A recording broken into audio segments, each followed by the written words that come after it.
committee will come to order. Without objection, the chair is authorized to declare a recess at any time. So ordered. I note for the record that a quorum is present. I want to thank everyone for their presence and give a warm welcome to our newest member of the Budget Committee, Carol Miller from West Virginia. We're happy to have you on the committee. We look forward to working with you, and you obviously picked an exciting time to join us.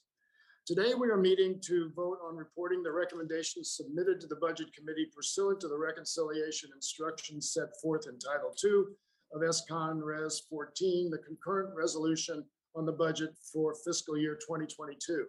This committee print is commonly known as the Build Back Better Act. We are holding this proceeding virtually in compliance with the regulations for committee's proceedings pursuant to House Resolution 965, carried over to the 117th Congress via House Resolution 8. I'd like to remind members that we have established an email inbox for submitting documents before and during committee proceedings, and we've distributed that email address to your staff. Consistent with regulations, the chair or staff designated by the chair may mute participants' microphones when they are not under recognition for the purposes of eliminating inadvertent background noise. Members are responsible for unmuting themselves when they seek recognition. We are not permitted to unmute members unless they explicitly request assistance. If I notice that you have not unmuted yourself, I will ask you if you would like the staff to unmute you. If you indicate approval by nodding or giving a thumbs up, staff will unmute your microphone. They will not unmute you under any other conditions. Members must have their cameras on and be visible on screen in order to be recognized. Again, you will need to unmute your microphone each time you wish to be recognized. During a voice vote, you will need to unmute yourself so we can hear your response. For a recorded vote, you will need to unmute yourself to respond to the clerk once your name is called. In responding to the clerk, instead of just saying aye or no, please respond with a sentence similar to Yarmouth from Kentucky votes aye. This will provide additional time for the voting member to be identified and made visible on the platform so that the clerk records you properly. Today, I now yield myself. Today, the Budget Committee is meeting in a ministerial role. Our task is to vote on reporting the recommendations submitted to the Budget Committee pursuant to the reconciliation instructions set forth in Title II of SCON Res 14, the concurrent resolution on the budget for fiscal year 2022. Under the Congressional Budget Act of 1974, the Budget Committee has the role of combining the recommendations submitted by the Committee on Agriculture, Committee on Education and Labor, the Committee on Energy and Commerce, the Committee on Financial Services, the Committee on Homeland Security, the Committee on the Judiciary, the Committee on Natural Resources, the Committee on Oversight and Reform, the Committee on Science, Space and Technology, the Committee on Small Business, the Committee on Transportation and Infrastructure, the Committee on Veterans Affairs, and the Committee on Ways and Means, and reporting the bill to the House without any substantive revision. The Rules Committee has the authority to make substantive changes and report reconciliations bills as amended to the floor. I will start by describing the format of today's meeting. Under the agreement I've reached with the ranking member, Mr. Smith from Missouri, there will be 10 minutes evenly divided for the ranking member and I to each make an opening statement. Given the time constraints, I ask that any other members who wish to make a statement submit their written statements for the record to the email inbox we established for receiving documents before and during committee proceedings. As I mentioned earlier, we have distributed that email address to your staff. I will hold the record open until the end of the day to accommodate those members who may not yet have prepared written statements. There will then be 120 minutes of general debate, evenly divided, on the recommendations submitted to the committee pursuant to the reconciliation instructions. There will be 1 hour controlled by the majority and 1 hour controlled by the minority. The clock will run continuously for each 60-minute period of debate. The committee will then take up a motion to order reported to the House the recommendations submitted to us pursuant to the reconciliation instructions. Because the Congressional Budget Act of 1974 requires the Budget Committee to report the reconciliation bill to the House without any substantive revisions, the consideration of amendments to the bill is prohibited, and as such, motions to amend the bill will not be entertained. After voting to report the reconciliation measure known as the Build Back Better Act to the House, we will move to consider a maximum of 16 motions to instruct on each side from the list of motions provided in advance by the chairman and the ranking member. These motions to instruct are non-binding and request that the chairman of the Budget Committee ask the Rules Committee to make certain amendments in order. On each motion, there will be a total of 10 minutes of debate, evenly divided. The proponent and opponent will be recognized for 5 minutes each, a total of 10 minutes equally divided, which includes 1 minute reserved for the proponent to close. We will postpone the votes for these motions into 2 batches and give members notice for the expected vote times. Now, pursuant to notice, I call up the committee print of the Build Back Better Act. The clerk will now report the title of the measure to be considered.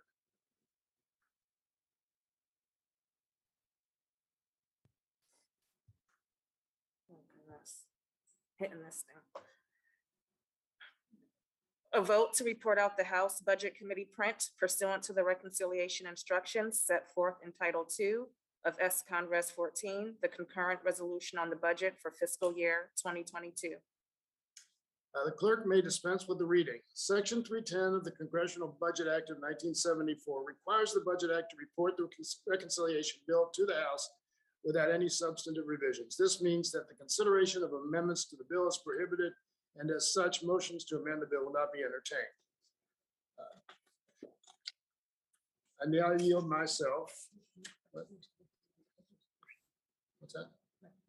Oh, Recording in progress. I now recognize the ranking member for a motion. Thank you, Mr. Chairman. I move that consideration of this reconciliation bill be postponed until Monday, September 27th.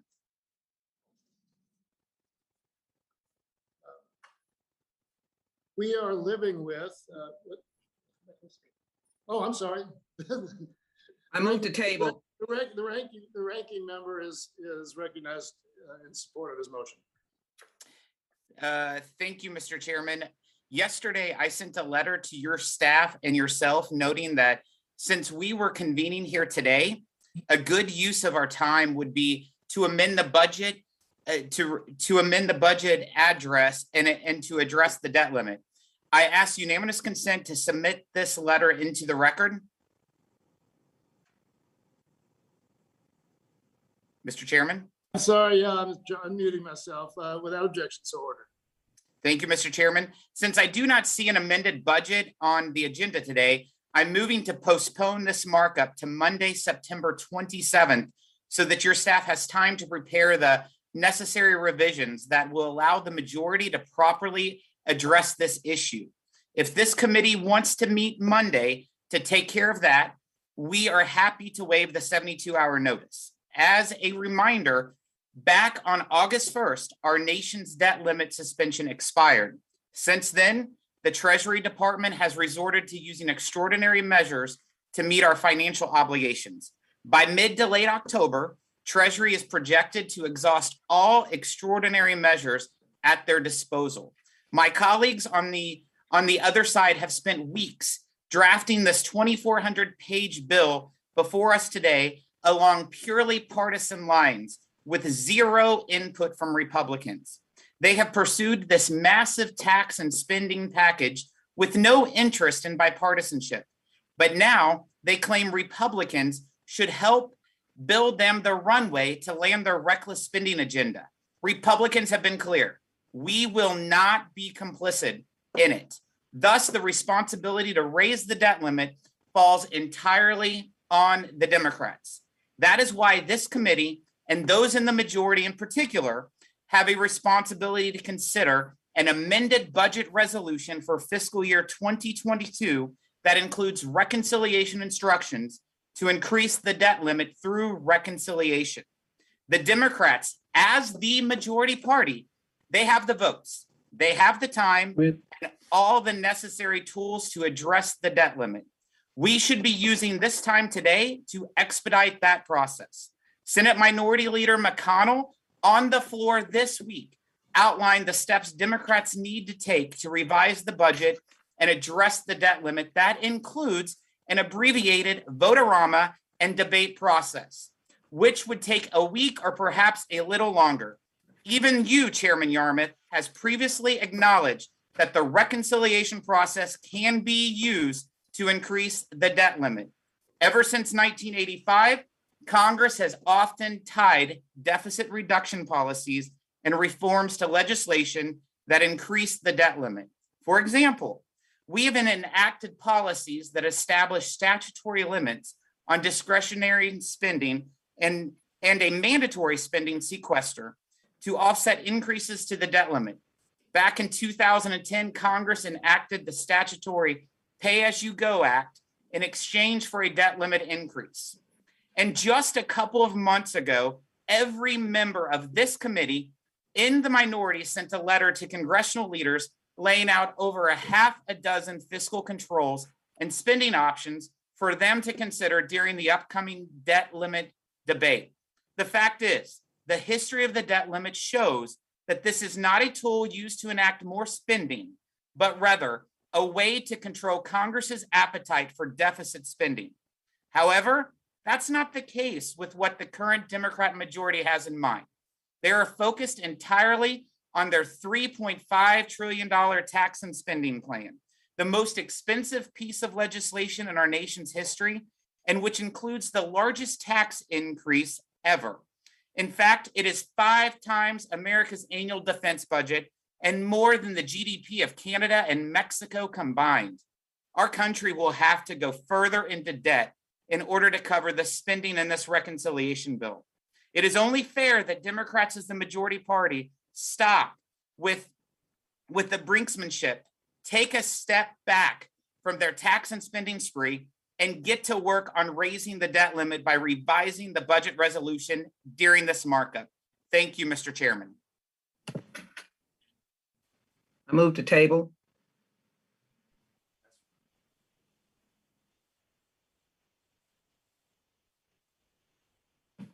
You're muted, Mr. Chairman.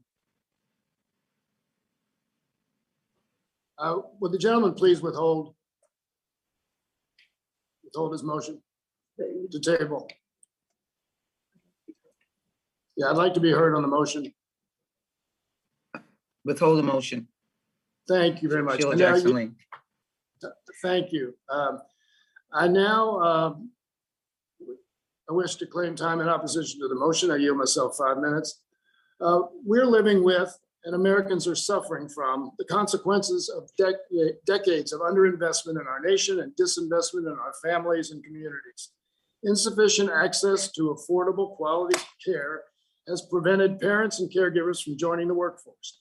Aging and outdated information technology has put our nation at risk of cyber attacks. Communities across the country, coastal cities and rural towns alike, are dealing with the human and economic costs of the climate crisis. Our economy is increasingly rewarding wealth over work, and families are having a harder time making ends meet. And these problems existed before the coronavirus pandemic ripped across America, killing more than 660,000 people, upending our economy and exacerbating the stark deficits in our society. The suggestion that Congress do nothing and let these problems fester is neglectful and irresponsible. We can't afford to wait any longer. The sooner we deliver these investments, the sooner we can help American workers and families succeed. We can transform our economy, become more resilient, and set our nation up for success for generations to come. That's why the American people, Republicans, Democrats, and independents support this bill and want it enacted. I therefore strongly oppose this motion to delay proceedings. I yield back the balance of my time. The question now occurs on postponing the consideration of the bill. Please unmute yourselves briefly so that your voice vote can be heard.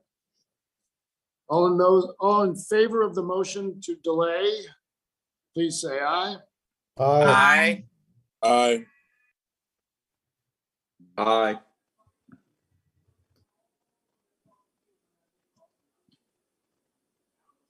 You're on mute, Mr. Chair. Oh, yeah. All those opposed to the motion to delay, please say no. No. Oh, No. In the opinion of the chair, the noes have it. Mr. Chairman, Ranking members recognized. I ask for a recorded vote.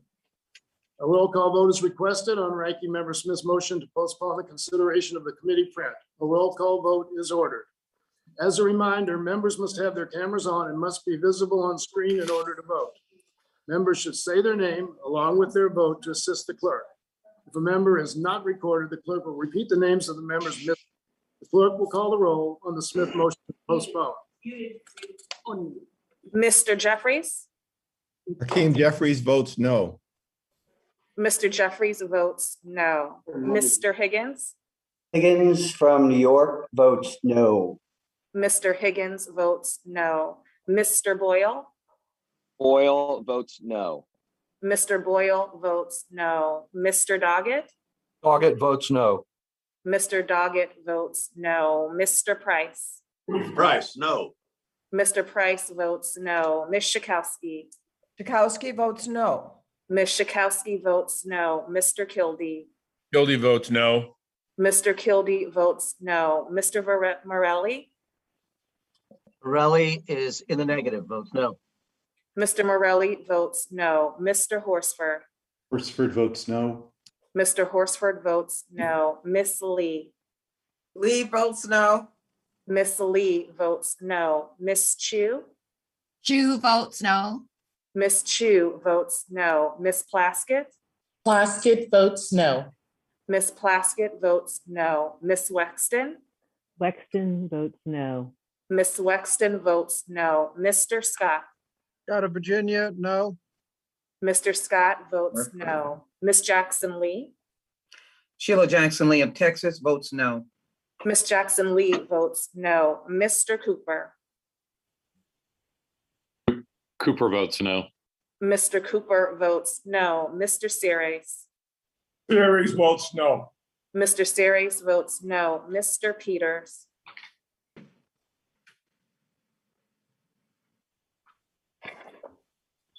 Mr. Moulton? Moulton, no. Mr. Moulton votes no. Miss Jayapal? No. Miss Jayapal votes no. Mr. Smith? Smith of Missouri votes yes. Mr. Smith votes aye. Mr. Kelly? Kelly from Mississippi votes yes. Mr. Kelly votes aye. Mr. McClintock? Aye. Mr. McClintock votes aye. Mr. Grothman? Aye. Mr. Grothman votes aye. Mr. Smucker? Smucker, aye. Mr. Smucker votes aye. Mr. Jacobs? Jacobs, aye. Mr. Jacobs votes aye. Mr. Burgess? Burgess votes aye. Mr. Burgess votes aye. Mr. Carter? Carter from Georgia votes aye. And Mr. Carter votes aye. Mr. Klein? Klein votes aye. And Mr. Klein votes aye. Mrs. Boebert? Boebert votes aye. Mrs. Boebert votes aye. Mr. Donalds? Mr. Donalds of Florida votes aye. And Mr. Donalds votes aye. Mr. Feenstra?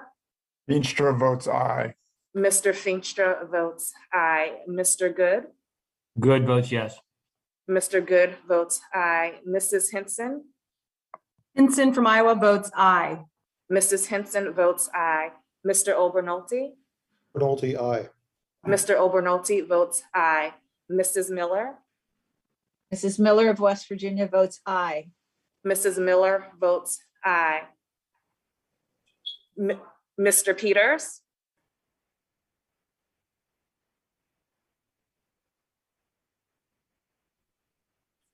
Mr. Peters?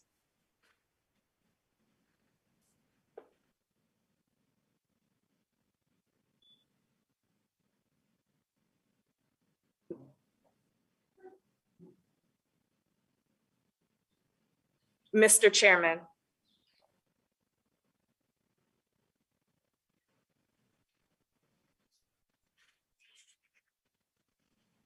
John, you're on mute. Chairman votes no. Mr. Chairman votes no.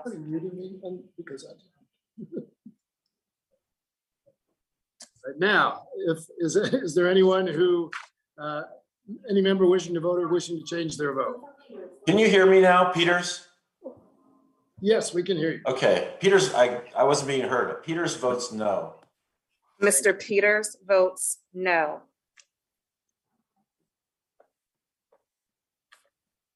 Are there any other members wishing to vote or wishing to change their vote? If not, the clerk will report. Mr. Chairman, on that vote, the ayes are 16, the noes are 21. Ayes being 16 and the noes being 21, the motion is not agreed to. We will now move to the opening statements. I yield myself 5 minutes. I want to start by thanking the members and staff of this committee, our colleagues in the Senate, leadership, and the White House who have worked together on this legislation. I particularly want to thank the 13 committees of jurisdiction who collectively spent more than 165 hours marking up this reconciliation package and debating more than 850 amendments. The intensity of their work is commendable, but it also reflects the intensity and urgency of the challenges we face as a nation. Decades of disinvestment in our nation and the American people have resulted in serious deficits in our society, spanning nearly every sector, from childcare to the climate crisis, education to energy, housing to healthcare. And the ongoing COVID pandemic and economic fallout have only exacerbated these crises. We are at an inflection point for our nation. The futures of millions of Americans and their families are at stake. They can no longer afford the costs of neglect and inaction. The time to act is now. That is why we are here today. The Build Back Better Act meets the immediate and long-term needs of the American people while addressing glaring gaps in our economy and society. These long overdue investments will ensure our economy works for all Americans and will deliver the largest tax cut for the middle class in history. The bill will extend the expanded child tax credit while making sure the wealthy and big corporations pay their fair share. Its investments in childcare, healthcare, higher education, universal pre-K, housing, and more will lower costs and expand opportunities for working families, and it will create millions of jobs for American workers. This reconciliation package provides resources at the scale needed to finally tackle the climate crisis, strengthen our resilience, protect our communities. It will position the United States as a global leader in innovation and clean energy. Each of these investments on its own would make a powerful impact and better the lives of working families. Together, they are transformational. That's why the American people, Democrats, Republicans, and independents overwhelmingly support these investments. And it's also why 15 Nobel Prize-winning economists and other experts back this pro-growth agenda. They cite how this plan will make our tax system more equitable, ease longer-term inflationary pressures, and help more Americans participate in the economy. Our nation, our economy, and our constituents cannot afford to wait any longer for these investments. The time is now to build back better. As far as the process for today, the role of the Budget Committee is straightforward: to combine the reported text from individual committees into one reconciliation package and report it out. The bill cannot be amended during this markup. However, motions to instruct may be offered and debated. With that, I will yield to the ranking member, Mr. Smith, for his opening statement. Thank you, Mr. Chairman. Mr. Chairman, I just wanted to clarify before I begin. It was from my understanding that we had 10 minutes for opening statements. Is that correct? That's correct. Yes. Okay. All right. Yeah. You just decided to go a little bit shorter, so I just wanted to make sure. Trying to save time. Okay. You have 10 minutes. Thank you, sir. I'd like to thank the chairman for noticing up this this hearing, and I also want to thank Speaker Pelosi for calling for this hearing. But we're all here today to mark up a massive tax and spending plan, over 2,400 pages, that was written entirely on a partisan basis by Democrats.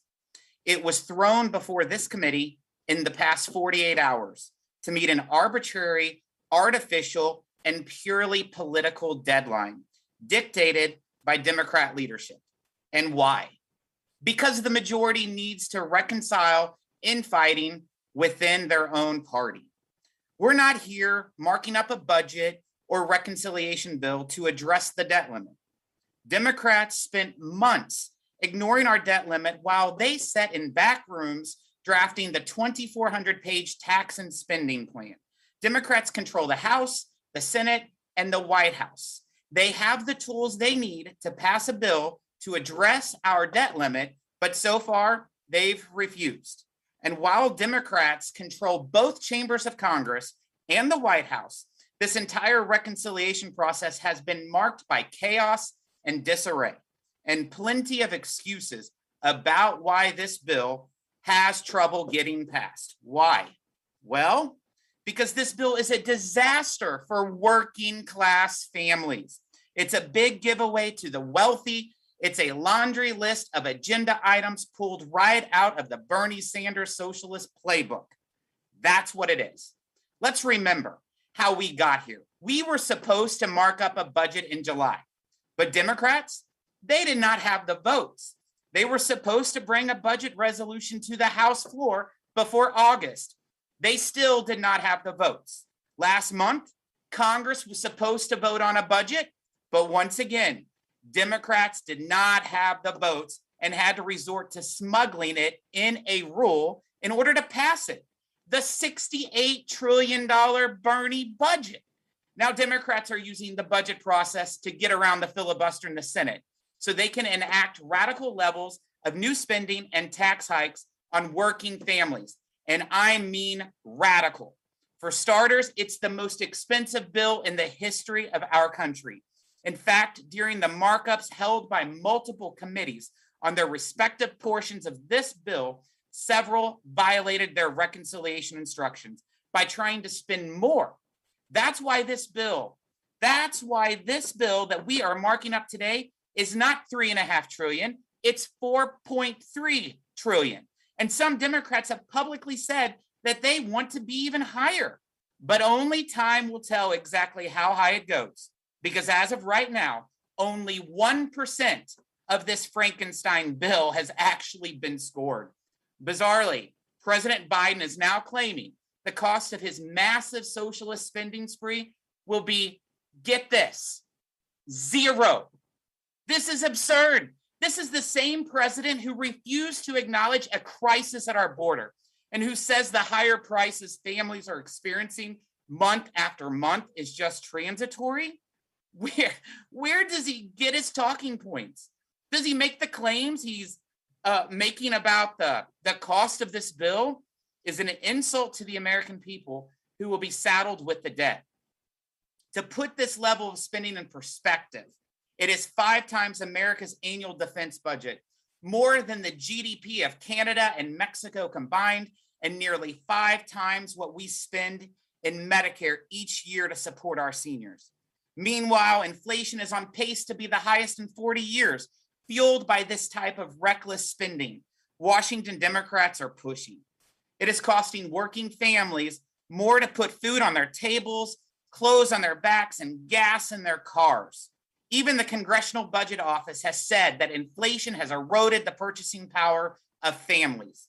In short, the Democrat agenda is crippling family budgets. But the only solution that Democrats have put forward is to spend trillions more to try to inflate our way out of inflation while ignoring the other crises we are facing. The border crisis, the energy crisis, the Afghanistan crisis, and contributing to all of that, the crisis of leadership in the Oval Office. This reconciliation bill, which includes amnesty for 10 million illegal immigrants, only makes these crises worse, along with a host of new job-killing taxes and radical policies.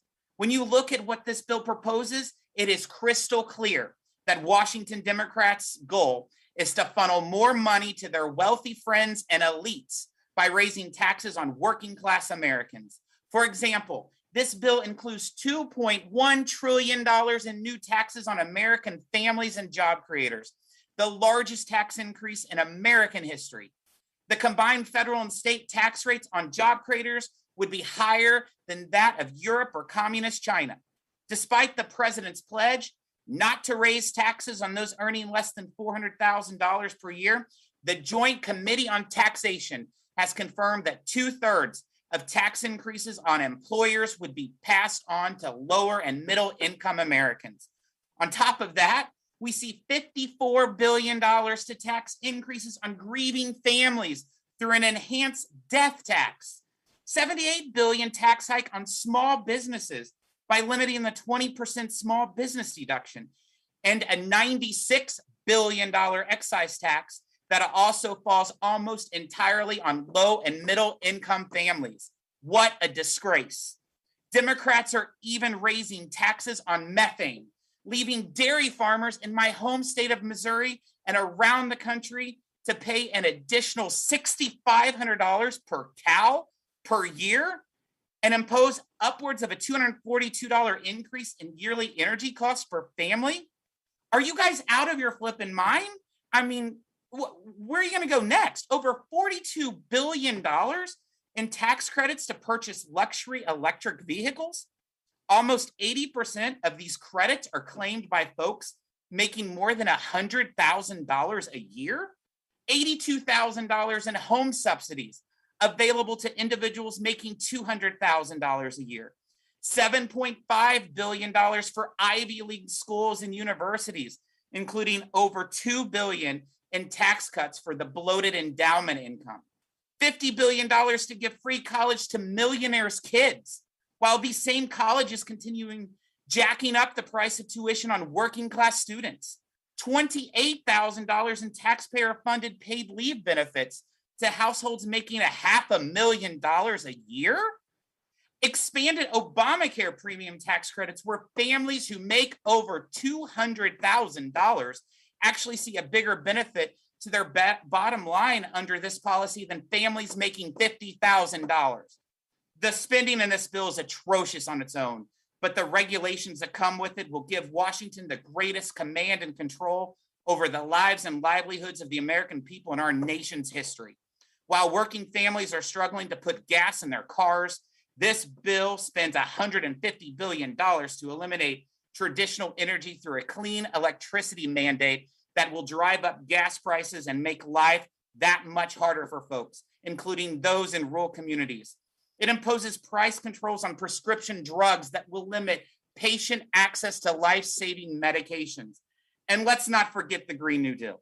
The bill contains over $630 billion to fund the Green New Deal wish list, such as $7 billion for electric vehicle infrastructure at the Postal Service, $45 billion for a climate research slush fund to various sub-agencies, as well as new policies that decrease domestic energy production and will raise energy costs for all Americans.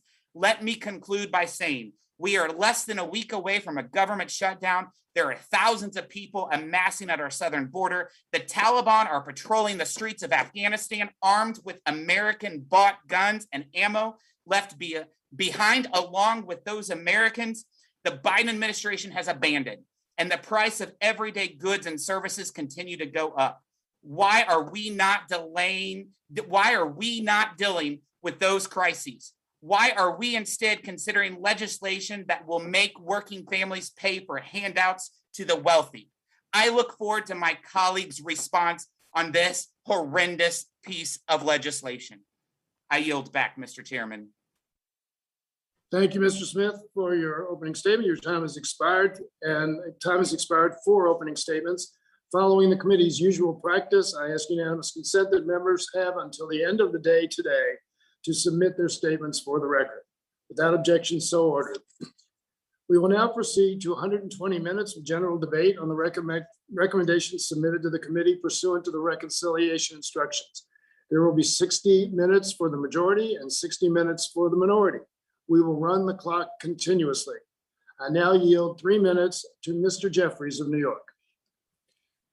Thank the distinguished chairman for yielding and for your leadership as it relates to making sure that this incredibly important Build Back Better Act is put together and then sent to the floor so we can act on this decisive set of priorities for the American people. The ranking member has suggested that the Build Back Better Act is both a socialist spending spree and a giveaway to the wealthy and the well-off. It cannot be both. My grandmother used to say, sir, you are talking out of both sides of your mouth. The reality is it is neither. What the Build Back Better Act represents is the fulfillment of a promise that President Biden, House and Senate Democrats made to the American people, that in the context of a once-in-a-century pandemic, which is both a public health crisis and an economic crisis, we will not go back to pre-pandemic normal. Because prior to the pandemic, half the American people reported that they could not afford a sudden, unexpected $400 expense. This is in the wealthiest country in the history of the world. We cannot go back to pre-pandemic normal. The basic American contract has always been, if you work hard and play by the rules, you should be able to provide a comfortable living for yourself and for your family, and be able to retire with grace and with dignity. But for far too many Americans, that basic contract has been stamped null and void. The Build Back Better Act is going to restore that great American dream by creating millions of good paying jobs for everyday Americans all across this country, in inner city America, rural America, small town America, suburban America, ex-urban America, and in Appalachia. The Build Back Better Act is going to cut taxes for working families and middle-class families.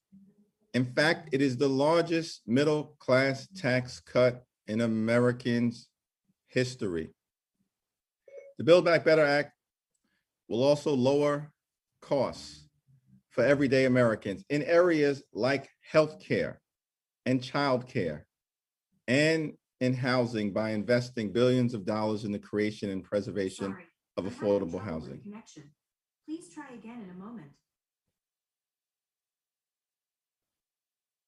It is central to President Biden's promise to the American people.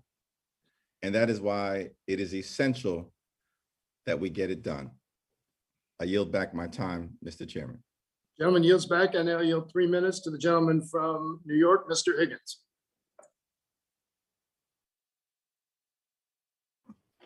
Thank you very much, Mr. Chairman. Just for context, the American economy will produce $300 trillion in stuff, goods and services over the next 10 years. This Build Back Better bill represents 3.5 trillion, which is 1.7% of that. And unlike the $6.4 trillion that the United States has spent over the past 2 decades in 3 wars in the Middle East, this money will be an investment in the productivity of the American economy by investing in our own people, nation building right here at home. It's no wonder why our Republican colleagues want to delay this hearing, because the empty rhetoric about deficits and job creators doesn't meet with the facts. Ronald Reagan, a Republican, gave us a $152 billion deficit.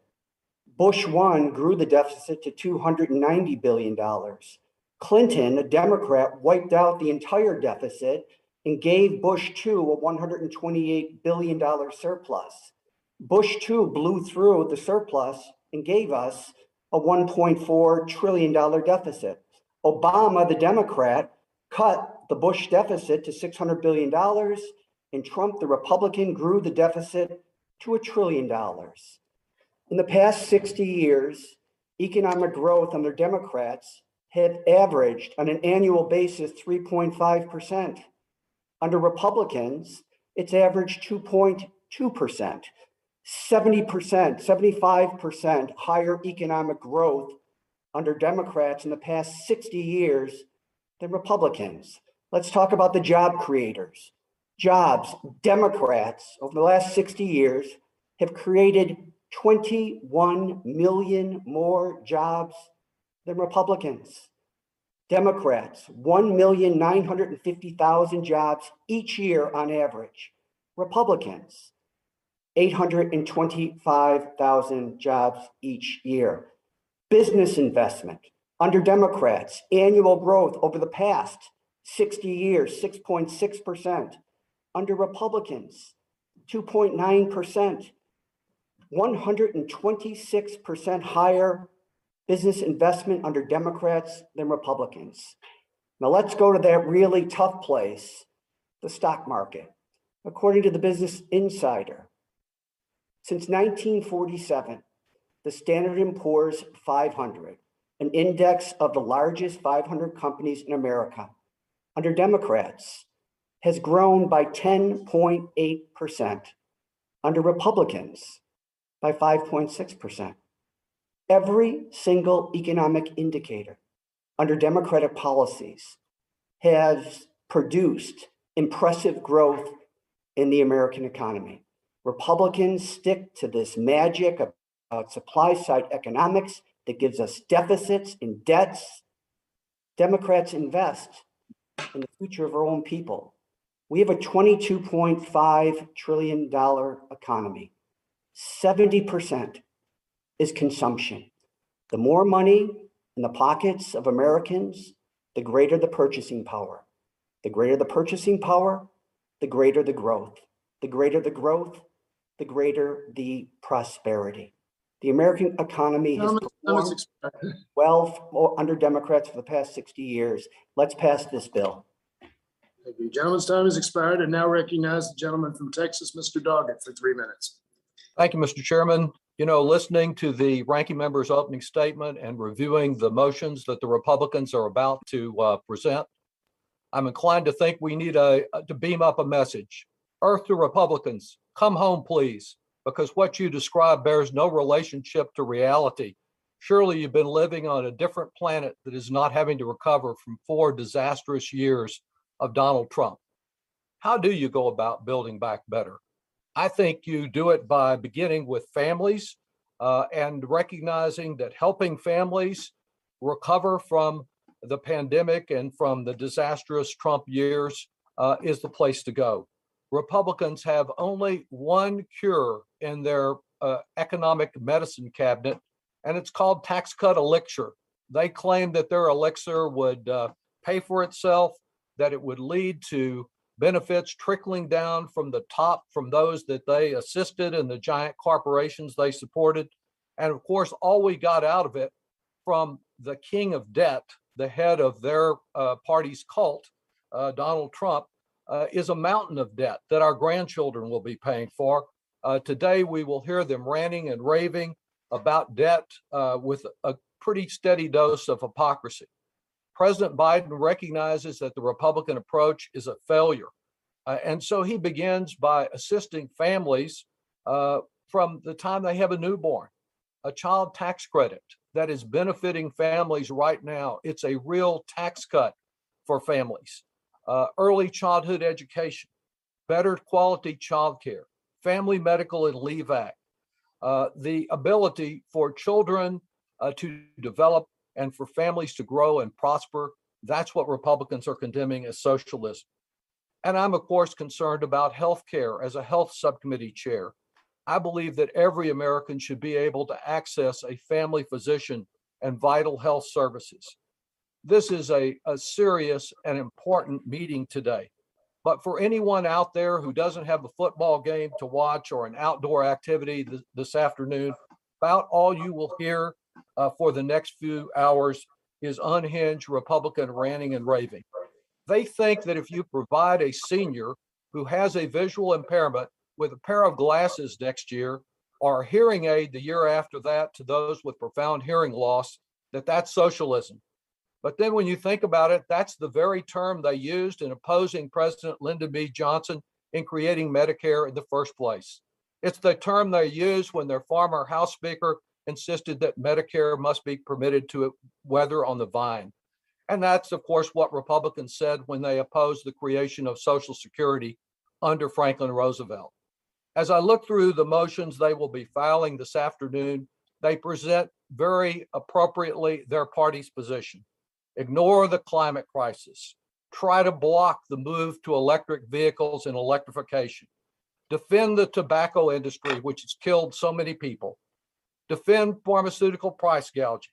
deny educational opportunity to dreamers, young people who came here as children and who deserve to share in the American dream. If they can't find some factual excuse for opposing these plans, they will, like their cult leader, Donald Trump, just make it up. The one amendment they offer that I think is most appropriate is the one about cows, because they seem, as we say in Texas, to be so cowed by Donald Trump, you can almost hear them move. I yield back. Gentleman yields back. I would urge all members to stick to their 3 minutes. We only have 60 minutes for the entire Democratic side. So please adhere to the 3-minute limit. I now yield 3 minutes to the gentleman from North Carolina, Mr. Price. Thank you, Mr. Chairman. I want to express my strong support for the bill we are advancing today under the reconciliation process. It's not an ideal process, but it's a legitimate one, and it's necessitated by the procedural and political barriers we face at the U.S. Senate. I expect we all know that the measures necessary for economic recovery and for making overdue investments in our people, our physical and human infrastructure, these bills are proceeding on 2 tracks. Both bills need to proceed expeditiously, without brinksmanship or stonewalling. We all need to realize that we can advocate passionately, we can work tirelessly, but the proof of our conviction is not threatening to bring the house down. We must have both bills, and I want to highlight one reason why, and that is the omission of housing and community development from the bipartisan Senate bill. We must address housing and community development. We must address the disgraceful and massive backlog of the maintenance and safety of public housing in our country. And we must make sure that the funds that we appropriate for public housing infrastructure maintenance and repair, that those funds are fairly distributed among communities across this country, large cities, mid-sized communities, and small. We must address the waiting lists across America for Section 8 and other vouchers to access and afford rental housing. Just as important, we must address the shortage of housing opportunities for people even when they have vouchers. The serious undersupply of affordable housing in this country. We address that through the home program, through the Housing Trust Fund, and through expanded affordable housing tax credits. My colleagues, housing is infrastructure, and our country's need for more and better and more affordable housing is severe. This is a critical reason, among many important reasons, for advancing this reconciliation bill. And I yield back. Gentleman yields back. I now yield 3 minutes to the gentleman from New York, Mr. Morelli. I shouldn't be on camera, sorry.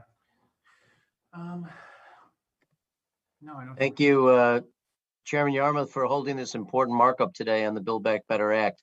What we are considering today is historically meaningful legislation.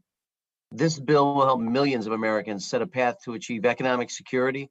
It will ensure hardworking parents can confidently return to the workforce through access to quality childcare. It will help small businesses with lower taxes and support for workforce demands. And it takes a long overdue steps to address the climate crisis with the urgency it deserves. Over the past 12 weeks, as you've indicated, Mr. Chairman, 12 committees, including Education and Labor, of which I am a proud member, allocated countless hours to marking up their portions of the reconciliation bill. After today's consideration, the final resolution heads to the Rules Committee, where my colleagues and I on that committee will take the final steps to prepare this bill for floor consideration. In short, this has been an enormous team effort with input from all corners of the legislative branch, and it represents a package that follows through on our commitment to the American people. For me, this vote is an easy yes. The Build Back Better Act makes historic investments in families, in workers, and in the middle class.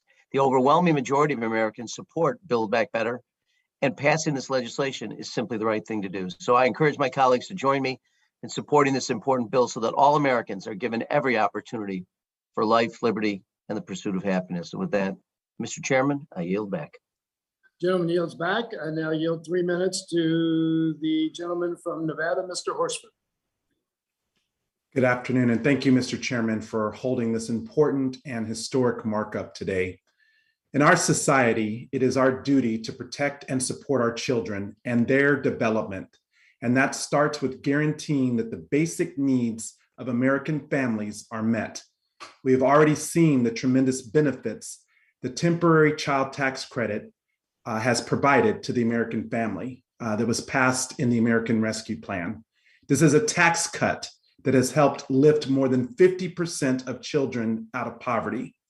The overall monthly child poverty rate fell from 15.9% in June to 11.9% in July 2021. In my district alone, the expanded tax credit and improved child tax credit has lifted 9,700 children out of poverty.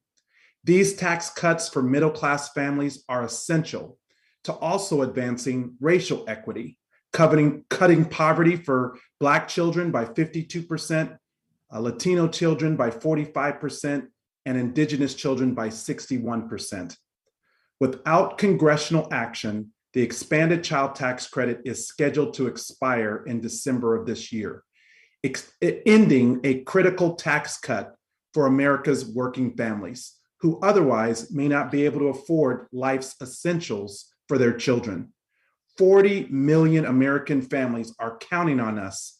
And without this tax credit, a tax cut for middle income families, 3.3 million of them will revert to not being able to adequately feed their children. So I urge my colleagues to support this extension and demonstrate to America's children that we are dedicated to nurturing their futures. I'd also like to highlight that small businesses who have worked tirelessly to keep their employees on payroll and move local economies forward through COVID-19 pandemic will also benefit from the Build Back Better Act. During our recovery from the pandemic, supporting Main Street must be our top priority. These small businesses are the bedrock of our communities, and they will help drive our economic recovery if we give them the relief that they need. America's smallest businesses will start benefiting immediately from the $25 billion investment to increase access to capital, foster entrepreneurship, and to keep the United States competitive on the global stage. The tax cuts that are included in this reconciliation package for our nation's smallest businesses will level the playing field for American entrepreneurs and deliver a much needed lifeline to businesses in underserved communities in Nevada and across the country. During our recovery, tax relief must go to the mom and pop businesses that will put Americans back to work, not multinational corporations who have continued to see record profits. The American entrepreneurial spirit is the envy of the world, and the Build Back Better Act will give struggling small business owners the tools that they need to thrive. We can do better now, and we should. So I urge all of my colleagues on this committee to support this bill in front of us today so that we can finally provide the investments to working families, to working people, to American small business to really make us competitive once again. Thank you, Mr. Chairman, and I yield back. Gentleman's time has expired. I now recognize the gentlewoman from California, Ms. Lee, for 3 minutes. Thank you very much, Chairman Yarmouth, and also to the Budget Committee staff for your leadership and expertise and hard work in bringing this very important budget reconciliation bill through this committee. And I'm proud to support the Build Back Better bill. It's really once in a generation opportunity to create historic change to meet the needs of the American working families. I'm very pleased to support the policies that make investments in women and families, people of color, people with low incomes through childcare, paid leave, home-based care, and the child tax credit. This bill will create more jobs, cut taxes for American working families, and invest in our economy over the next decade. This will have a significant impact in lifting American families out of poverty, especially people of color and those who live in rural communities and who have been disproportionately impacted by the pandemic. We know the COVID pandemic has unfortunately forced so many women out of the workforce, specifically women of color. And this is because there's a lack of quality, affordable, and accessible childcare. Investments in our care economy is so important. Now, I know firsthand what it's like to be a single mother of 2 young boys and not have access to childcare. When I was a student in college, I sometimes had to take my kids to class with me. I was one of the lucky ones. Childcare, though, was expensive and waiting lists were years long. Now, 50 years later, this is still an issue. Investments in childcare will allow more parents to get back into the workforce. 85% of Black women are the sole or co-breadwinners for their families, and access to childcare will ensure that their families do not lose their source of income. This is also an important racial equity issue that must be addressed. I'm also glad that this bill will expand the child tax credit, which will help generate $19.3 billion in local economies each month. As the chair of the Majority Leader's Task Force on Poverty and Opportunity, I know how crucial these measures are to help alleviate poverty. This will cut poverty for Black Americans by over 34% and for Latinos by 39%. I'm also pleased to see the investments in home and community-based services. This bill will create over 1 million union jobs. Our caregivers help our seniors and people with disabilities live with dignity and do essential work. We've all known that our caregivers are essential workers. Now, hopefully, everybody recognizes that. This bill, again, supports caregivers who are primarily women and women of color. It's absolutely unacceptable that the majority of caregivers are earning poverty wages. This bill will help address the racial and economic inequality by continuing to invest in poverty reduction solutions, like also the CTC, paid family leave, and child creation. Finally, I just have to say, as it relates to our caregiving economy, my aunt lived to be 100 years old because she had good health care and wonderful caregivers. My late mother lived to be 90 years old because she had good health care and excellent caregivers at home. My living aunt, who's 100 years old, soon to be 101, is alive because she has access to good health care and caregivers. These investments affirm the lives of our elders and those with disabilities and affirms the livelihoods of our dedicated, underpaid caregivers. Thank you, and I hope to pass this bill out of this committee today. Thank you again, Mr. Chairman, and I yield back. Gentlewoman's time has expired, and now recognize the gentlewoman from California, Ms. Chu, for 5 minutes. 3 minutes. I'm sorry. 3. Thank you, Mr. Chair.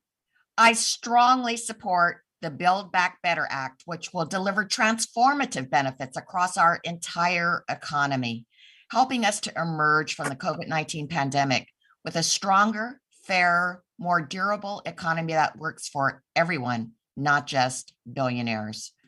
Over the past months, the House has worked tirelessly to construct a bill that builds on the strong foundation of support laid by Congress since we passed our first pandemic response bill in March of last year.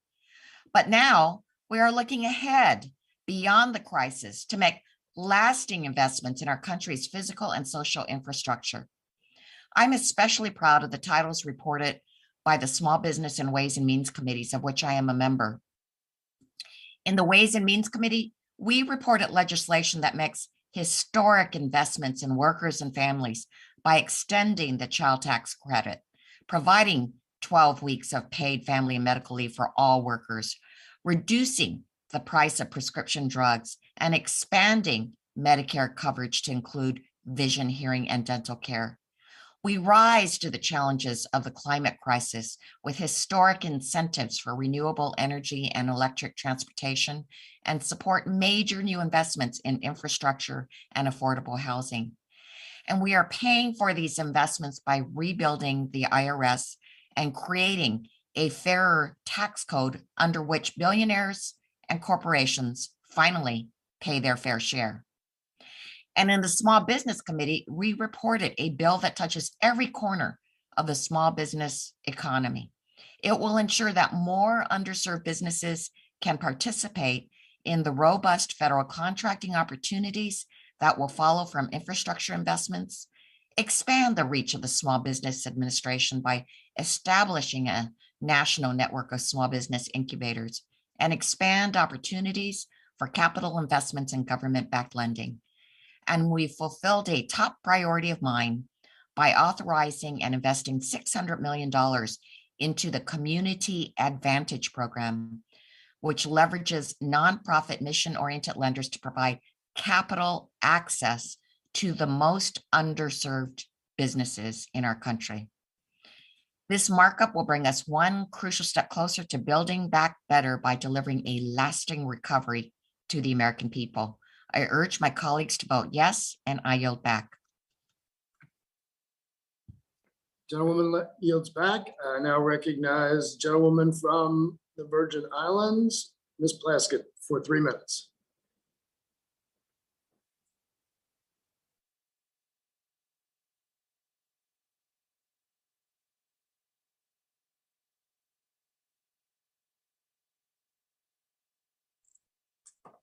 I hear you, Mr. Chairman. Thank you, Mr. Chairman, for convening the members of the Budget Committee to this important markup of President Biden's Build Back Better plan. The legislation contains economic development initiatives that I've long championed to create good-paying jobs because this bill lowers costs and cuts taxes for American families. Those are the people this bill is supporting. My Republican colleagues have created a new name for CEOs and the wealthy, job creators. That's their new code when they want to tell you that they're supporting the top 1%. This is the kind of legislation, however, that assures that the other percentage, the 90% of American people, will not be abandoned in their time of need. The Build Back Better Act is the true job creator, creating millions of jobs while tackling the climate crisis and ensuring that America will not only compete, but lead the way to a more prosperous future. Historic investment in clean energy technologies will create 2 million jobs each year over the next decade, while reducing carbon emissions 50% by the year 2030.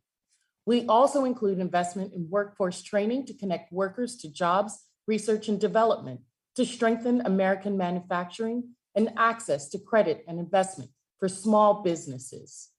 The Build Back Better Act will also make significant investment in American agriculture. As a member of the Agriculture Committee, we were able to include critical investment in agricultural research, rural development, and renewable energy.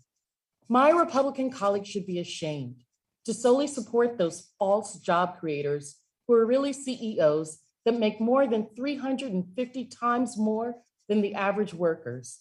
Billionaires have seen their wealth increase up to $1.8 trillion during the pandemic, or that 55 of the largest corporations have paid $0 in federal income taxes, over $40 billion of profit under their plan. It is incredulous to me that the top 1% have evaded paying an estimated $160 billion in taxes each year, while the average American pays his or her taxes each year. Millionaires and billionaires are paying a lower rate than teachers, cops, and firefighters. As someone who comes from those class of Americans, that's who we're here to work for. This bill supports women who cannot support their families by working and find affordable childcare. This bill creates assistance for those on the margin who need affordable housing. And young professionals and minority working families, it helps them obtain home ownership, the greatest means to create wealth in America. We have reached, as the chairman says, an inflection point in our country. This is our moment to change the course of progress towards the everyday Americans. History will point to this day and this law as a significant transformation in the lives of American people and the overall success of true American greatness. What side do you want to be remembered for? For helping the average America or assisting the rich in continuing to drive our country into the abyss? I stand on the side of Build Back Better, and I thank you for the opportunity to discuss, and I yield back. Gentlewoman yields back. I now yield 3 minutes to the gentleman from Virginia, Mr. Scott. Thank you, Mr. Chairman. Mr. Chairman, as you know, I chair the Committee on Education and Labor, a committee you serve on, Mr. Morelli and Ms. Jayapal, and we all worked hard on the committee's portion of the Build Back Better Act.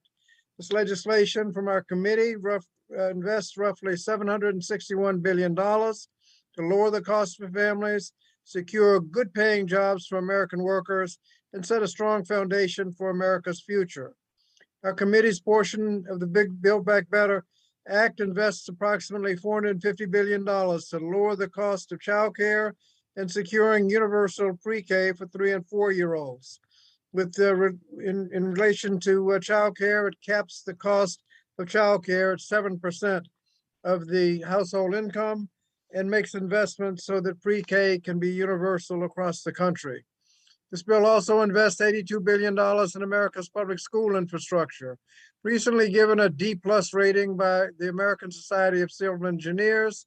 The average school in America is about 40 years old. In my state of Virginia, it's about 50 years old. This investment will give school districts the resources they need to fix outdated and unsafe buildings and modernize school infrastructure to make it more climate resistant and also create about 1 million good paying jobs across the country. We also invest in in child nutrition, making it possible for at least 9 million more children to receive free school meals by expanding eligibility and eliminating paperwork. We recognize that most jobs in the modern economy require education and training past the high school level. So the committee's proposal invests over $110 billion to lower the cost of higher education. We provide 2 years of tuition-free community college, lower the cost of higher education by increasing the value of Pell Grants, and lower tuition by making targeted $27 billion investment to schools that have been chronically and systematically denied a fair share of federal spending. Workforce, the committee invests nearly $80 billion in job training and other workforce development programs to ensure that we have the skilled workers to fill the millions of good paying jobs that we're creating. We expand registered apprenticeships and other paid job training programs, fund activities to fight climate change, both through the Department of Labor and AmeriCorps, fund strategies to recruit and retain direct care workers, and enforce labor law and civil rights violations by setting meaningful penalties. Every investment in the Build Back Better Act from our committee addresses an urgent and challenging need facing American families, workers, and employers in our communities. Thank you, Mr. Chairman, and I yield back. Gentleman yields back. I now recognize the gentlewoman from Texas, Ms. Jackson Lee, for 3 minutes.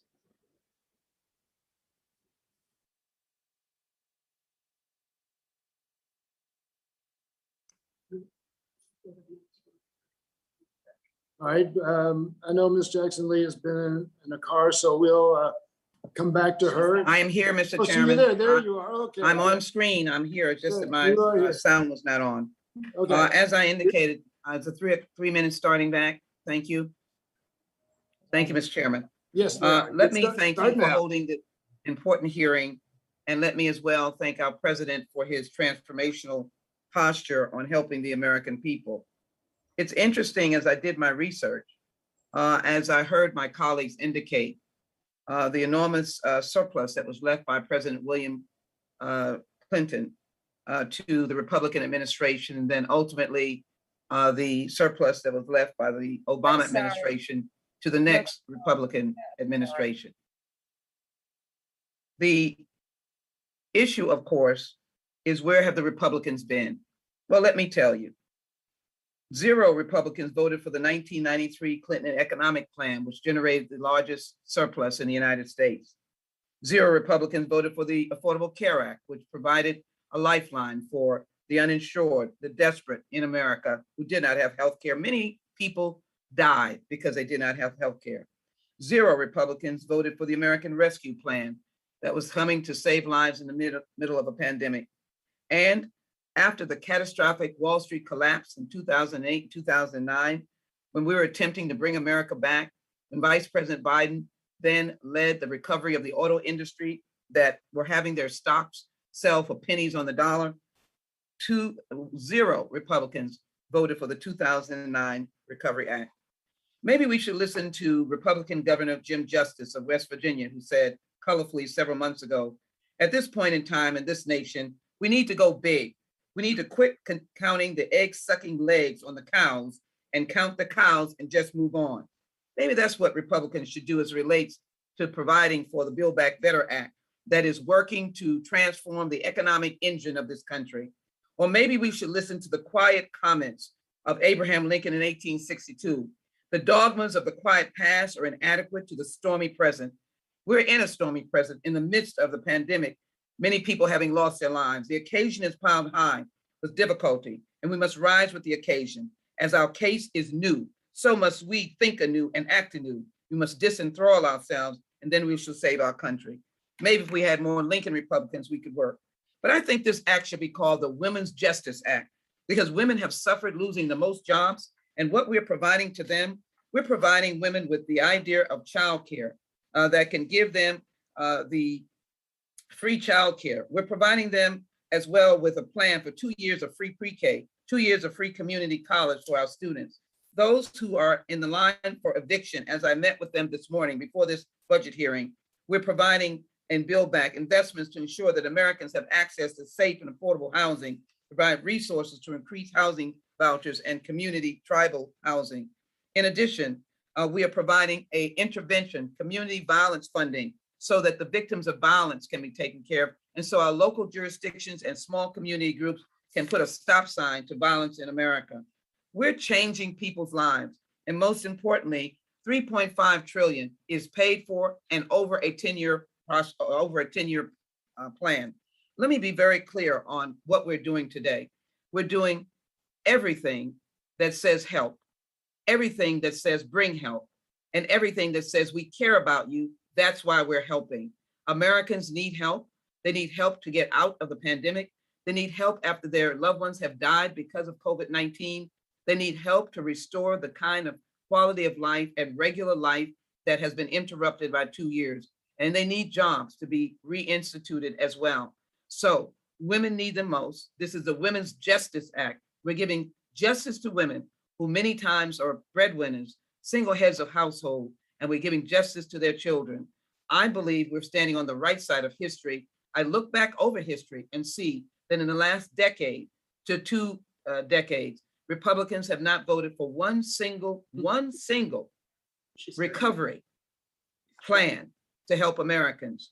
But they have, as I close, Mr. Chairman, voted for trillions of dollars of debt created by Republican presidents and most by Donald Trump. I yield back. Gentlewoman yields back. I now yield 3 minutes to the gentleman from California, Mr. Peters. Thank you, Mr. Chairman. I'm extremely excited about working with my colleagues to produce a fairer tax system and to make historic investments in our nation's infrastructure and our future in the bipartisan infrastructure framework and the Build Back Better Act. I'm concerned, however, this process is being rushed, which has not allowed for the debate and discussion this consequential bill deserves. We've taken a version of this bill from the part of the Senate. We're preparing to send it back essentially unchanged, even though we know it won't be adopted by the Senate as a whole without major changes. It's over 2,400 pages. We've only received 3 CBO scores for 3 committees. The scores we have, 2 have exceeded their allocated amount. And I have some other objections to the bill that have not been resolved, but could be if given more time. While I know the Budget Committee cannot make any substantive changes to the bill, and I'm aware of the procedural place we find ourselves in, these are important issues that need to be addressed before we move this bill off the House floor and out of the influence of our committees and chambers. I'm optimistic that the bill will improve moving forward and fix some of my underlying concerns, but I think it needs more work, and I yield back. Gentleman yields back. I now yield 3 minutes to the gentlewoman from Washington, Ms. Jayapal.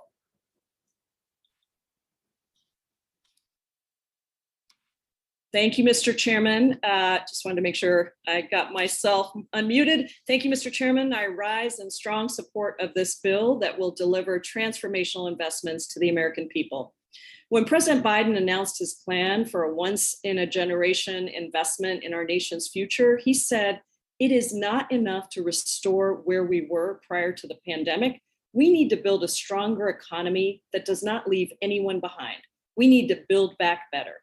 That is our shared vision, the vision that the American people voted for, and it is what we must now deliver. Our Build Back Better agenda will finally help parents across the country go back to work because they will have affordable childcare.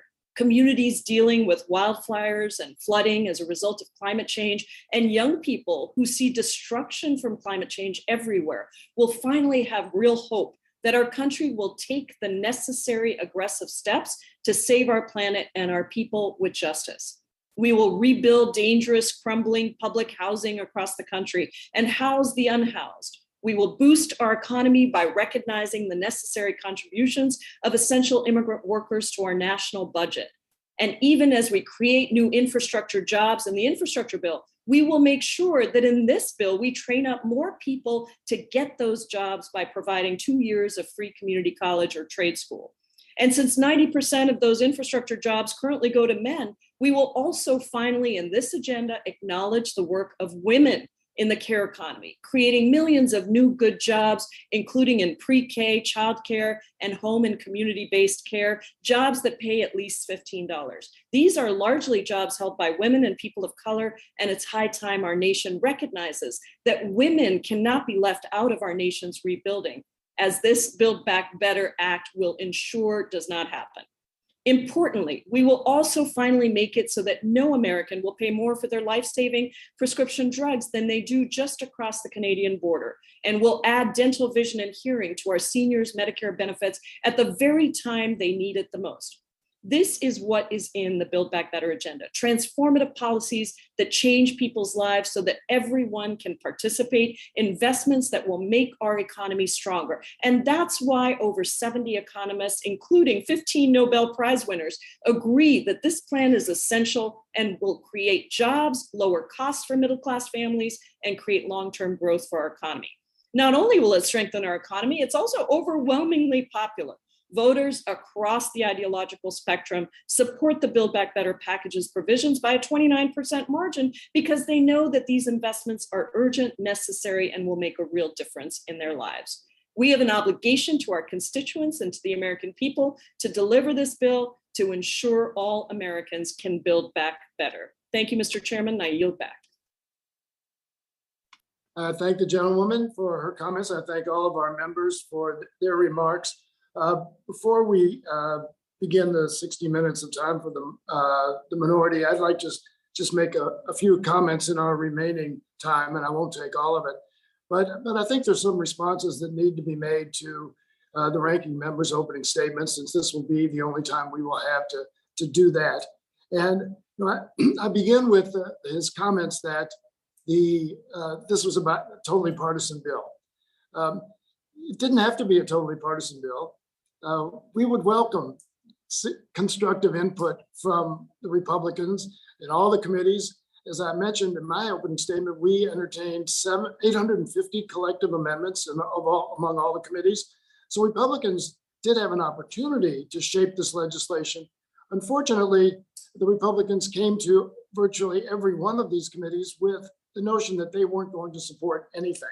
And that's kind of my problem with the partisanship that we have now, is that we really would be a much better body and a much better Congress if there were constructive comments made instead of just obstructive comments and positions.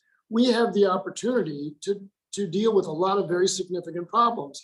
And when I was in the minority for 8 years, and these problems that we're discussing now, a lack of childcare, lack of senior care, not nearly enough commitment to pre-K education, no family and medical leave, nothing to address the climate crisis. I watched for 8 years when Republicans totally ignored those problems. So it wasn't that they're differing with our approach.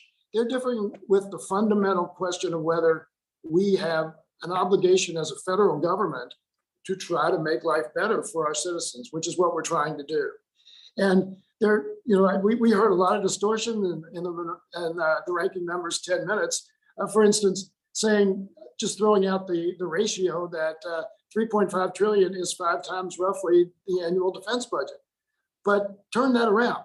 We're going to spend more than double on defense over the next 10 years what we're proposing to spend on childcare, pre-K, community college, family medical leave, climate policies, all of the things that are so important to the American people. And so you can take numbers and play with them any way you want. The bottom line is what we're proposing on a gross basis is spending 5%, roughly 5% more than we're already going to spend as a country. And for that extra 5%, look at all of the benefits to the American people. Literally tens of millions of American families will benefit from what we're proposing. And by the way, that's why the Build Back Better Act is overwhelmingly supported by Republicans and Democrats and independents across the country. So I now look forward to hearing the remarks of the minority. The time allocation has been proposed by the minority members is very, very tight. So I'm going to have to be very strict with the gavel or the 60 minutes will expire. But normally the ranking member will control the time. He has asked me that I recognize the Republican members in order of seniority, and I'd be happy to do that. So I now yield 5 minutes to Mr. Kelly. And the 60 minutes will begin. Thank you, Chairman. Before I begin, I have to ask how it's possible that in a year of such economic devastation, the Democrats find it appropriate to propose the costliest legislation in American history.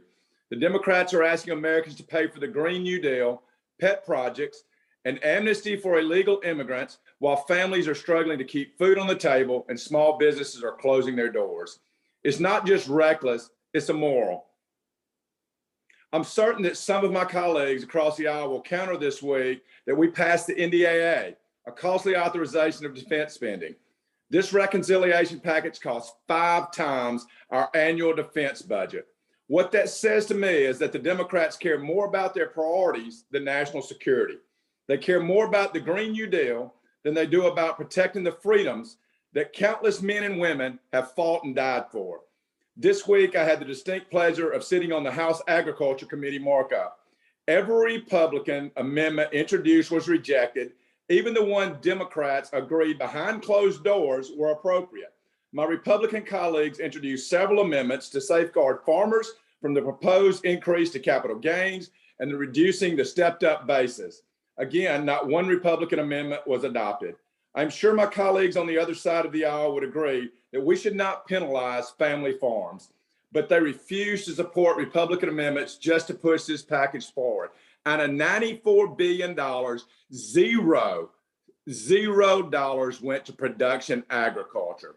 They ignored $28 billion of proposed new spending, allowing no opportunity for it to be addressed by the committee. We don't know how that $28 billion is being spent. And to this moment, to my knowledge, the ranking member of the Agriculture Committee has still not seen how the Democrats propose to spend that $28 billion. We will not see this provision until it goes to the floor. $28 billion going entirely unchecked. If we let this bill pass, it will cost more than 18 months of the total combined wages of every American. We are spending even inconceivable amounts of money on disorganized liberal priorities, all at the expense of the American taxpayer and the American farmer. We've never seen tax increases this high. This will be the highest sustained tax burden in American history. 2/3 of employer tax increases will be the burden of lower and middle class Americans. And to accommodate all this new taxation, they have allocated $80 billion to the IRS to target American families and small business. I cannot understand why, after this year of unbelievable struggle, we want to ask Americans for more. This is a bill full of broken promises to American families. Thank you, and I yield back. Gentleman yields back. I now recognize the gentleman from California, Mr. McClintock, for 5 minutes. Well, thank you, Mr. Chairman. First, let's be honest. This isn't $3.5 trillion of new spending or $4.3 trillion. As a practical matter, it's at least $5.5 trillion because it pretends that permanent new entitlements in this bill are only temporary. So think of it this way. $1 trillion comes to an average of about $8,000 per family. So $5.5 trillion is about $44,000 taken out of a family's purchasing power. And don't think for a moment we're talking about somebody else's family. Every dollar the government gives to you, it first has to take from you. And it can only do that in one of 3 ways. Through current taxes, which rob you of your current purchasing power, borrowing, which robs you of your future purchasing power, or printing money, which robs you through inflation every time you go shopping while it silently hollows out your savings and retirement funds. And don't fall for the lie that these taxes will only fall on businesses. Businesses don't pay business taxes. They only pass them along to you as a consumer through higher prices, to you as an employee through lower wages, and to you as an investor through lower earnings. That's your 401k. And you know they're coming after working families because they're hiring 87,000 new IRS agents in this bill. 87,000 new IRS agents. That's the entire population of Miami Beach, Florida. Imagine the entire population of that city spending full time going after every taxpayer in America. And get this, the Democrats' so-called American Families Plan will require your bank to report every one of your private transactions over $600 automatically to the IRS. Every transaction you make over $600 reported to the IRS. Does that sound like they're going after the Biden family? No, they're coming after your family. And if you're typical, you already paid more in taxes last year than you paid for food, clothing, healthcare, and entertainment combined. Yet, according to the Democrats, that's just not enough. Well, what else do you get for your $44,000 of new taxes and inflation and tax-driven price increases? Well, you get amnesty, legal permanent residence, and a fast track to citizenship for 8 to 10 million foreign nationals who illegally entered our country and are demanding to stay. This at a time when real family earnings are declining, crime is increasing, homelessness is rampant, and mounting debt is killing the American dream of a better future for our children.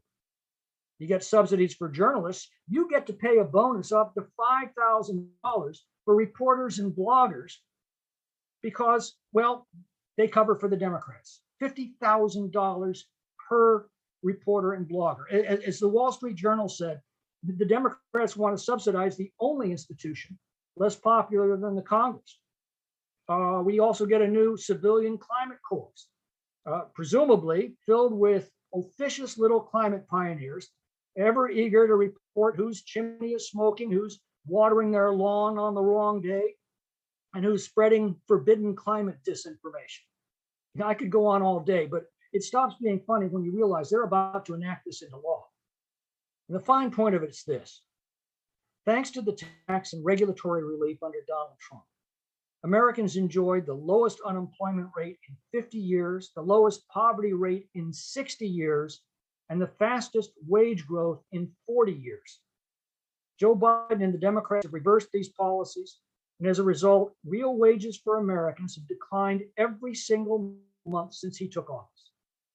No country has ever taxed and spent and borrowed its way to prosperity, but many have done so to their ruin. And I have just one question for my Democratic colleagues. What makes you think that socialism will work any better here than everywhere else in the world that has been tried? I yield back. Gentleman yields back. I now yield 5 minutes to the gentleman from Wisconsin, Mr. Grothman. Hi. I'm not the type of person to cry, but I could cry looking at this thing. It's just so different from what our forefathers envisioned when they founded this country. We expected a country with a limited government. That's why we have a 10th Amendment. That amendment was specifically designed to limit government to certain functions. And there is nothing that you folks do not think is a good idea if somebody comes forward and says spend $1 billion here or $1 billion there, that you will not throw in this bill. I'm going to start out with education. Your universal 3- and 4-year-old kindergarten. First of all, it's based on a faulty premise. We all know that American students, high school students, do worse than other students on international tests. But actually, American students do very well on 4th grade tests. In other words, our students start out well at home.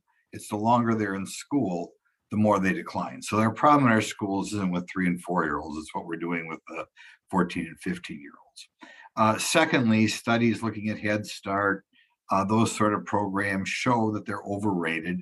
And you can teach a kid to read when they're 4, you can teach a kid to read when they're 5. By the time they roll around to age 8, They're all about the same. Finally, I really don't like this because it's a massive step towards getting the parents out of their children's lives. And well, you know, some parents spend more time than others with the 3 and 4 year olds. You're going all in on the idea that we're going to massively increase the role the government pays or takes in raising children as opposed to the parents. You have free, what Wisconsin would call technical school. I think you call community college here. Like anything for free, some people will use it and not appreciate it. I love the tech schools. We generously subsidize them in the state of Wisconsin, but you are switching things by making it free, changing the culture. Some of these people would just go to technical school and hang out. I realize one of your goals is just more government involvement, and that's what you're going to get here. Another thing that goes throughout here, as Mr. McClintock recently spoke, we have a huge labor shortage in this country. Wherever you go, we need more people to work. And how do you respond? Putting more money in programs like Job Corps, which doesn't even have a specific function. Same thing is going to be true of the Climate Corps. As you hire more and more people, as private businesses desperately look for more people. The staff keeps telling me you want to hire 87,000 IRS agents. I mean, we need so many people in the productive part of the economy. But I still don't believe the 87,000, no matter how many times staff tells me that. I can't believe it's not 8,700. Even at 80, but if it is 87,000, have any of you sat through an IRS audit? I mean, talk about destroying people's lives. And you really feel at the time when we have such a labor shortage, now is the time to hire that many more IRS agents? The other thing that comes through in here, with the increased Pell Grants being one example, is you have more and more programs conditioned on not having a traditional middle-class, hardworking family. Okay, our whole welfare system is geared towards giving things to people other than the traditional basic family. And this furthers us down the path of, if you are a child of a traditional middle class family, take out the student loans, go in debt till you're age 50. But if you're not a traditional family, we're going to up the amount of money that we give you. That's another thing that's just horrible. And it's not the only program in here like this. The increased funding for low-income housing, again and again, and I could sometimes sit down with you folks, again and again, we are putting people in a position, if they don't work very hard, and certainly if they have kids without being married, they get things that the average middle-class family does not get. Just horrible. Another theme throughout here is race-based programs, an idea that we have to do more towards identifying people where their great-great-great-grandparents live. I don't know why you obsess with that. All you're going to do is tear Americans apart. But throughout this bill, this long bill, again and again, we find programs pushing in that direction, something else that we certainly don't need. And then we push into other areas you'd never guess. We had arts and entertainment for other programs, an area in which we have to get involved in. The electric vehicles, we pick out a favorite industry, throw more corporate welfare at those folks. So in any event, I think the massive degree in which this program screams to the American public that the government ought to be solving every problem, that the government ought to be hiring a lot more people, that the government ought to be sticking their nose in a lot more private businesses, is going to result in a very different America, and an America very much changed for the worse. Thank you. Gentleman's time has expired. Gentleman's time has expired. I now yield 5 minutes to Mr. Smucker. Thank you, Mr. Chairman. I have trouble listening to some of what I've been hearing today, and I want to take my time to respond to some of the comments made by my colleagues across the aisle. Mr. Chairman, I'll start with yours. The idea that Democrats were looking to work with Republicans on this bill. Come on, you can't be serious. I just came through 4 days of Ways and Means markup on this bill. we submitted, I think it was 63 amendments. 63 amendments that would have improved the bill. Many of them Democrats potentially would have agreed with, but there was no interest in working with Republicans on this bill or on any of this agenda. I will say I had two members, and I appreciate, they know who they are, but I appreciate their support for one of my bills, but that was it. This was not in any way a bipartisan process, and it wasn't Republicans who did not want to participate in making this a bipartisan process. I heard today that job creators are leading the country into the abyss. Have any of you on your side ever created jobs? Are you kidding me? Are you kidding me? Job creators leading the country into the abyss. I'm actually insulted by that. I'm angry by that. And job creators all across my district will be angry when I play that clip for them. That's hard for me to believe that that was said here. I have 11 brothers and sisters. I was born into an Amish family, first in my family to graduate from high school. I earned my way through high school by hanging drywall at night. I bought a small business when I was 17 years old, operated that out of a spare bedroom in my parents' home, worked my tail off, and over 25 years, created hundreds of family-sustaining jobs.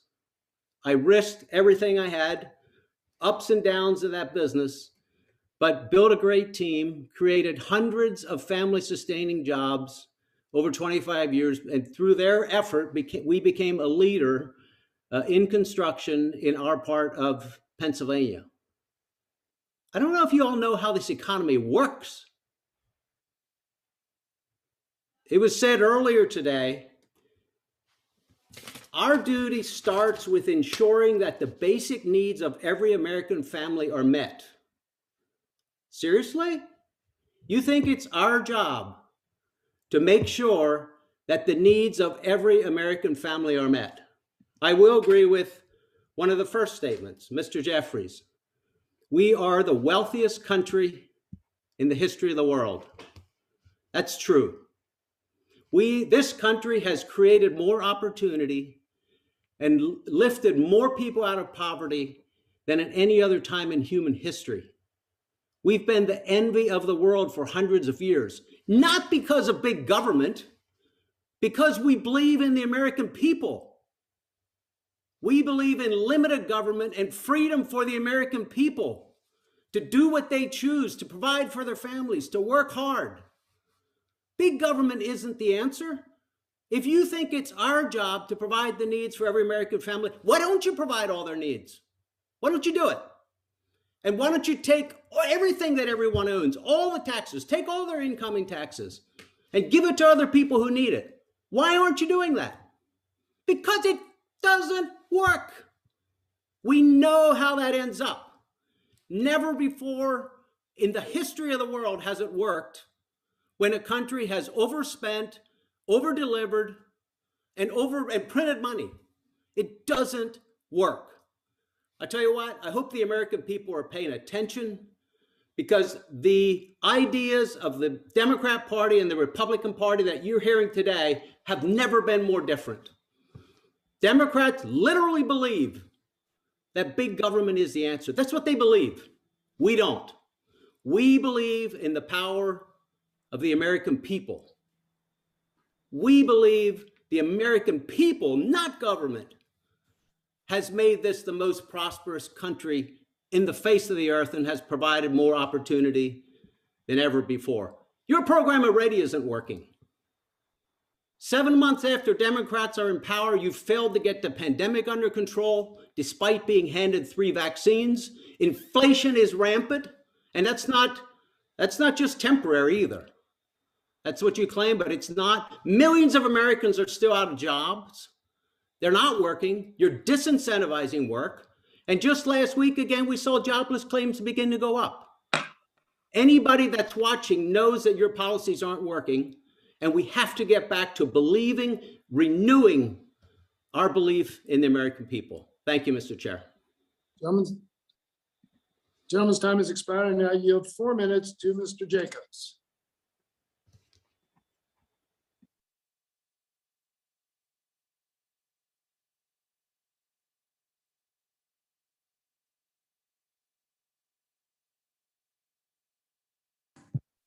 Oh, he is. Mr. Jacobs, you need to unmute.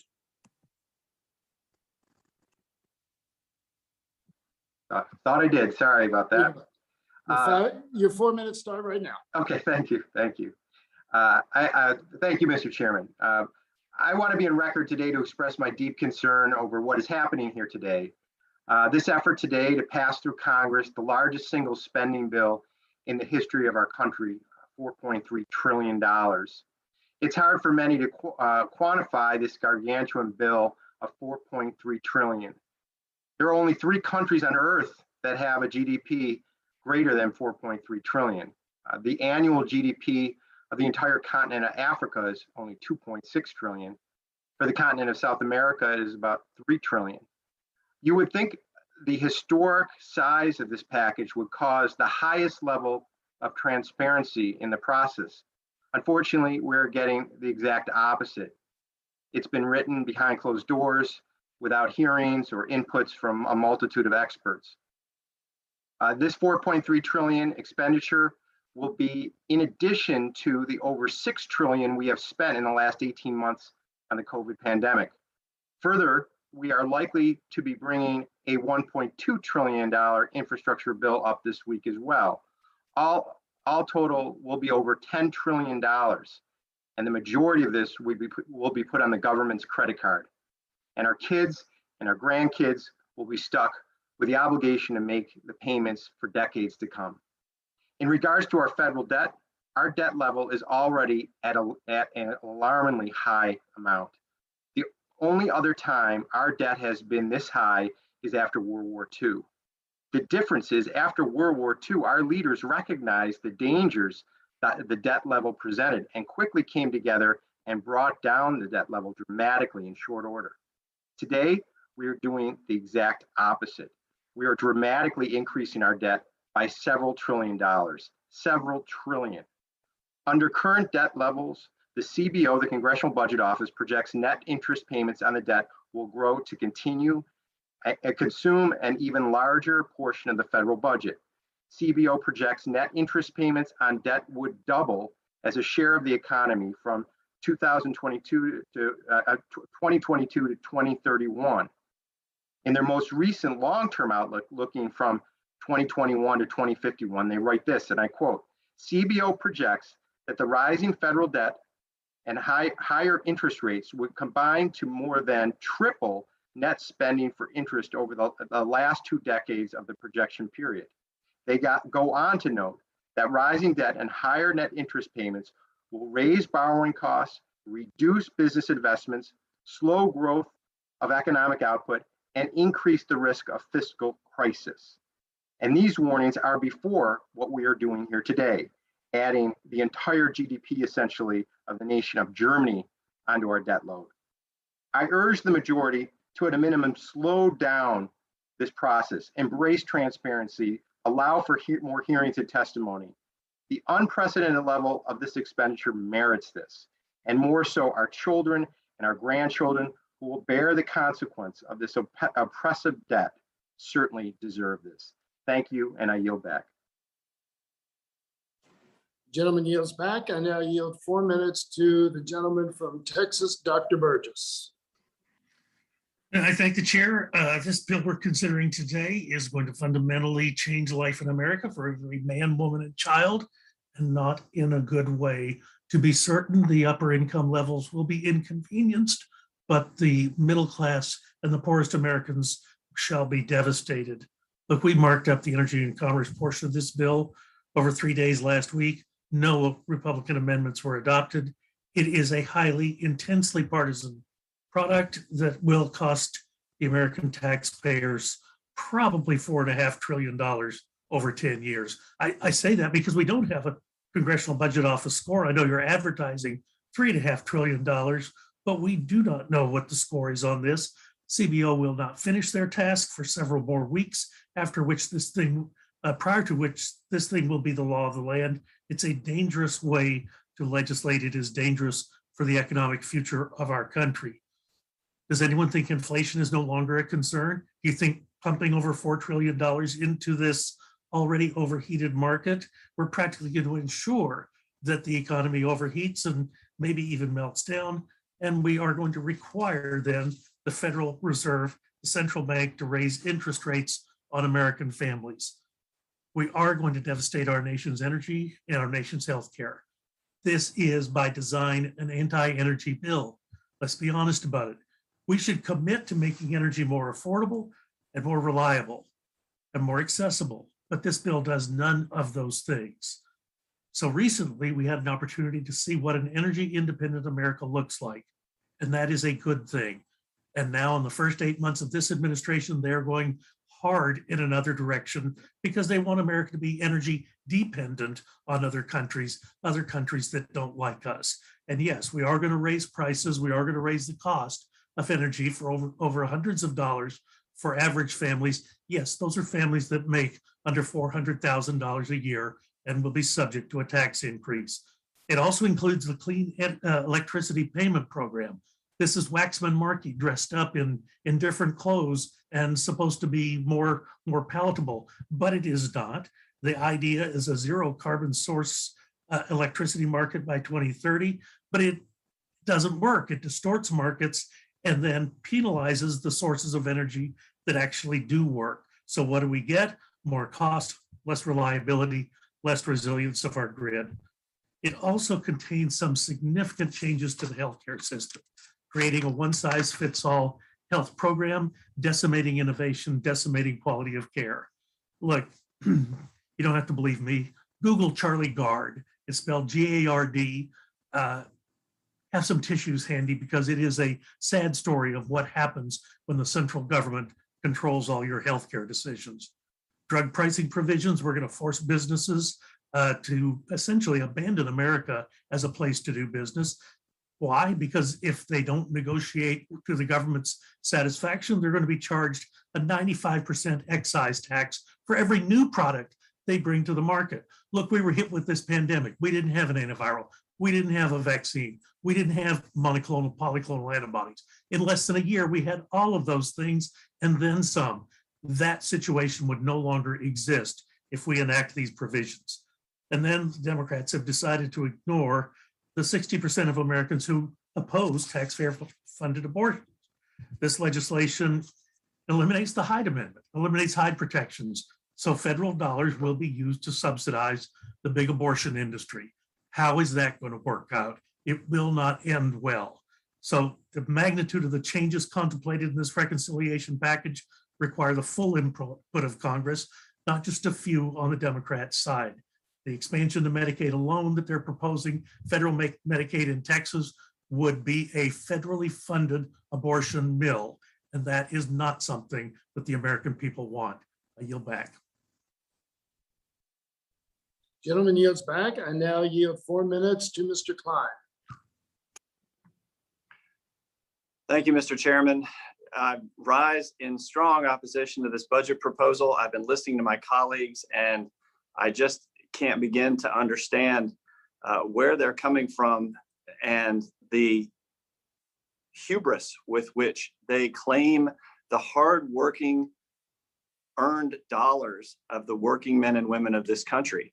The largest tax increase since 1968 is in this bill. The corporate tax increase would make us higher than that of communist China, and it would be shouldered by the middle class and small businesses. Say what you will, the small business community and the corporations will pass that tax increase right on to middle class consumers. They will send jobs and businesses fleeing overseas and give American competitors an advantage. The Joint Committee on Taxation found over 66% of the tax increase will be borne by middle and lower income earners. This would come in the form of wages, employment, and higher utility bills. It'll be detrimental to more than 21 million mom and pop shops, many in my district, because of the elimination of the small business deduction, which allows small business owners to deduct 20% of their income. And the expansion of the death tax This supercharged second death tax will force family-owned businesses to sell off assets in order to pay a massive tax bill to an even more massive IRS. Eventually, these tax changes will cost 1 million jobs over the long term. Although the Biden administration has claimed that most small businesses will be exempt from its tax hikes, the Tax Foundation has said that that's misleading. In fact, almost 900,000 small businesses could be hit with the Democrats' limitation of the pass-through deduction based on 2018 IRS data.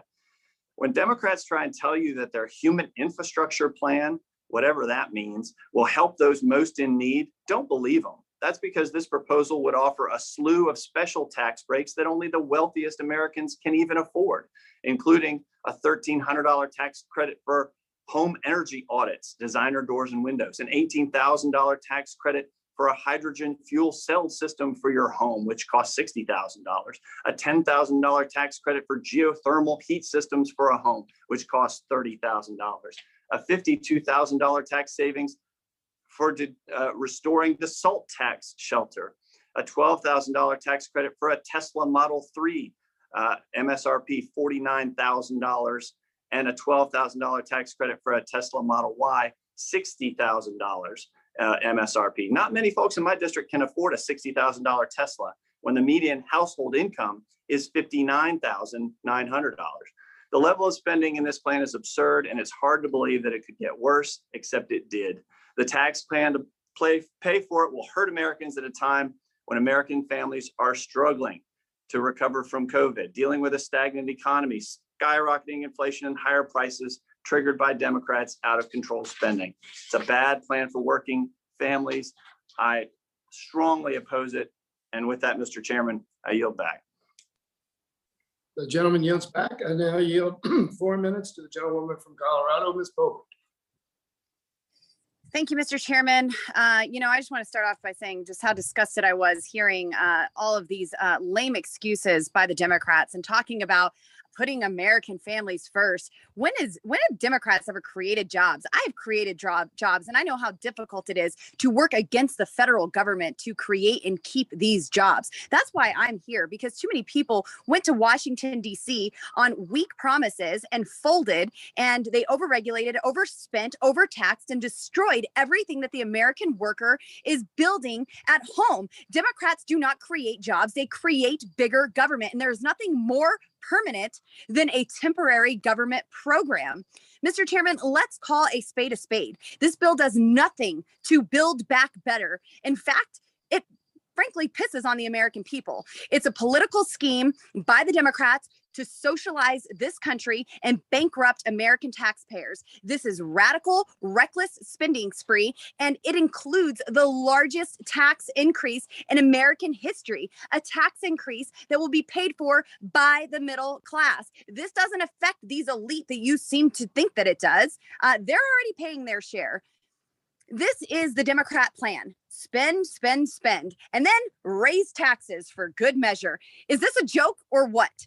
In this bill, Democrats raise the tax rate on American job creators higher than the rate of communist China. I know Democrats certainly are envious of the CCP, but we will never become the CCP here in America, and that's what I'm here to prevent. This corrupt bill will cause further harm to our great nation. It harms our great American energy industry and gives the IRS more power so they can more aggressively target conservatives like they did under Obama.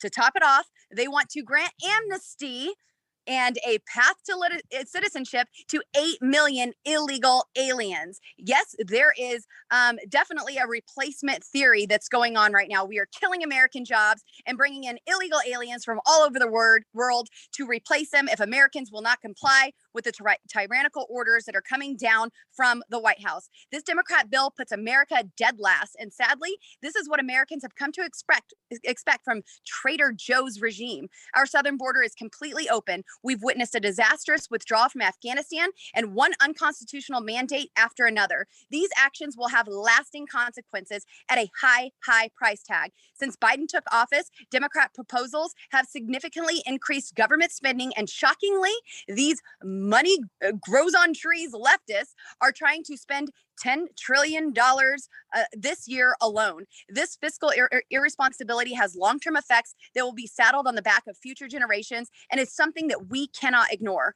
Reports indicate that this reconciliation package is set to increase yearly government spending by 73% every single year for the next 10 years, putting our children's future in the toilet. The brunt of this cost will fall on the backs of working families, while those who refuse to work will continue to sit at home on the couch collecting federal checks. Bravo, Democrats. This bill would also increase spending by $27,000 for every household in the country. I wonder how many American families will have an extra $27,000 laying around for Uncle Sam to squander away.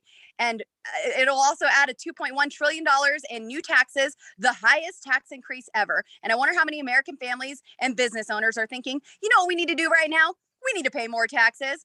And it will add fuel to the highest inflation we've seen in 4 decades that has prompted this steep rise in the cost of gas, groceries, and other everyday expenses for American families. But don't worry, you save 16% on your July 4th barbecue. So let's talk about what this really is. It's checking off progressive promises to Joe Biden and Nancy Pelosi's corrupt special interest groups. This legislation includes a $200 million earmark that I tried to prevent in the Natural Resource Committee for a luxury golf course and hotel and homes in the Presidio Trust in Nancy Pelosi's backyard. But you know, the speaker deserves a little extra in her bill.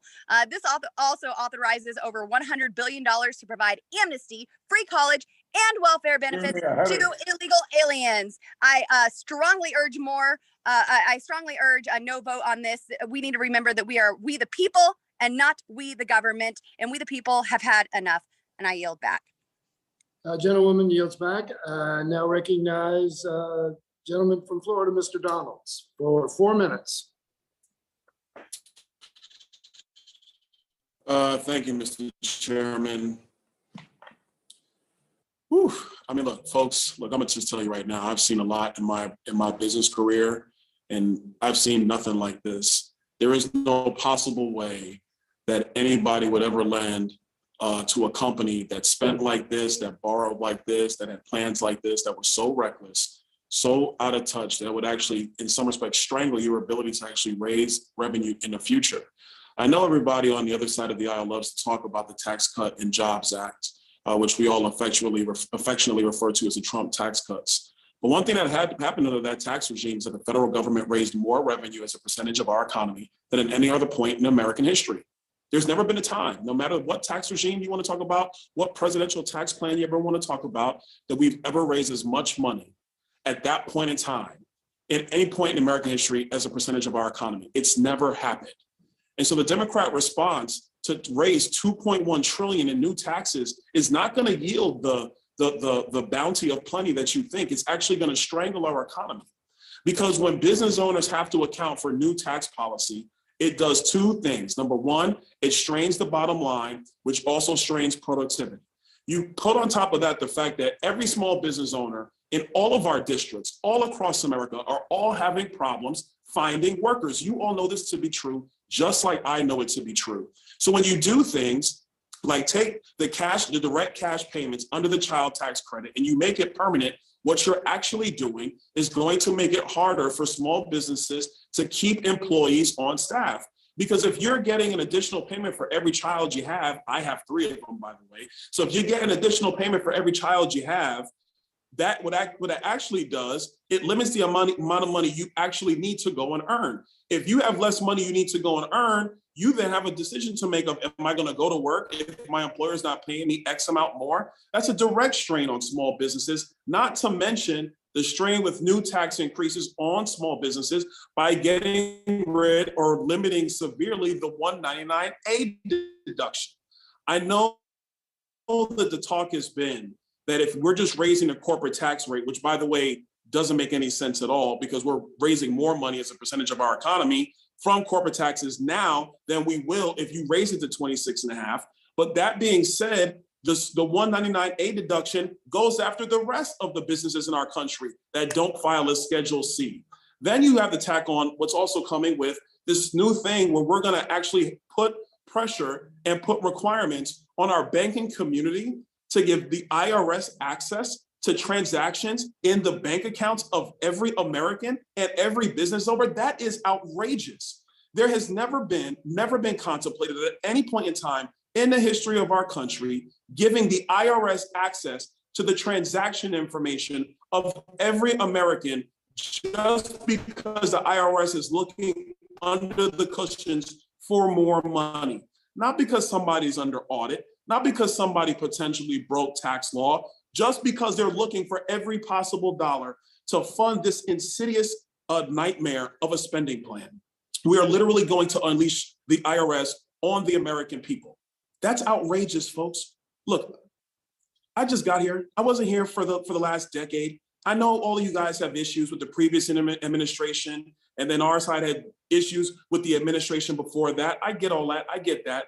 But to turn the IRS on the American people just so you can find every possible penny to give it to limousine liberals who want to buy the newest model Tesla, or to give it to some green new energy company so they can get solar panels from China, or so we can put electric batteries in cars, which, by the way, you have to get the batteries essentially from China because they're the ones that are mining the lithium and the rare earth element.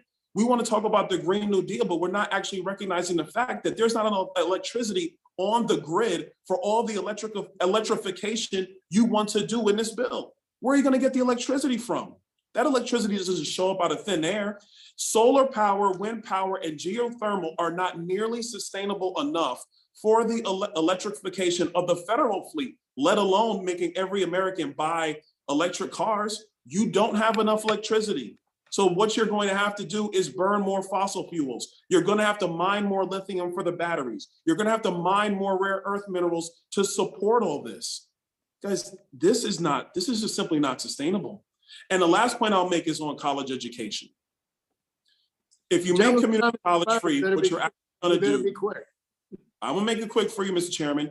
If you make community college free, what you actually do is lower the value of community college. Anytime you make something quote unquote free, meaning that the person who acquires it doesn't have to actually dispense a value to acquire it, it lowers the value. You're not helping the American people. This is not building back better. This is using the crisis of COVID-19 to do everything that Bernie Sanders and Representative Ocasio-Cortez ever wanted to do. I yield back. Gentleman's time has expired, and now I yield 4 minutes to the gentleman from Iowa, Mr. Feenstra. Thank you, Mr. Chairman, and thank you, Ranking Member Smith. I strongly oppose this bill also. This is yet just another uncalled for and unprecedented attack on our agriculture community by President Biden and the congressional Democrats. I'm here to tell you, rural America will be crushed by these regulations, these tax hikes, the Green New Deal provisions in this bill. This will catastrophically affect rural families and businesses who are the breadbasket to the world. During the Ag Committee markup, I offered a number of straightforward amendments, including one that would protect family farms from tax hikes in this bill. This is important because President Biden has repeatedly pushed the elimination for stepped up in basis, which would harm multi-generational farmers most. In fact, a study by Texas A&M Agriculture and Food Policy Center found that stepped up in basis changes would impact 90% of the family farms. Yet the Democrats blocked my amendment, refusing to protect our producers from this harmful tax hike.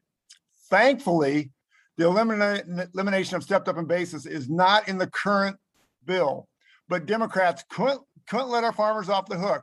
They wanted to go after our farmers, and instead they created a reversing the death tax protections passed in the 2017 Tax Cuts and Jobs Act. Shame on you. This will expose thousands of family-owned farmers and businesses to be sold just so farmers can pay the IRS.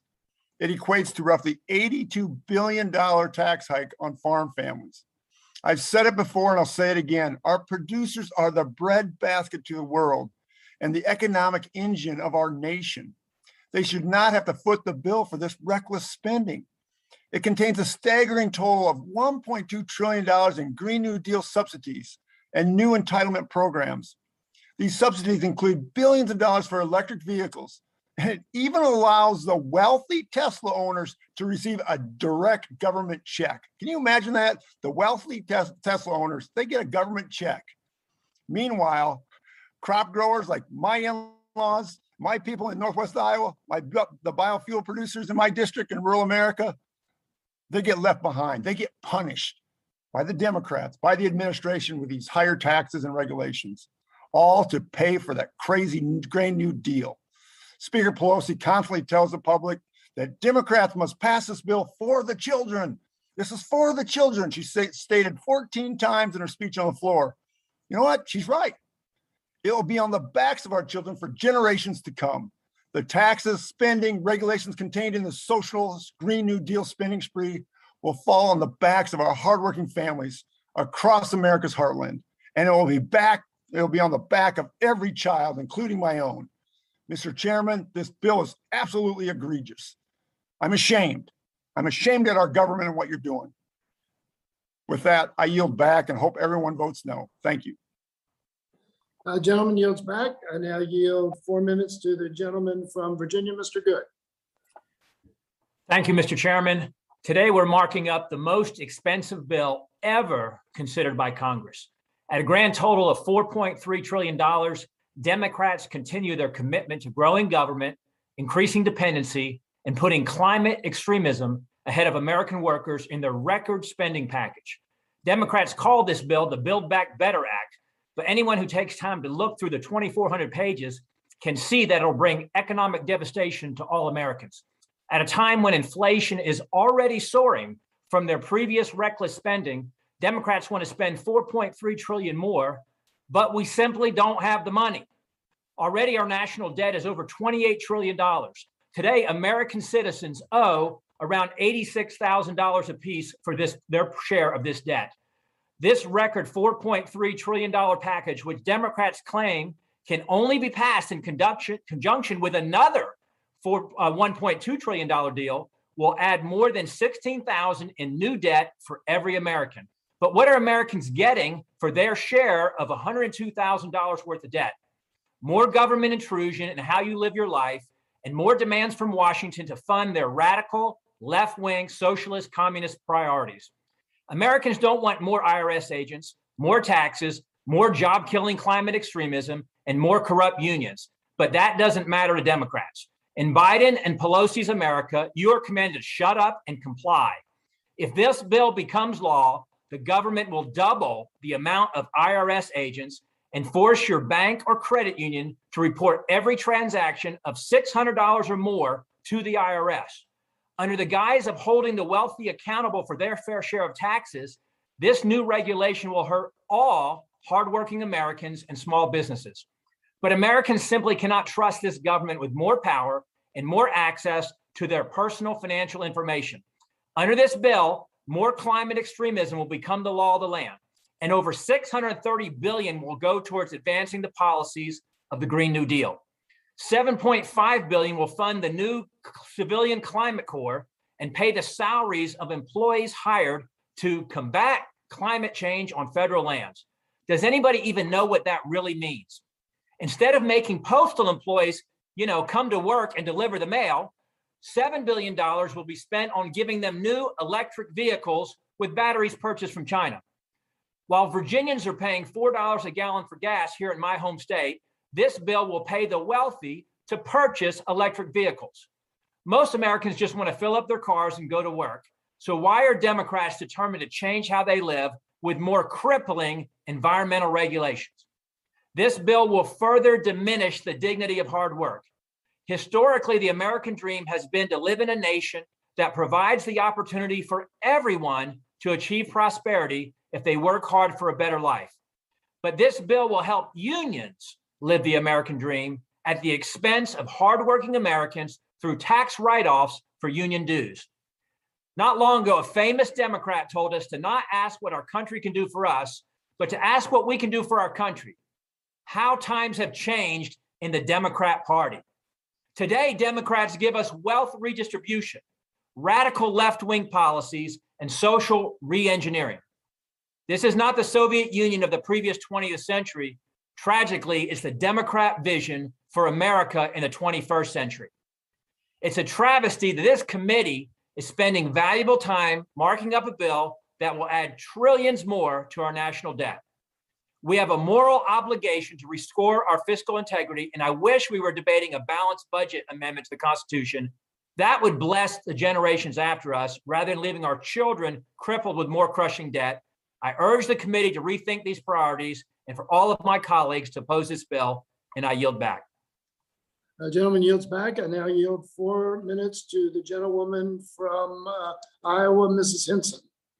Thank you, Mr. Chairman. Thank you, Mr. Ranking Member and fellow members of this committee.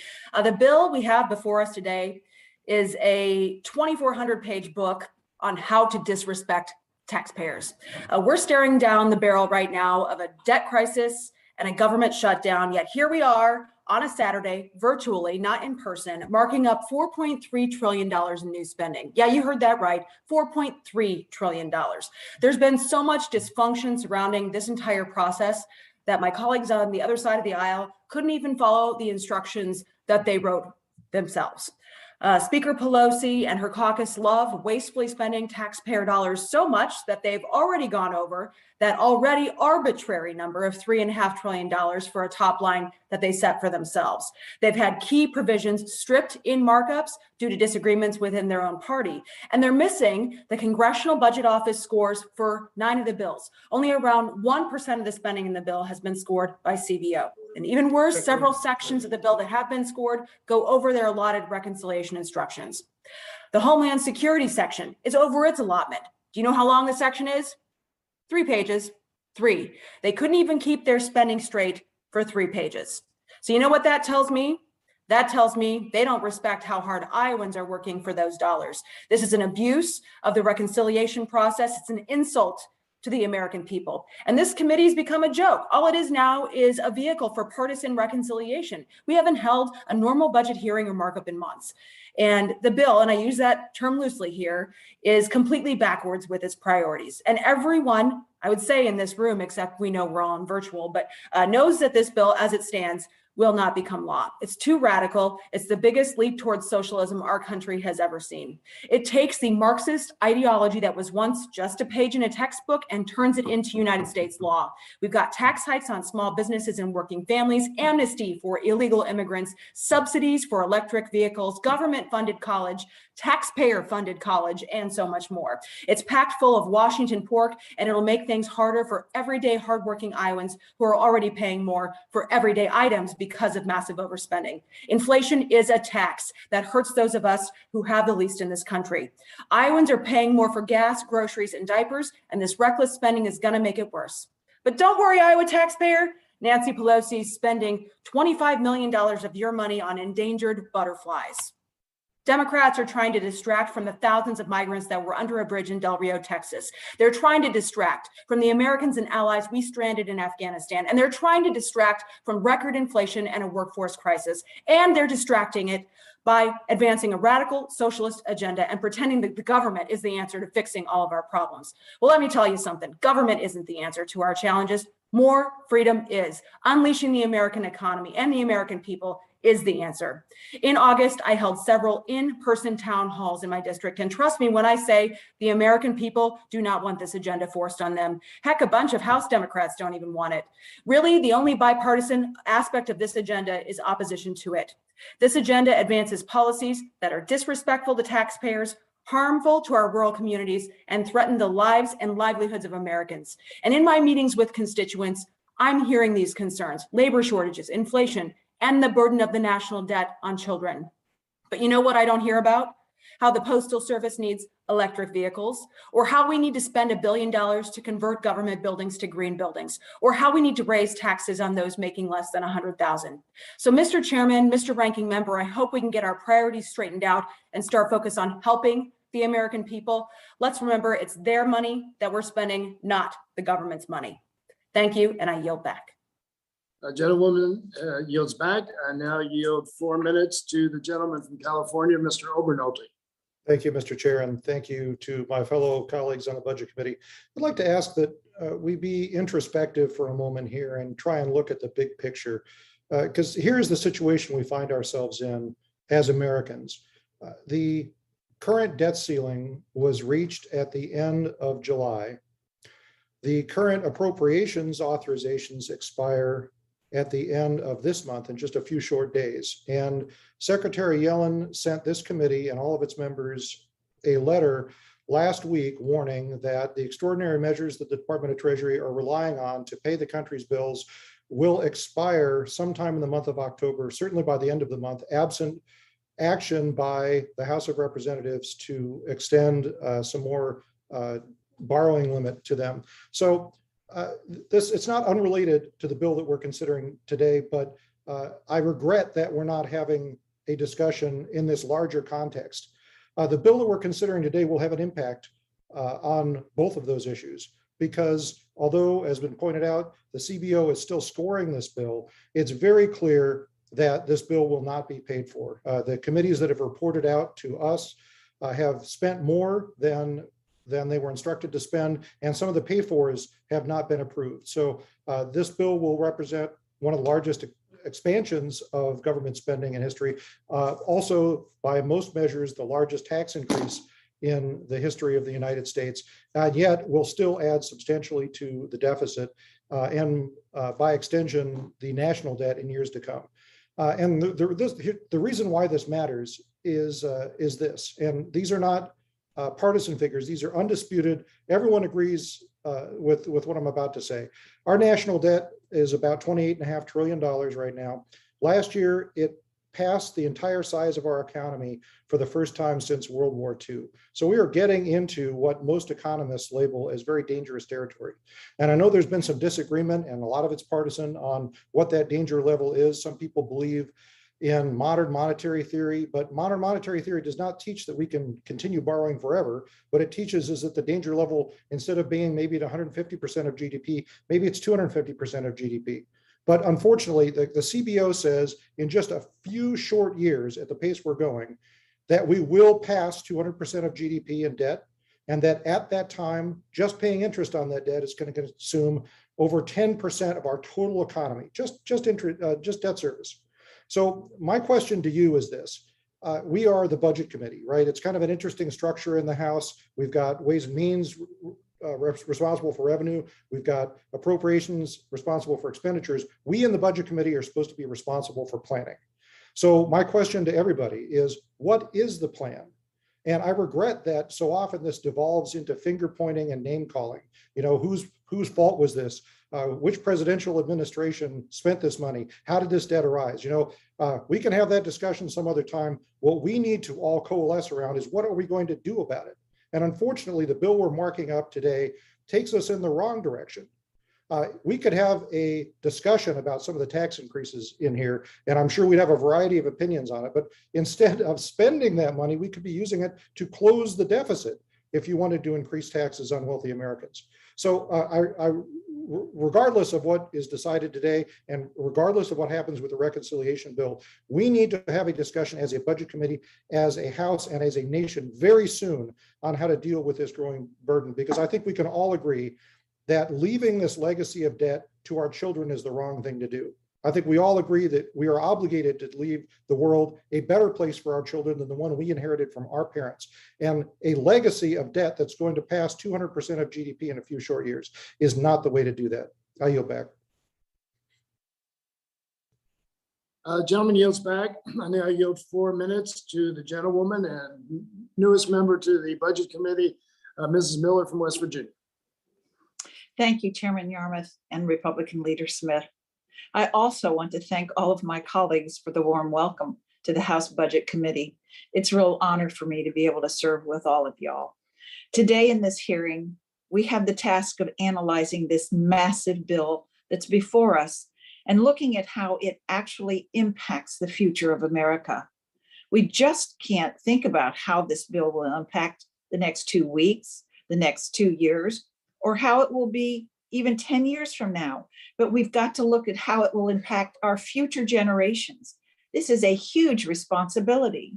The legislation before us today will negatively shape the future of the American economy and negatively impact the pocketbooks of the middle-class, hardworking Americans for many years to come.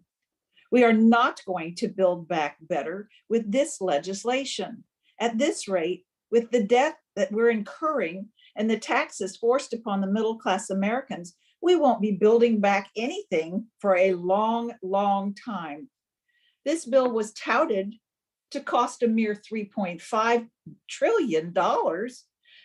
But as my colleagues across the aisle just kept getting greedier and greedier with the American taxpayer dollars, we now have reached a fevered pitch of $4.3 trillion. Trillion dollars. Where's that money going to come from? We are levying the largest tax increase in American history on our constituents. This tax increase will not only decrease workers' wages, but will cost jobs as businesses move back overseas. What is before us today is wildly out of touch with the American people and what they need. For a party who claims to care about American workers and their families, they sure have a funny way of showing it. My home state of West Virginia is energy rich.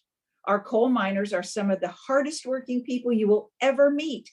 I could go on for hours about the other ridiculous and crazy provisions contained in this bill, like $7.5 billion to help support the Green New Deal and billions of dollars for environmental justice.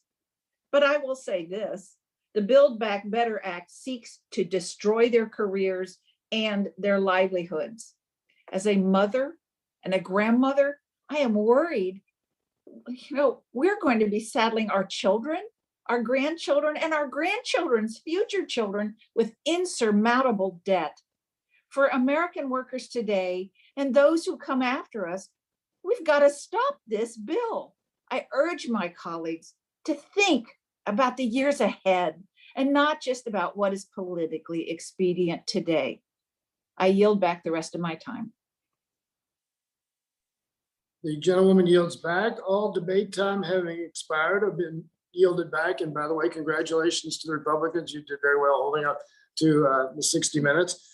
We will now proceed with ordering the House Budget Committee print to be favorably reported to the House. I want to remind the members that we will consider any non-binding motions to instruct after the conclusion of the vote on this measure. I now move that the Committee on the Budget order reported the committee print pursuant to the reconciliation instructions set forth in Title II of SCON Res 14, the concurrent resolution on the budget for fiscal year 2022, with the recommendation that the bill do pass.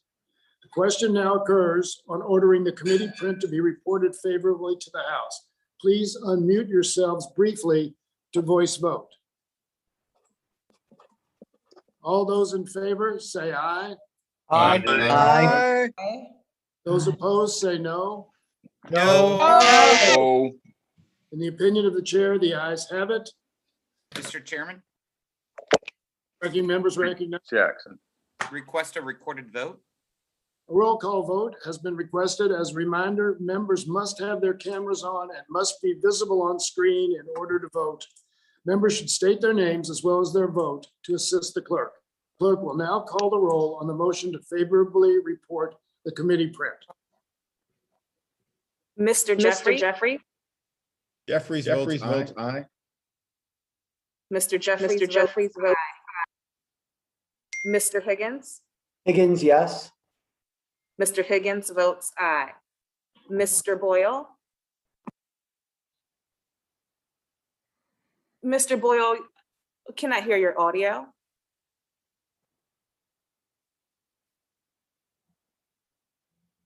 I cannot hear your audio, Mr. Boyle.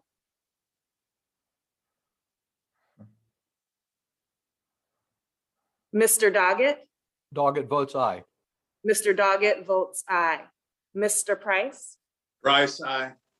Mr. Price votes aye. Ms. Schakowsky? Schakowsky votes aye. Ms. Schakowsky votes aye. Mr. Kildee? Kildee votes yes. Mr. Kildee votes aye. Mr. Morelli? Mr. Morelli votes aye. Mr. Morelli votes aye. Mr. Horsford? Horsford votes aye. Mr. Horsford votes aye. Ms. Lee? Lee votes aye. Ms. Lee votes aye. Ms. Chu? Chu votes aye. Ms. Chu votes aye. Ms. Plaskett? Plaskett votes aye. Ms. Plaskett votes aye. Ms. Wexton? Wexton votes aye. Ms. Wexton votes aye. Mr. Scott? Scott of Virginia votes aye. Mr. Scott votes aye. Ms. Jackson Lee? Jackson Lee of Texas votes aye. Ms. Jackson Lee votes aye. Mr. Cooper? Cooper votes aye. Mr. Cooper votes aye. Mr. Series? Series votes aye. Mr. Series votes aye. Mr. Peters?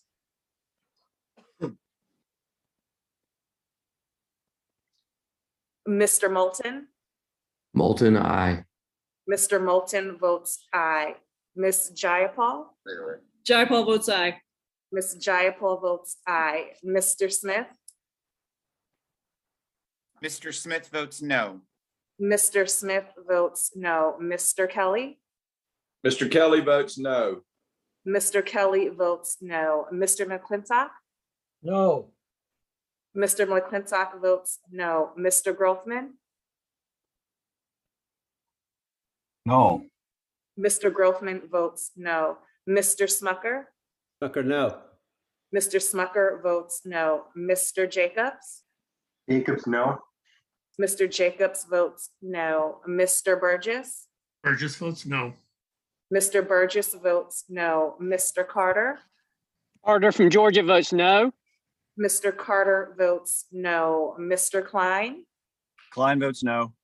Mr. Klein votes no. Mrs. Boebert? Heck no. Mrs. Boebert votes no. Mr. Donalds? Donalds votes no. Mr. Donalds votes no. Mr. Feenstra? Feenstra votes no. Mr. Feenstra votes no. Mr. Good? Good votes no. Mr. Good votes no. Mrs. Henson? Mrs. Henson of Iowa votes no. Mrs. Henson votes no. Mr. Obernolte? Obernolte, no. Mr. Obernolte votes no. Mrs. Miller? No. Mrs. Miller votes no. Can you hear me now? Yes, Mr. Boyle? Let's try this again. Boyle votes aye. Mr. Boyle votes aye. Mr. Peters? Peters votes no. Mr. Peters votes no. Mr. Chairman? Chairman Yarmouth votes aye. Mr. Chairman votes aye. Are there any members who wish to record their vote who have not voted or who wish to change their vote? If not, the clerk will report the vote.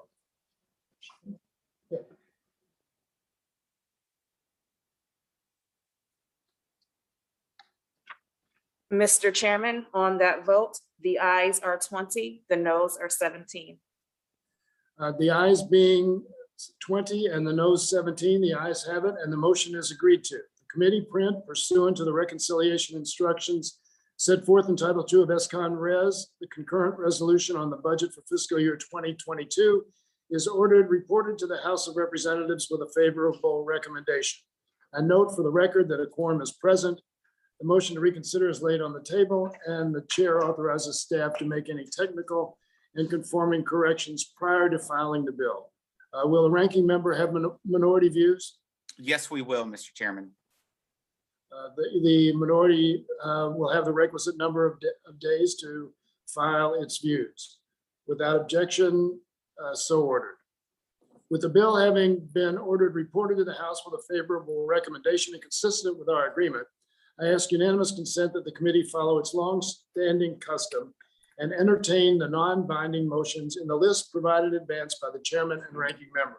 The list of motions has been distributed to the members of the committee. I also ask unanimous consent that roll call votes be rolled and voted on in groups.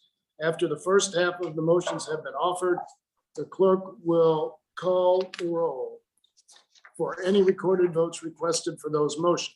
After the final half of the motions have been offered, the clerk will call the roll for any recorded votes requested for those remaining motions. As we get closer to the time of the first vote series, we will make sure your staffs let you know that the vote series is imminent. I'll also warn all members when we are 10 minutes away from that vote series. The ranking member and I have agreed that debate on each motion will be limited to 10 minutes per motion. Debate time will be evenly divided between the majority and the minority. The total 5 minutes provided for the proponent of the motion will include 1 minute for the proponent to close. The designated proponent and opponent of the motion will each be allowed to control their time. Without objection, it is so ordered. I would like to remind members that these motions do not amend the bill we just voted to order reported to the House, and that they are not binding on the Rules Committee. With that, we move to motion, the first motion to instruct, and that is by the ranking member, Mr. Smith. Thank you, Mr. Chairman. I have a motion at the desk. The gentleman's recognized for 5 minutes in support of his motion. What? I'm sorry. The clerk, did the clerk? Oh, I'm sorry. Sorry about that. The clerk, the staff has distributed copies of the motion. The clerk will report the motion. A motion by Mr. Smith. The clerk may dispense with the reading. The ranking member from Missouri, Mr. Smith, is recognized for 4 minutes. The member will also have 1 minute to close. Thank you, Mr. Chairman. This bill before us is over 2,400 pages. We also see that this bill before us has passed with bipartisan opposition after the votes in this committee, showing that there's the only thing bipartisan about this bill is the opposition about this bill. Republicans and now Democrats agree this bill is bad for America. It's packed with all kinds of new spending and new policies. As I mentioned earlier, Democrats are so eager to spend that this bill has grown from 3.5 trillion to 4.3 trillion in just a matter of weeks. The motion that I have offered will protect working class families and ensure there will be no giveaways or carve-outs for the wealthy. My motion would prohibit any new or expanded benefits in this bill from going to individuals making more than $100,000 per year or families making more than $200,000 per year. When you look at what this bill promotes, you will see that the policies are as bad as the price tag. And it becomes very clear that the goal of my colleagues is to give Washington more command and control over the working class, pull more money out of their pockets, and funnel that money to their wealthy friends, buddies, political allies, and the elites. Why? Because Democrats have become the party of the wealthy. Wall Street overwhelmingly over $70 million in supporting Joe Biden for president over Donald Trump. The 10 most wealthy congressional districts in America are represented not by Republicans, but by some of the most liberal members in Congress, by Democrats. My Democrat colleagues insist that this bill is focused on low and middle income families. That's hogwash. But so much of what they are doing directly benefits high income, wealthy individuals. Let me give you some examples of what is in here, some of which I've already discussed, but which bears repeating so the American people can see the garbage in this legislation and how you're rewarding your political friends and wealthy donors. $42 billion in tax credits for luxury vehicles, $7 billion in new tax credits for your electric bicycles. The data overwhelmingly shows, data that my Democrat colleagues have access to, that nearly 80% of the people who claim electric vehicle tax credits make more than $100,000 per year. In other words, billions of tax credits means billions of dollars to help the rich buy fancy new cars. $28,000 in taxpayer-funded paid leave benefits for households making $500,000 a year.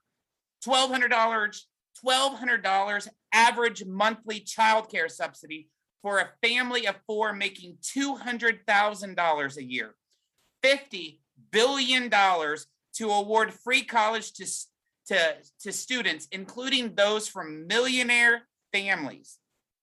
$82,000 in government home buying subsidies that is open to individuals making $200,000 a year, and expanded Obamacare premium tax credits, where families who make over $200,000 annually see a bigger benefit to their bottom line under this policy than families making $50,000.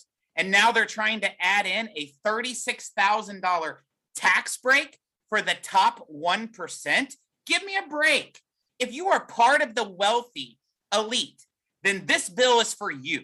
Under this plan, hardworking American families pay for childcare, family leave, college, new houses, luxury electric vehicles, and Obamacare plans for some of the wealthiest Americans in our society. Why? Because they are Democrats, donors, and friends. The Democrat Party controls both chambers of Congress and the White House. This bill is not the result of compromise between our two parties. This is the wish list that Democrats hoped for.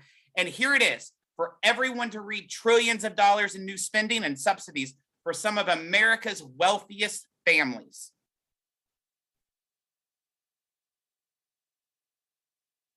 Gentleman's time has expired. Does any member wish to claim time in opposition to the motion? Mr. Chairman, I seek to claim the time in opposition. Gentleman from New York is recognized for 5 minutes. Thank you, Mr. Chairman. It's cute that Republicans have decided to try to recast themselves as the party of working class Americans. Nobody outside of those who worship at the altar of the conservative media entertainment complex are buying it. Now, with respect to the Build Back Better Act, as I previously indicated, President Biden, Democrats in the House and the Senate, are engaging in an intervention and an investment in working families, middle-class Americans, those who aspire to be part of the middle class, the poor, the sick, the afflicted, and the least, the lost, and the left behind, who have been impacted by the pandemic in disproportionately adverse ways, and who have been suffering from things like wage stagnation, decade after decade after decade, while the wealthiest amongst us get even wealthier. The Build Back Better Act will extend the enhanced and improved child tax credit, which has benefited middle-class families with children, working-class families with children, and low-income families with children. In fact, this child tax credit is both one of the largest middle-class tax cuts in American history, and at the same time will help lift half of America's children who are in poverty out of poverty. It will also enhance the earned income tax credit and thereby benefit low-income Americans all across the country, helping them to lift themselves up by their own bootstraps into the middle class. The Build Back Better Act makes investments in job training and education and infrastructure, in housing, in childcare, and of course, in home care and health care, all ways that will dramatically improve the quality of life of working class Americans, middle class Americans, and low-income Americans all across the country. It's incredibly ironic that Republicans would try to lecture us on today as if the Build Back Better Act has anything to do with enhancing the quality of life of the wealthiest amongst us, when that is what they regularly do. It was Republicans on this committee who helped lead the charge with respect to the GOP tax scam in 2017. Where 83% of the benefits went to the wealthiest 1% in America, saddling our children and grandchildren with approximately $2 trillion worth of debt simply to subsidize the lifestyles of the rich and shameless. That's the difference between the radical right and Biden Democrats in both the House and the Senate, who are investing in improving the quality of life of everyday Americans, creating millions of good paying jobs, lowering the cost of living, and at the same time enacting a significant tax cut for middle-class families. Please reject the rhetoric and reject this misguided motion to instruct. I yield back. Gentleman from New York's time has expired. The ranking member is recognized for 1 minute to close. Thank you, Mr. Chairman. Speaker Pelosi has said repeatedly that a budget is a statement of your values. We have Americans still trapped in Afghanistan, living under a terrorist regime. We have hundreds of thousands of illegals pouring into our country each month. Consumer prices have been rising nonstop for months, making it harder for working families to put food on their tables, gas in their cars, and clothes on their backs. This bill, born out of a $68 trillion budget, does nothing to solve those issues. It only makes those issues worse. I would encourage my colleagues on the other side in the majority to actually read the bill text, to actually read the text of this legislation and ask yourselves if you believe this represents your values. This giveaway to the wealthy, rewarding your political friends and allies and donors, does it represent those families in your district who will be forced to pay for all this spending? If you're about the wealthy, you will vote against this amendment. If you're for the working class and the poor, you will vote yes for this amendment. Let's see where you stand. Time for debate on the motion has expired. The question is on the motion offered by the ranking member. All members should unmute at this time. All those in favor of the motion by the ranking member will say aye. Aye. Aye. All those opposed to the motion will say no. No. Hold on a minute. All right. Wait a minute. But we're rolling the vote, I thought. I will assume there's a no. That's a no. In the opinion of the chair, the noes have, yes. Mr. Chairman, I ask for a recorded vote. Roll call vote has been requested pursuant to our unanimous consent agreement. We will hold a roll call vote after debate has been completed on the first half of the motions. Motion to instruct number 2. I recognize Mr. Kelly for the purpose of a motion. Mr. Chairman, let me get this. Mr. Chairman, I have a motion at the desk. Staff has distributed copies of the motion. The clerk will report the motion. Mr. Chairman, we have at the desk a motion offered by Representative Kelly. The clerk may dispense with the reading. The gentleman from Mississippi is recognized for 4 minutes. The member will also have 1 minute to close. Thank you, Mr. Chairman. This is repealing the cow tax. I move to strike the $75 million in funding for the EPA to create a new program under the Clean Air Act, which would assess a tax on methane emissions. This is an unfair and unnecessary tax on dairy farmers and livestock owners by fining them for methane emissions. Farm Bureau estimates this tax will have an annual impact of $361.5 billion on American agricultural operations. This means $112 billion on the dairy industry at $6,504 per dairy cow, $198.75 billion on the beef industry at $2,607 a head, and $39 billion on swine at $503 per head. The proposed tax would increase producer costs, leading to higher consumer prices in a year that food prices have increased dramatically. This additional tax ensures that producers and consumers can expect higher prices in the foreseeable future. Under the Biden administration, the inflation crisis has grown out of control. Food prices are up 3.4% over the past year, and this is expected to rise by the end of 2021. Beef can expect a 4 to 5% increase, pork a 5 to 6% increase, poultry a 3.5 to 4.5% increase, and dairy a 1 to 2% increase. Inflation has averages 2% over the past 20 years. Inflation in 2021 has already exceeded 50% higher than average annual inflation. This trend is expected to continue through 2022. Our colleagues in the Senate have successfully introduced an amendment to bar any new permits or federal methane requirements on livestock. Senator Ernst Stop the Cow Tax Amendment was adopted in wide bipartisan vote, 66-33.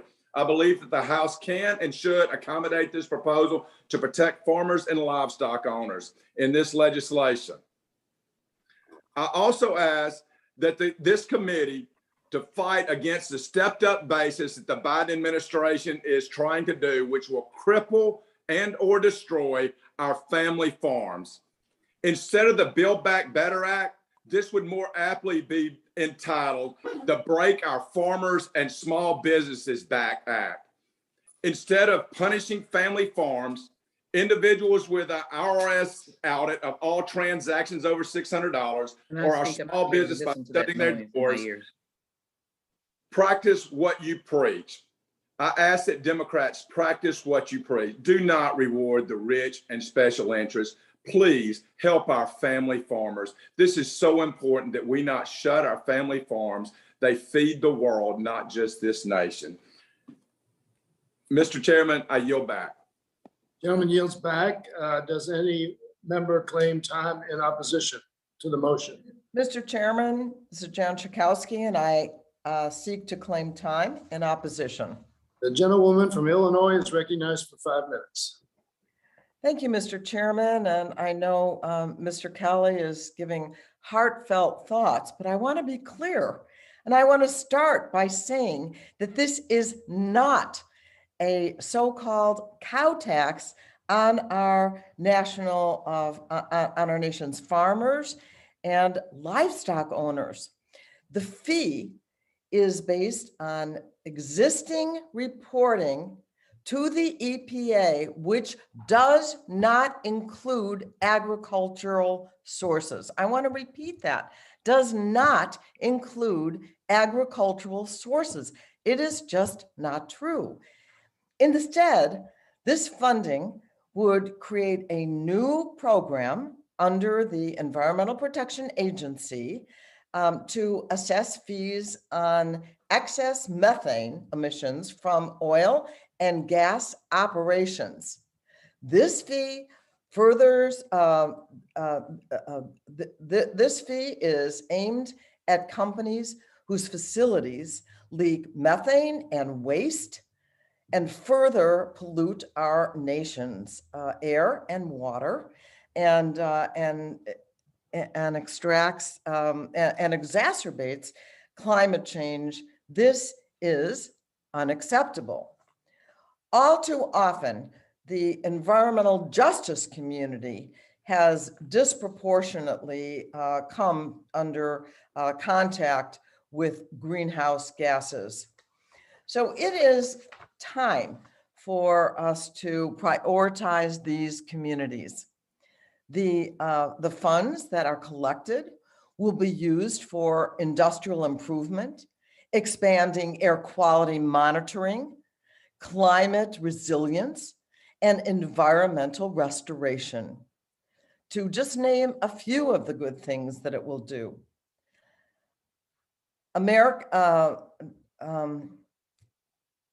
Let's see, where am I? A methane fee is an important part of the fight to cut down our nation's greenhouse gas emissions, to combat climate change, and to protect the health of Americans. So I urge my colleagues to oppose this motion. It makes a claim that is simply not the case. This is not a burden on families, on family farmers, on any farmers. This is about cutting our nation's greenhouse gas emissions and supporting those communities that are impacted the most by this excessive pollution. And with that, I yield back. Gentlewoman from Illinois yields back. The member from Mississippi is recognized for 1 minute to close. Thank you, Mr. Chairman. And I disagree. Our Farm Bureau, I'm not the one who said it hurts our farmers. Our Farm Bureau, I've relied on them many, many times. We have them in all 50 states. They are a product of our farmers getting together. And the Farm Bureau says this will cost us $361 billion, just as I lined down.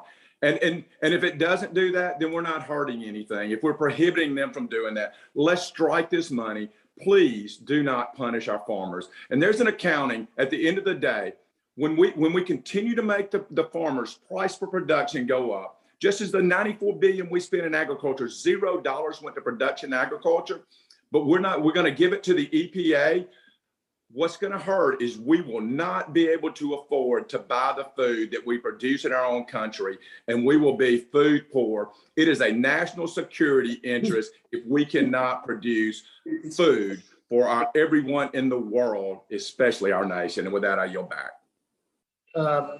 Time for debate on the motion has expired. The question is on the motion offered by the member from Mississippi. All members should unmute at this time. All those in favor say aye. Aye. Aye.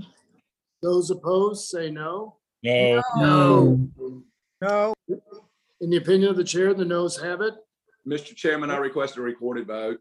Roll call vote has been requested pursuant to our unanimous consent agreement. We will hold the roll call vote after debate has been completed on the first group of motions. I now recognize Mr. McClintock for the purpose of a motion. Thank you, Mr. Chairman. I have a motion at the desk. The clerk has distributed copies of the motion. The clerk will report the motion.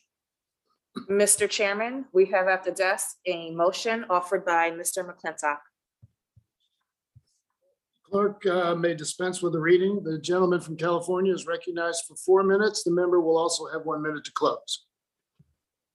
Thank you, Mr. Chairman. This motion requests that all of the provisions in this bill that would extend amnesty to millions of illegal aliens without taking any steps to secure our wide open border be removed. These provisions have to come out of the Senate under its parliamentarians' opinion, so we might as well take them out now. I think this would be a good way to test the intentions of the Democrats to go around the parliamentarian and enact this amnesty anyway. Of course, following the rules like our immigration laws have never been the Democrats' strong suit. The provisions currently in the bill provide amnesty, legal permanent residence, and a special path to citizenship for 8 to 10 million illegal immigrants who broke our border laws to come here, broke our immigration laws to stay here, and broke our employment laws to work here, and who haven't been convicted of more than 2 other misdemeanor crimes like burglary since they arrived here.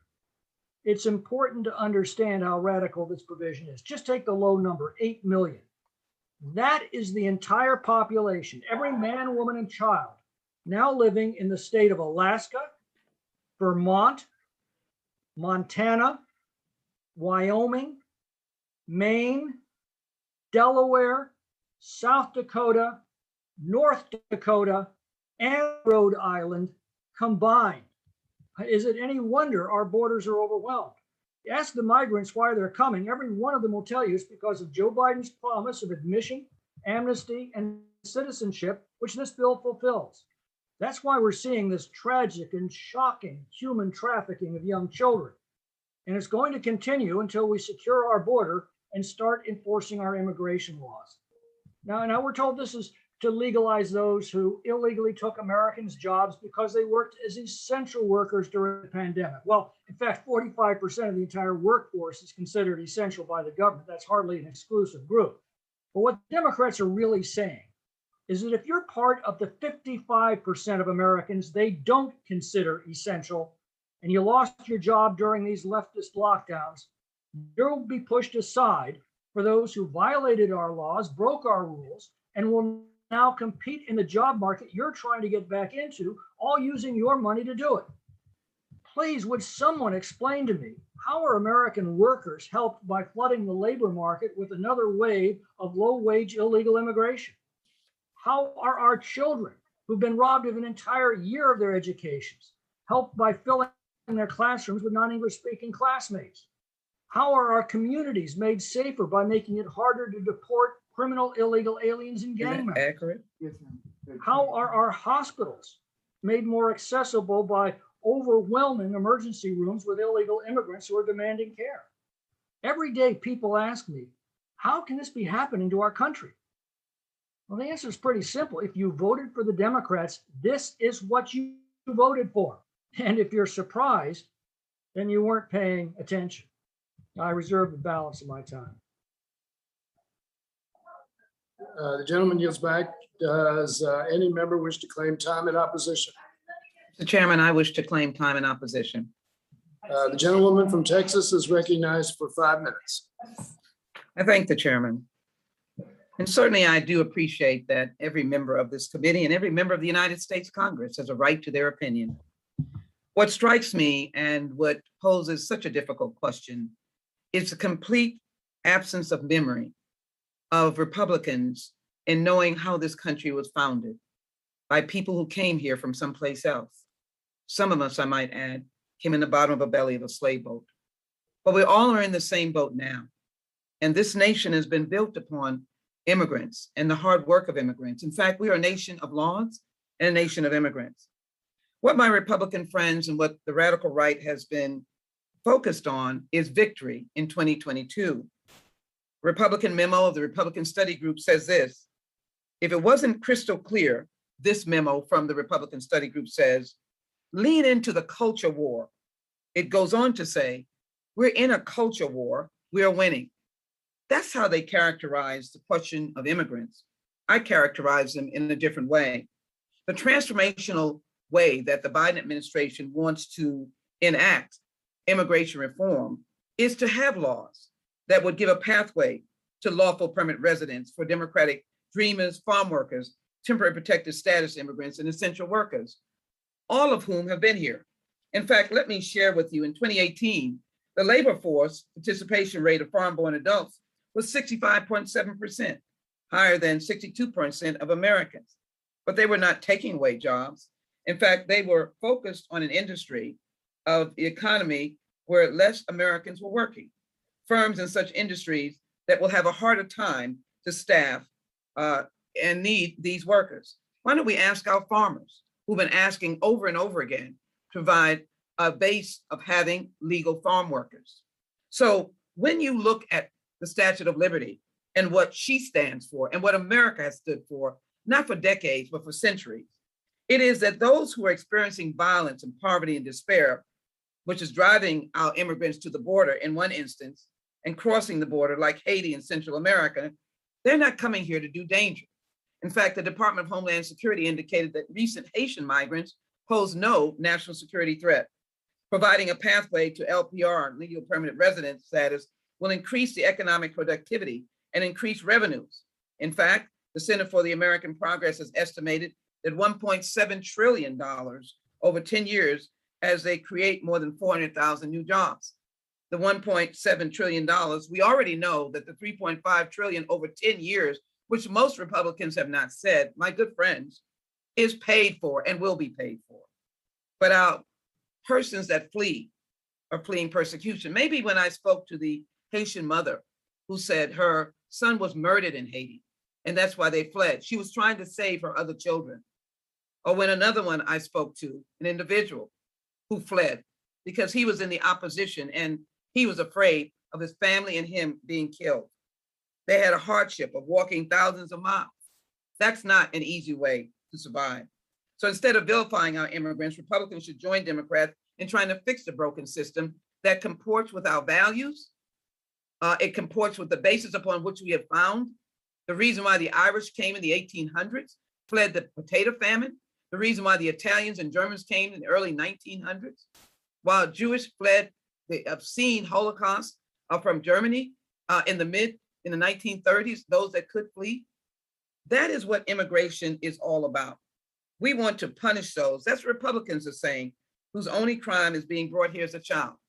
Dreamers should have the opportunity to do what they've done, like the paramedic in my district who just during Hurricane Harvey, or the doctor or the lawyer who's been able to graduate, but yet still experience the discrimination of not having a citizenship. Undocumented immigrants are on the front lines. They've even fought wars. They have been working in healthcare workers, 15,000 are nurses, 19,000 are lab and diagnostic technicians, and 139,000 are in fact home health aides. We need to ensure, if you will, that what we do here as Americans as Democrats comport with the Constitution and comport with our values. I'd rather stand on the side of values and say that we all are created equal and that we do have a pathway for immigrants, hardworking families who pay their taxes. I reserve. Gentleman's time has expired. Gentleman from California has 1 minute to close. Thank you, Mr. Chairman. Let's be clear of what's going on here. In July, Customs and Border Patrol encountered 212,000 foreign nationals illegally entering our country. That is the entire population of Birmingham, Alabama in a month. In August, another 209,000. That's Des Moines, Iowa. There have already been 1.5 million such encounters this year, and the Gallup organization warns that there are 42 million people living in poverty in Latin America and the Caribbean who intend to come here if they can. And now they are. Almost overnight last week, we watched 15,000 Haitian nationals illegally cross the border and set up camp in Del Rio, Texas. And DHS has admitted that there are between 40,000 and 60,000 more on their way right now between Colombia and our border. This tragedy will continue as long as the Democrats keep offering amnesty while they leave our borders wide open. This vote tells us one thing, that this is no accident. It is deliberate and it will continue as long as the Democrats remain in power. I yield back. Time for debate on the motion has expired. The question is on the motion offered by the member from California. All members should unmute at this time. All those in favor say aye. Aye. Aye. All those opposed, no. No. In the opinion of the chair, the noes have it. Mr. Chairman, Gentleman's recognized. I'd ask for a recorded vote. Roll call vote has been requested pursuant to our unanimous consent agreement. We will hold the roll call vote after debate has been completed on the first group of motion. I now recognize Mr. Grothman for the purpose of a motion. Thank you. You should have Republican motion number 4 before you. Staff is, hold on just a second. Staff has distributed copies of the motion. The clerk will report the motion. Mr. Chairman, we have at the desk a motion offered by Representative Grothman. The clerk may dispense with the reading. The member from Wisconsin is recognized for 4 minutes. The member will also have 1 minute to close. Thank you. I've talked about Pell Grants a little bit before. Recently had a woman came up to me and her and her husband had married, been working middle class, and her kids both had $30,000 or $40,000 in debt. She was aware of another family in which they weren't working very much at all. And the kids got the Pell Grants, which in essence meant free college. I think that's kind of a little bit perverse incentive. I run into 3 examples where people are personally not getting married to get the Pell Grants. And of course, this is not just the Pell Grants. It's a variety of other government programs. I think it's Section 42. Low-income housing, the health insurance, everything. You frequently put the middle class in a position in which they're not doing as well as the people on the government. But I'm going to deal with the even more bizarre provision in this bill. If you look in this bill, not only are we in this country putting people who are working and making sure they don't get that much of an income, putting the middle class behind them, but we're also putting behind the people who are coming here illegally, which is almost beyond belief. As was just mentioned, we frequently have over 200,000 people a month show up at the border.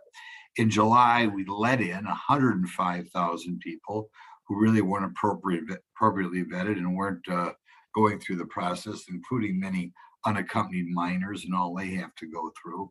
A year ago, we were at 8,000. So from 8,000 to 105,000 in 1 year, kind of a scary situation. Why do people come here, keep trying to get in here at the border?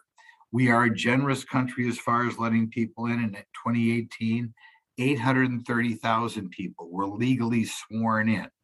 So what causes people to want to break the law and not go through the appropriate vetting process? It's because they keep being told or encouraged to break the law. And this provision Another slap in the face of the middle class is along those lines. Pell Grants for people who are here illegally. It is not surprising, therefore, that people show up. We had President Biden and Kamala Harris talk about free health care for people who were showing up here illegally. As a practical matter, we know other what used to be called welfare benefits are made available for people who come here illegally. Other things like sanctuary cities, free transportation, free airline flight wherever you want to go around the country, further reinforce the idea that our immigration laws are a joke, that the 830,000 people who get sworn in every year legally are a bunch of suckers for waiting that long, because here in the United States, we don't care. And it's a further kick in the teeth to all those hardworking middle-class folks out there who had to take out $30,000, $40,000, $50,000 in loan, are still in debt in their 40s, to see people who just arrived here, weren't citizens at all, were not in particular danger, but they get to the front of the line and they don't have to worry about the student loans. Of course, these people were not able to check for criminal background checks. A lot of them, we believe, are receiving welfare benefits at the same time. They may be working and maybe not working. So the purpose of this amendment is to make it clear that in this bill, we do not intend to give free Pell Grants. That is to say, we do not intend to give free college for the people who are just showing up here without going through the appropriate process and giving them one more time a benefit that the average middle-class American does not have. Thank you. Yep, gentleman's time has expired. Does any member claim time in opposition to the motion? Mr. Chairman, I seek time to claim time. Gentlemen, yes, the gentleman from Nevada is recognized for 5 minutes. Thank you, Mr. Chairman. This amendment is not a good faith attempt at policy making, with all due respect. I'm a son of immigrants, and I know many of my colleagues on the Budget Committee are as well. And to me, this is a cheap and poorly constructed ploy at scoring political points and creating fodder for political attack ads, not in solving real problems or governing, which is what we should be doing. I know that there are some of you who are more interested in the next election than you are in solving today's problems, but this should not be one of them. Let's stop using people for political tactics. The historic investments in the Build Back Better Act will provide affordable, quality higher education to thousands of students. Excluding students based on their immigration status is a cruel proposal that seeks to score political points at the expense of young people who have done nothing wrong. Now, I understand that we have differences of opinion when it comes to immigration policy, but I would hope that we can actually agree that punishing these students gets us absolutely nowhere. I also want to remind my colleagues that more than 2/3 of workers who are undocumented are frontline essential workers, and they are employed in every single state, including in your districts. Undocumented students have a right to an education in this country.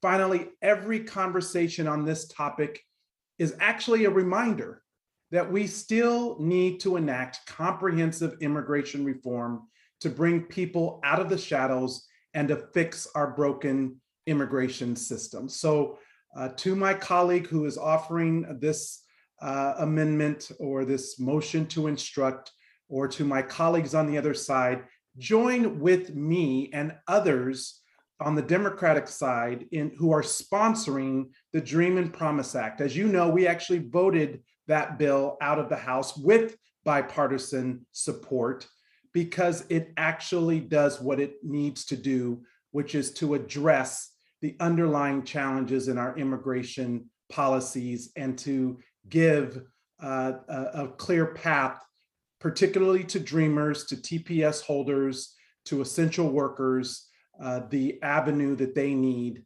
to remain productive citizens here in our community. So we do not need to punish students by denying them access to affordable higher education.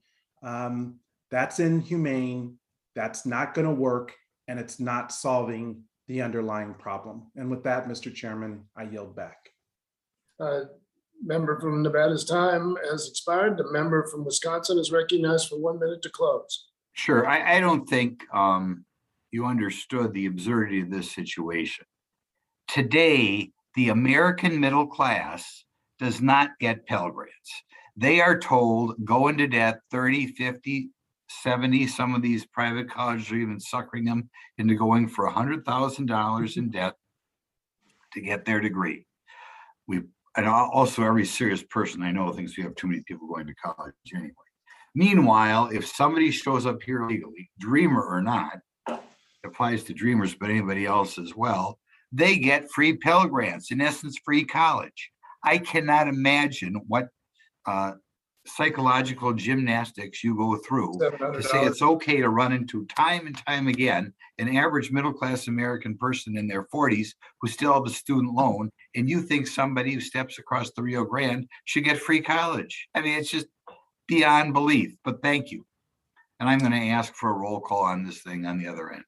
All right, time for debate on the motion has expired. The question is on the motion offered by the member from Wisconsin. All members should unmute at this time. All in favor of the motion by the gentleman from Wisconsin, say aye. Aye. Aye. All opposed, say no. No. In the opinion of the chair, the noes have it, and the members already asked for a recorded vote. And so pursuant to our unanimous consent agreement, we will hold the roll call vote after debate has been completed on the first group of motions. I now recognize Mr. Smucker for the purpose of a motion.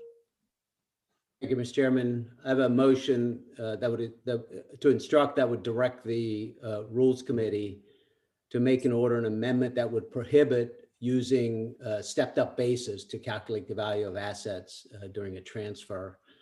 And I hope, Mr. Chairman, that this is taken into consideration seriously. You're looking for areas where we can work together. And I know that there are many on your side of the aisle that agree with this. Well, use the women, if you'll suspend for just a second, we need to go through the designation. So the clerk, Sorry, Mr. Chair. staff has distributed copies of the motion. The clerk will report the motion. Mr. Chairman, we have at the desk a motion offered by Mr. Smucker. The clerk will dispense with the reading. The member from Pennsylvania is recognized for 4 minutes. The member will also have 1 minute to close. Sorry about that, Mr. Chairman. So as I said, this is a motion to instruct that would direct the Rules Committee to make an amendment to this bill that would prohibit putting an end to the practice of using stepped up basis to determine value when transferring from one generation to the other. And as I said, I know there is agreement on this among members of your side of the aisle. And so I'm hoping that this is a bill that will be considered seriously here in this markup. This will have a significant impact on my community.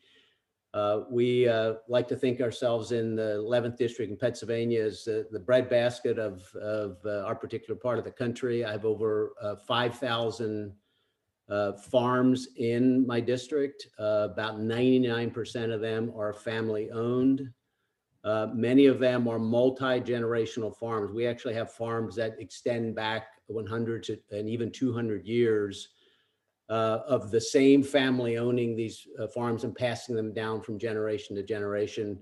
And as everyone else has in their districts, I also have many small business owners who often have their children involved in the business and hope to be able to pass the business down. The problem when that occurs is, particularly on a family farm, but even on small businesses as well, is the assets have gained in value, land prices have gone up, but that is not a realized gain. They don't have cash in hand as a result of that gain. And if we eliminate the stepped up basis, they would need to pay additional taxes based on the increased value of the land, and they don't have the money to do so. These are often small family farms. They're certainly not in the top 1%. Very few of them are anywhere close to earning over $400,000 per year. They're getting by on sometimes as few as 100 acres.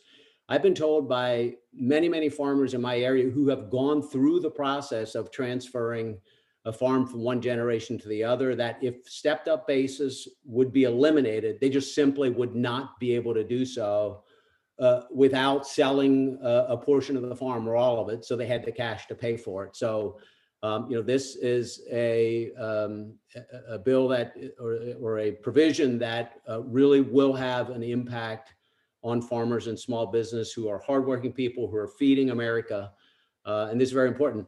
It's not in the bill now, Mr. Chairman, you know that, but it has been considered multiple steps along the way. And I'm very concerned that this could be put in at some point along the way. So this would be an instruction, as I said, that would prohibit putting an end to the practice of stepped up basis.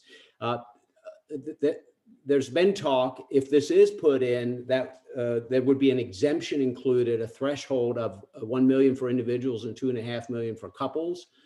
But even that proposal would impose a steep tax hike and a paperwork nightmare for many farms and small businesses. I mentioned that there's support for this on the Democrat side. Just this summer, House Agriculture Committee Chairman David Scott sent a letter to President Biden outlining his very serious concern about this proposal, writing of the step up in basis. He, and I quote, has serious concerns about proposed changes in tax provisions that could hurt our family farmers, ranches, and small business. So I think those comments were right on. And comments from other members, other Democrats on this same issue have said the same thing. And I would hope that my motion to instruct could gain some bipartisan support. Thank you, Mr. Chairman.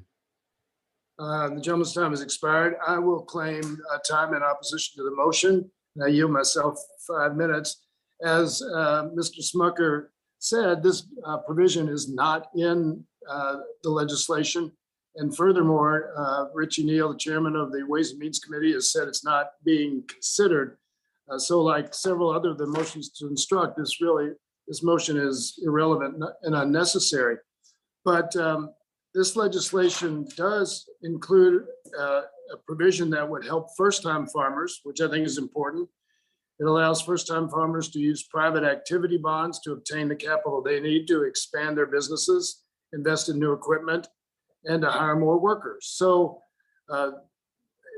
as opposed to actually being a detriment on small businesses and small farms, this is actually a pro-small business piece of legislation. And this legislation also includes billions of dollars for critical investments in our rural and agricultural communities.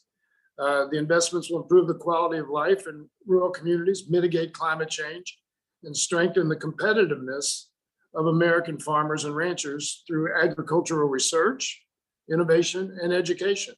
The bill includes flexible funding for rural community growth, investments in renewable biofuels, infrastructure, and resources to ensure rural access to clean water and reliable and efficient renewable energy, all of which support jobs in rural areas. Also, this legislation levels the field for small businesses by making the largest, most profitable corporations pay their fair share. I mean, we've heard many stories. We've heard it time after time after time about how so many corporations in the Fortune 500 have paid zero tax, federal corporate tax, even though they've made billions and billions of dollars. And I think this is a very important thing to have in the record. And I will submit this, and I ask unanimous consent, which I will grant, that a letter by the small business majority representing America's 30 million small businesses states that there's strong support for this legislation. They say the investments in this legislation are essential to supporting small businesses, their communities, and our long-term economy. They strongly support the investments in this legislation that advance healthcare affordability, provide paid family and medical leave, improve childcare, and create a fairer tax code. They note that our nation's tax code has unfairly benefited the wealthiest Americans, which virtually everyone knows, and that's at the expense of small business owners, their employees, and independent entrepreneurs. And this is why they strongly support the measures in this bill that guarantee the wealthy and big corporations pay their fair share. So again, I say that this, while people differ widely on whether the issue of stepped up basis is one that we should deal with, this bill doesn't deal with it, has no intention of dealing with it. And in addition, there are many, many strong provisions which help small businesses and our farming community. So I oppose the motion to instruct, and I yield back the balance of my time, and I now yield 1 minute to Mr. Smucker to close. Thank you, Mr. Chairman. I mean, you mentioned corporate taxes. It has nothing to do with that, and I'm sure you're aware of that. The USDA, President Biden's own Department of Agriculture said, and I quote, "The effect on family farms of changing capital gains taxation at death that 17% of small farms, 66% of mid-sized farms, and 80% of large farms would be burdened with new taxes if the stepped-up basis was eliminated. Moreover, family farms could be subject to capital gains tax increases of up to 43.4%. And I think you know as well as I do, this was on the list of tax increases among 40 tax increases to help pay for this bill initially. It was taken out, as was salt, and any of these changes could be put back in. And I'm very concerned that salt will be put back in, and I'm concerned that stepped up basis will be put back in. So this is a place right now where we can assure that doesn't happen and we don't hurt our family farms and our small businesses. Time for debate on the motion has expired. The question is on the motion offered by the member from Pennsylvania. All members should unmute at this time.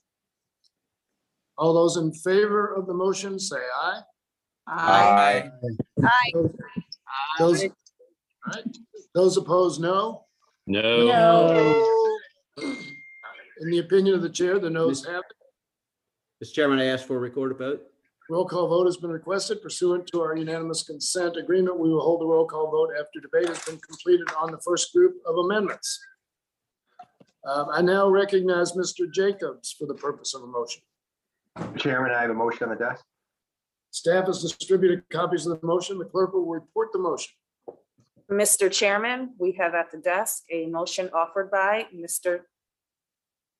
Jacobs. The clerk will dispense with the reading. The member from New York is recognized for 4 minutes, and he will have 1 minute to close. Thank you, Mr. Chairman. I'm pleased to offer a motion to instruct to help tenants and landlords stay in their homes and preserve affordable housing. As we all know, Congress twice has provided emergency rental assistance to tenants and landlords who have struggled during the pandemic. Unfortunately, the rollout of this money has been extremely slow. The most recent report from the Treasury tells us only 7.7 billion of the 46 billion provided by Congress has reached those in need. My motion to instruct improves the emergency rental assistance program by instructing the Secretary of Treasury to provide for expedited payment of funds from the emergency rental assistance program and establish a process under the emergency rental assistance program for landlords to directly submit applications. I and many others have heard from residential property owners across my district and other places in the country who have been unable to access rental assistance because they cannot obtain the cooperation of the tenant to sign off. This is because many tenants have little incentive to apply for the rental assistance. In states like my state of New York, where an eviction moratorium is still in place, tenants do not bear any financial burden while their landlord must pay their mortgages, taxes, and maintenance on their property. Additionally, housing courts in so many states are so backlogged due to being closed for many months during the pandemic that functions in many states as a de facto moratorium as well. After forcing residential property owners to provide rent-free housing under several what has been found unconstitutional federal eviction moratoria, the federal government has a duty to get this rental assistance to them before countless property owners reach a breaking point. By allowing landlords to apply for rental assistance directly, we can assure this assistance reaches them and achieves the intended purpose of this legislation. If landlords continue to be unable to access these funds, we will see a wave of bankruptcies, foreclosures, blighted properties, and a contraction in the housing supply in a long-term affordable housing crisis. I know no one on this committee wants to see that. I urge the committee to adopt my motion. And with that, I yield back. Thank you. Gentleman is back. Does anyone claim time in opposition to the motion? Mr. Chairman, I would like to claim time in opposition. Gentleman from North Carolina, Mr. Price, is recognized for 5 minutes. Thank you, Mr. Chairman. I'm happy to respond to this proposal as chairman of the Transportation, Housing and Urban Development Appropriations Subcommittee. The amendment professes to aid those who risk eviction in this country. Seems to be premised on the notion that those risking evictions are indifferent about this. That certainly isn't my experience, and I don't think it's the experience of anybody in North Carolina. It also purports to aid the landlords. And of course, in my experience here, the landlords are fully involved in seeking this assistance, encouraging people to seek it. But in any case, those are the folks that this amendment purports to help. I do want to say that I do welcome the support of our Republican colleagues for rental assistance. I remember that back as far as the HEROES Act, we had a lot of trouble getting that support. But it's good to see that our Republican colleagues now support this rental assistance.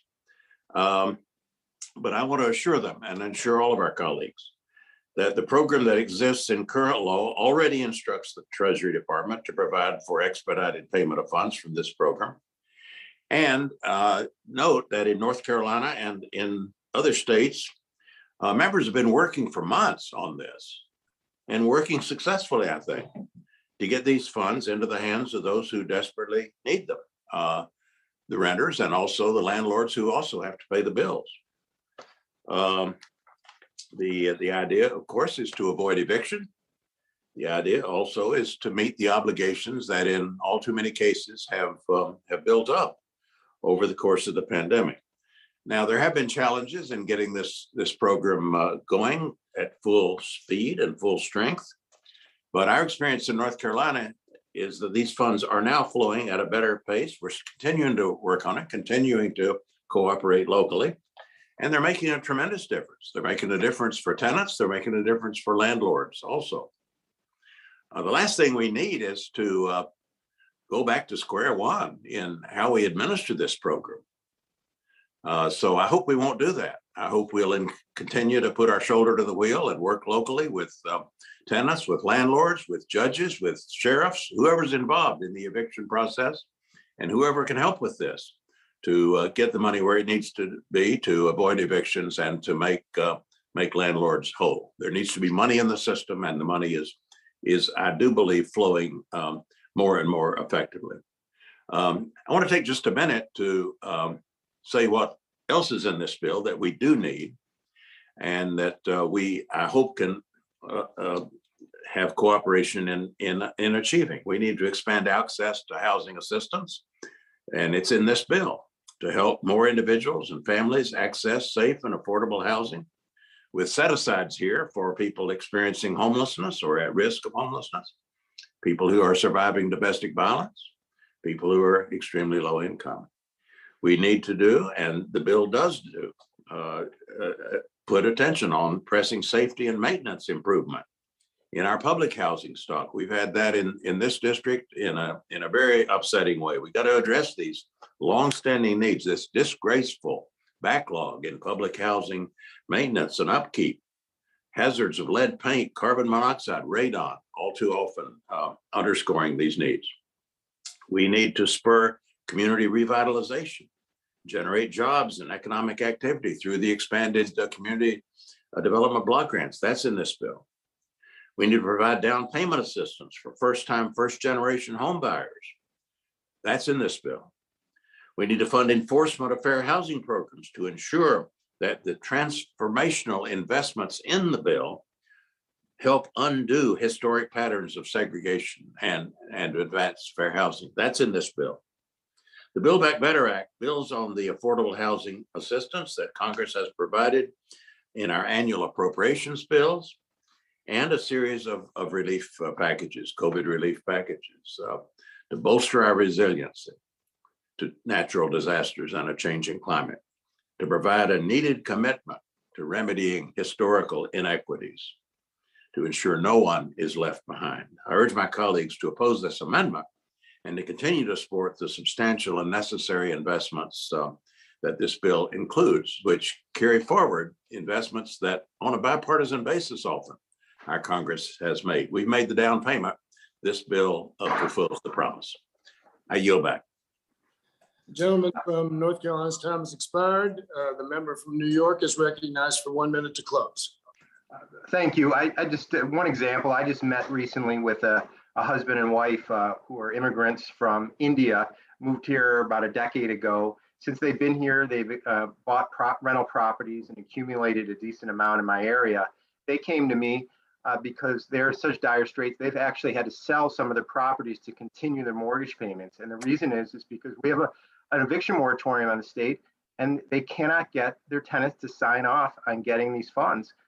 So this is causing a real serious problem here. It's real. That's why I'm vocalizing this.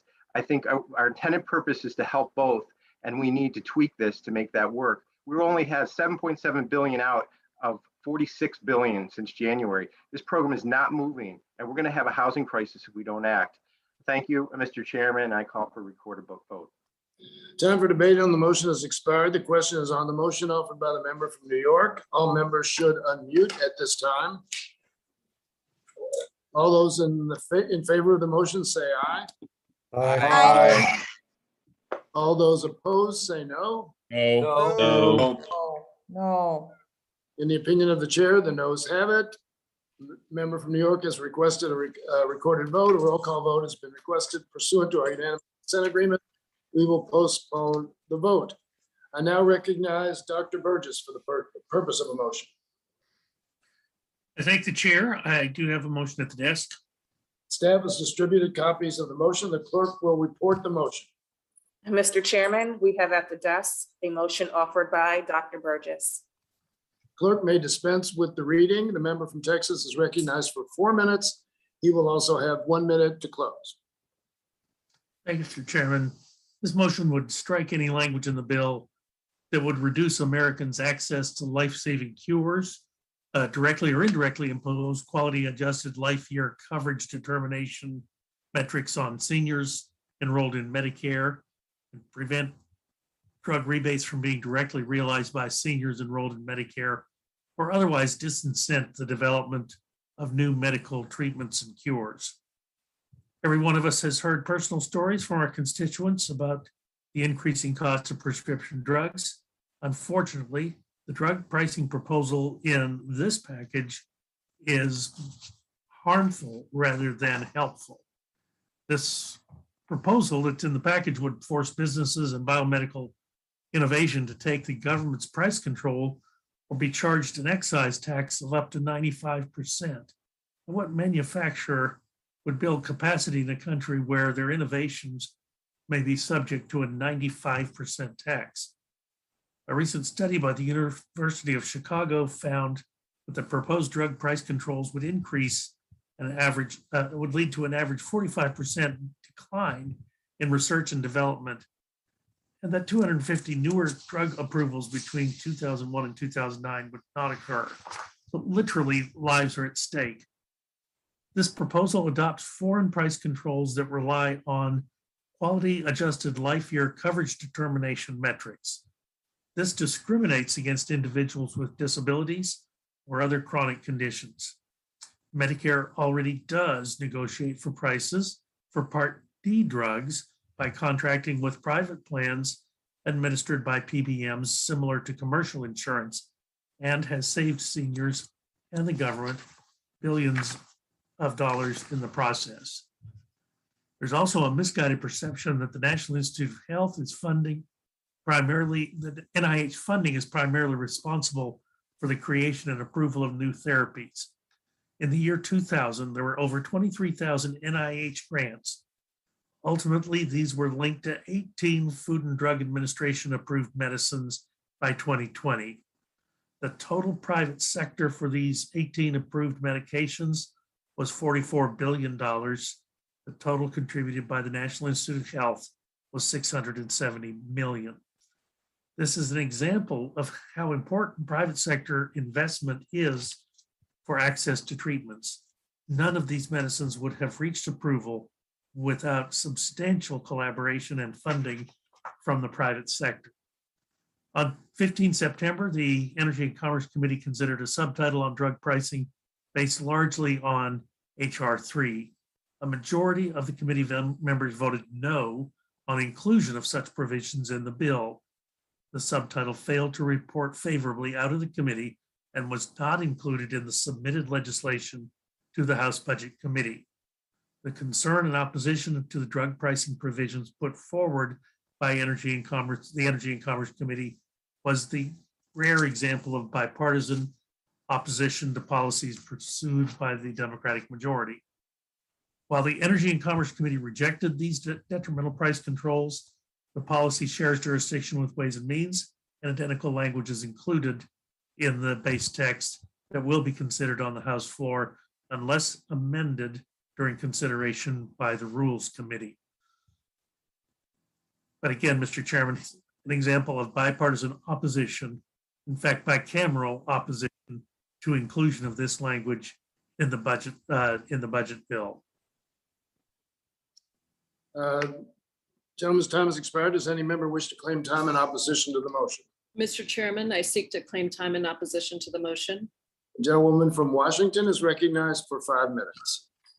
Thank you, Mr. Chairman. Mr. Chairman, the provisions to allow Medicare to negotiate drug prices in this bill are comprehensive drug pricing measures that would finally lower drug prices for millions of people across this country by giving the government the authority to directly negotiate on prescription drugs and protect against price gouging and price spikes. What does this mean to Americans' everyday lives? It means that we can clearly say to every single American that you will not pay more for your life-saving prescription drugs than anyone in any other peer country. No longer do you have to drive to Canada to pay 1/10 of what you pay in America to get your insulin. No longer do you have to sit at your kitchen table, cutting your prescription drugs in half, undermining your own healthcare because you're trying to make the drugs last longer because it's too darn expensive to afford the prescription you need. And no longer do you need to make the decision about whether you pay for your food or your needed prescriptions, your rent or your needed prescriptions. Those are untenable choices to ask of Americans, and it is completely unnecessary and cruel. Now, you hear opponents trying to tell you that lowering the cost of prescription drugs will jeopardize seniors' access to drugs. But that makes absolutely no sense because, in fact, seniors' ability to access drugs is in jeopardy right now because of skyrocketing drug prices. Right now in America, 1 in 4 diabetics ration their insulin due to cost. And if you have a painful chronic condition like arthritis, you would see the cost of those drugs that you pay right now lowered by $30,000 annually. That's $30,000 that could go to rent, food, and so much more for suffering patients. You also heard opponents of fair drug price negotiation trying to scare you into thinking that allowing Medicare to negotiate drug prices will mean that there will be less drug pricing innovation, less research and development into critical new treatments. But they fail to mention that it is your taxpayer dollars that fund the research and development of every novel drug approved by the FDA from 2010 to 2016. In fact, 40% of those novel drugs were first synthesized in public laboratories. Not only does much of the high-risk research and development occur before a drug target is bought by a pharmaceutical company, but pharmaceutical companies spend their revenue on stock buybacks and corporate compensation, not enhanced research and development. This past summer, the House Committee on Oversight and Reform released a report showing that from 2016 to 2020, the 14 largest pharmaceutical companies spent $577 billion. That's $500 billion on stock buybacks and dividends. That's $56 billion more than they spent on research and development. And on top of that, out of the money dedicated to research and development, a significant portion of those dollars were spent suppressing generic competition by other drug companies rather than on developing new drugs. So don't be fooled by the fear mongering of big pharma. Negotiating drug prices will not touch the money pharmaceutical companies spend on research and development, but it will cut down on inflated profits, huge CEO salaries, and huge paybacks to a tiny group of shareholders who are profiting off of price gouging patients who need their medications to live. Now, let's talk about the cost to our national budget of negotiating drug prices. Allowing Medicare to negotiate drug prices would save the federal government close to $500 billion over the next decade, paying for so many of these investments in the Build Back Better Act, things like healthcare, childcare, education, and much more. But I want to make the other side of the cost point. Not allowing drug pricing negotiation, as we have been doing for too long, has meant that we've actually lost money at an alarming pace. Over the 5 years from 2014 to 2018, the United States lost $12 billion simply because Medicare is not authorized to negotiate the price of the two most popular insulins used. That is a huge drain on our budget, and we have to stop that immediately. Not only will we lower the cost of prescription drugs, we'll also invest those savings into providing dental, vision, and hearing benefits to all Medicare enrollees, allowing seniors to finally get the desperately needed services at the very time when it is most important in their later years. Just imagine that right now, there are almost 24 million American seniors without dental coverage, coverage that is so important to controlling so many other terrible diseases. Seniors will finally have hearing aids that prevent dementia and eyeglasses so that they can see their loved ones properly. Americans are not fooled by the fear-mongering and lies of Big Pharma and the opponents of this. That's why 88% support allowing Medicare to negotiate drug prices. It's time to stand up to Big Pharma, lower drug prices for all Americans, and improve healthcare for everyone. I urge opposition to this motion, and I yield back. Gentlewoman's time has expired. I now recognize the member from, where are we now? That was a member for Dr. Burgess from Texas for 1 minute to close. Thank you, Mr. Chairman. Look, we just have come through this pandemic. We entered into this pandemic with a bare cover. Because of involvement of the private sector, we have now 3 vaccines, 2 monoclonal antibodies, and at least 1 antiviral that is now in general widespread use. We had none of that to begin with. And all of that occurred at warp speed because of the involvement of the private sector. What is called negotiation is really a hostage taking. This provision of this bill is, I submit, frankly, unconstitutional, and it will eventually be repealed on either 5th Amendment grounds or 8th Amendment grounds. It will not stand in law. Rather than do violence and damage to the development of the very drugs and devices that we are requiring our seniors to have in order to grow old well, we should not impose these restrictions and this unconscionable tax on research and development. I yield back the time and I ask for a recorded vote. Time for debate on the motion has expired. The question is on the motion offered by the gentleman from Texas. All members should unmute at this time. I gotta unmute. Wait a minute, hold on a minute. Hold on. Hold on. All members should unmute at this time. All those in favor of the motion, say aye. Aye.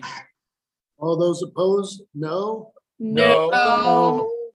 In the opinion of the chair, the noes have it. The gentleman from Texas has already requested a roll call vote. Pursuant to our unanimous consent agreement, the vote will be postponed. I now recognize Mr. Klein for the purpose of a motion. Thank you, Mr. Chairman. I have a motion at the desk. Staff has distributed copies of the motion. The clerk will report the motion. Mr. Chairman, we have at the desk a motion offered by Mr. Klein. The clerk may dispense with the reading. The member from Virginia is recognized for 4 minutes and will have 1 minute to close. Thank you, Mr. Chairman. This motion would request that the rule providing for consideration of the bill make an order and amendment to ensure that no American earning less than $400,000 will shoulder the burden of taxes in this behemoth of a bill. It enables us to live up to the promises that members made when they claim to support this bill and that they would not put any tax burdens on those earning 400,000 or more or less. I don't deny that this specific tax, the tobacco excise tax, the tobacco usage is harmful to the smoker and to those who are exposed to the smoke, but a regressive excise tax is not the solution. Throughout his campaign, President Biden repeatedly pledged that no taxes would be raised on individuals making less than $400,000 a year. But from what I will describe below, it's clear that this would hurt some of our most at-risk populations.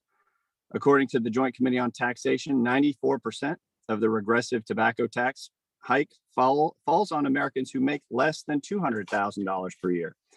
And adults who live in rural areas smoke at a rate of 16.6% compared to just 11.6% among urban adults. Adults with low levels of education smoke at higher rates than the general population, 25.5% for those who did not graduate high school and 20.1% for those who did graduate high school. 26.5% of adults who make less than $25,000 per year smoke, compared to only 9.3% of Americans who make more than $75,000 per year. In fact, according to the Tax Foundation, pack-a-day smokers currently pay about $1,435 annually in taxes on cigarettes. This proposal would increase that total to $1,823 per year, equal to 7.3% of all gross income for a taxpayer earning $25,000 a year. According to the CDC, over 30% of cigarette users are below the poverty level. In fact, lower income cigarette smokers suffer more from smoking-related diseases than smokers with higher incomes, which leads to this important fact. Uninsured Americans smoke at a rate of 22.5%, which is more than double the rate of adults with private insurance, whose smoking rate is 10.7%. And finally, adults living in public housing smoke at a rate of 33.6%, more than twice the national rate. Even more worrisome is the increase in criminal and gang-related activity that will result. In fact, this already happens in high-tax jurisdictions such as New York City, which has some of the highest rates of tobacco in the nation, where it's estimated that as much as 80% of cigarettes sold are illegally sourced. Because black market sellers are engaging in criminal activity, they aren't inclined to check IDs, and that fact alone shows that this will only exacerbate issues of youth access to age-restricted vapor and tobacco products. And finally, this proposal will actually make it harder for people to quit smoking because non-combustible smoking alternatives like vaping devices are as much as 95% less harmful than traditional cigarettes. That's why some countries like the UK actually encourage smokers to switch to these alternatives. For these reasons, I'm offering this motion to instruct, and I urge my colleagues to support it. Gentlemen's time has expired. Does any member wish to claim time in opposition to the motion? Mr. Chair, I seek to claim the time in opposition. Gentlewoman from California, Ms. Chu, is recognized for 5 minutes. This motion to instruct portrays the tobacco tax as regressive, but what they don't talk about is the fact that it will save lives. Increasing tobacco taxes is one of the most effective ways to reduce tobacco use, the leading preventable cause of death in the US. Decades of economic studies show that significantly increasing tobacco taxes incentivizes current tobacco users to quit and are particularly effective at preventing youth from starting to use tobacco products at all. Public health groups estimate that doubling the cigarette tax will reduce the number of adult smokers by 1 million in the first year and over time avoid 250,000 smoking-related premature deaths. This tobacco tax addresses one of the greatest tragedies in the US, and that is smoking is the leading cause of preventable death in the US. Smoking accounts for an astounding 1 in 5 US deaths. That's 480,000 deaths per year. Cigarette use is also responsible for more than 41,000 deaths per year from secondhand smoke exposure. We're talking about altogether 500,000 deaths per year. Now, federal tobacco taxes haven't been increased in more than a decade. And now we have e-cigarettes, which are not taxed at all at the federal level, and yet are the most popular tobacco product amongst youth. Differentials in this tax rate have created loopholes and incentives for tax avoidance. Now, Tobacco taxes have been used successfully in the past to fund programs that benefit low-income families. For example, a tobacco tax increase was used to offset the cost of the 2009 reauthorization of the Children's Health Insurance Program. But it's especially important now to increase the tobacco tax now that we've had COVID. According to the CDC, people who smoke are at increased risk of severe complications from COVID-19. Smoking weakens the immune system and increases the risk of infection. Smoking is also a major cause of many of the underlying health conditions that place individuals at greater risk for severe complications from COVID-19. Now, let me address the issue of whether the tobacco tax is regressive. Tobacco taxes are different than other excise taxes, such as a gas tax. Tobacco taxes are primarily a public health initiative that will prevent disease and save lives. They're also popular. A recent poll of our nation found that 69% of Americans support a $1 increase in the federal tobacco tax and only 30% oppose. Taking these effects into account, Jason Furman, our former chair of President Obama's Council of Economic Advisors, concluded that the regressivity criticism is backward, that the health benefits of tobacco taxes far exceed the increase in tax liability, and these health benefits accrue disproportionately to lower income households. Moreover, it's important to also evaluate what the revenue raised by the tobacco tax is used for. And our Build Back Better investments that tobacco taxes would help finance would help low-income people. It's highly progressive. It would take great strides in reducing income inequality and racial disparities, including with the child tax credit expansion and the earned income tax expansion, and in fact, would reduce poverty among Black children by half. Republicans say the burden will fall on the low income, but what I say is the deaths fall on the low income. And it's especially egregious on communities of color that have been targeted by the tobacco companies. For these reasons, I oppose this amendment, and I urge my colleagues to do the same. And I yield the remainder of my time to Representative Bobby Scott. Thank you. Thank you for yielding. And I rise to agree with my distinguished colleague from Virginia that this is a regressive tax. He pointed out that the lower your income, the more likely you are to smoke, and therefore the more likely you are to pay this tax. But regrettably, his motion offers no alternative tax. If my colleague would offer alternatives to replace this revenue, I'd be happy to work with them, but I'm unwilling to just strike this provision. Unlike the Republicans, Democrats pay for their initiatives, and this bill is no exception. Therefore, reluctantly have to oppose the motion in its present form, and I yield back.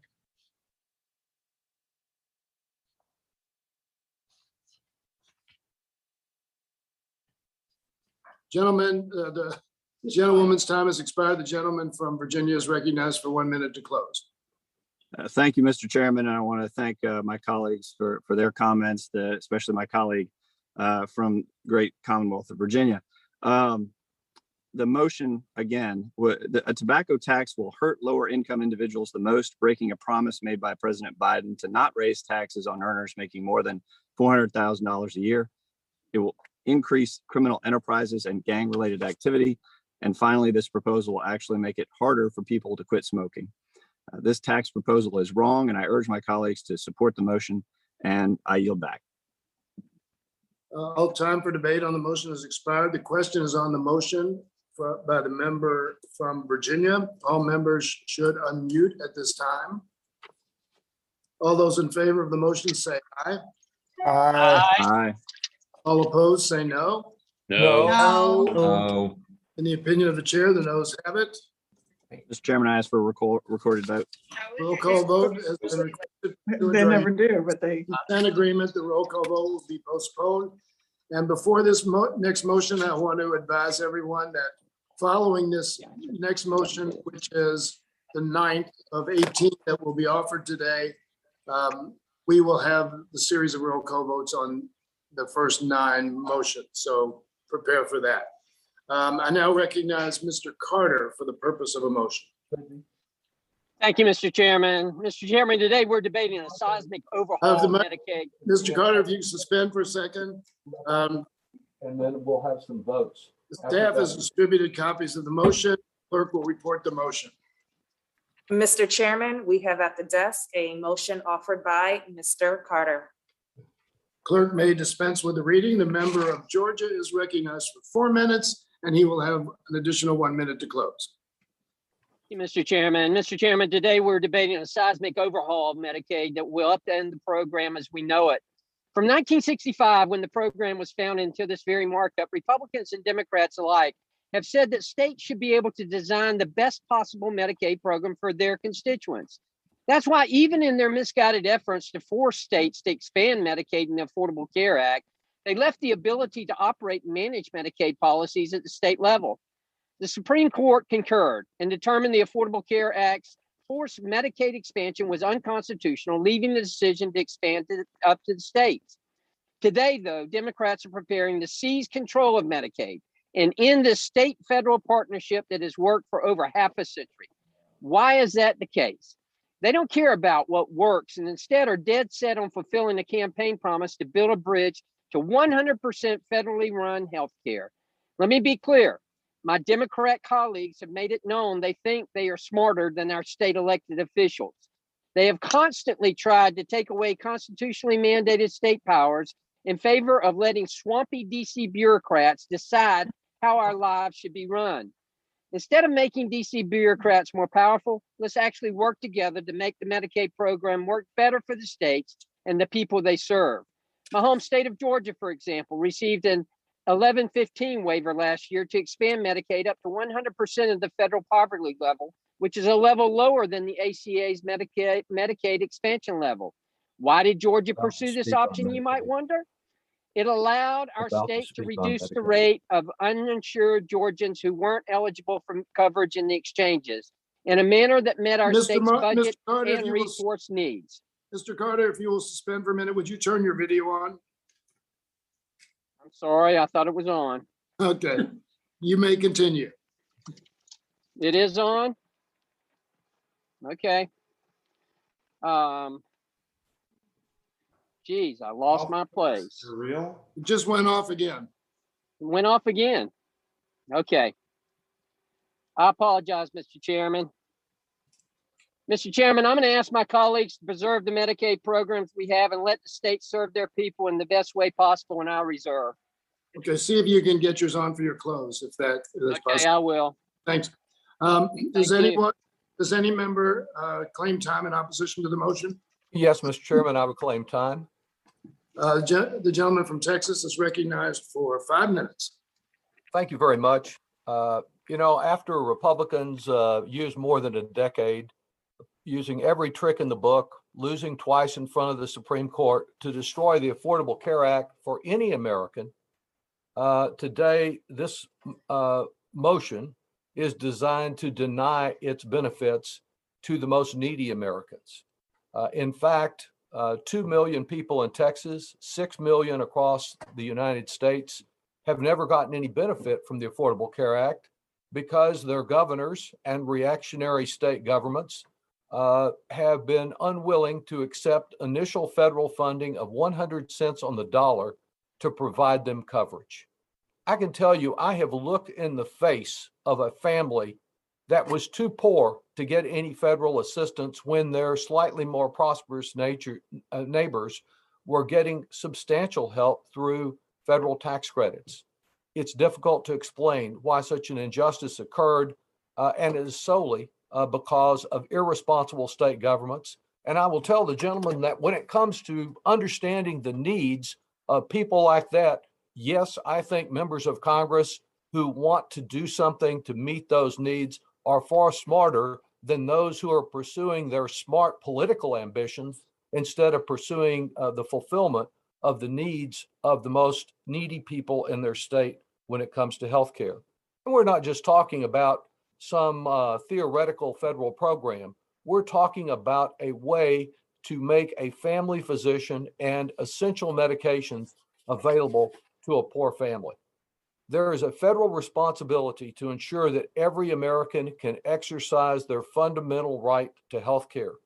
Build Back Better assumes that responsibility, and it provides federal health coverage first through the Affordable Care Act marketplaces themselves for 3 years or until such time as a federal Medicaid program is fully operational.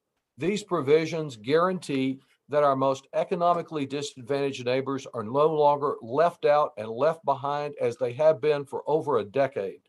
These are the very citizens who have suffered the most infection and the most death during this pandemic, particularly in Texas, our Latino neighbors. In Texas, we have the disgraceful distinction, even outpacing Georgia and Florida, of having more uninsured citizens, more uninsured children than any place in America. 2 million, because Governors Abbott and Perry put their political health above the health of their constituents. The 3/4 of this coverage gap in Texas is comprised of people of color, of which Latino families represent over a half.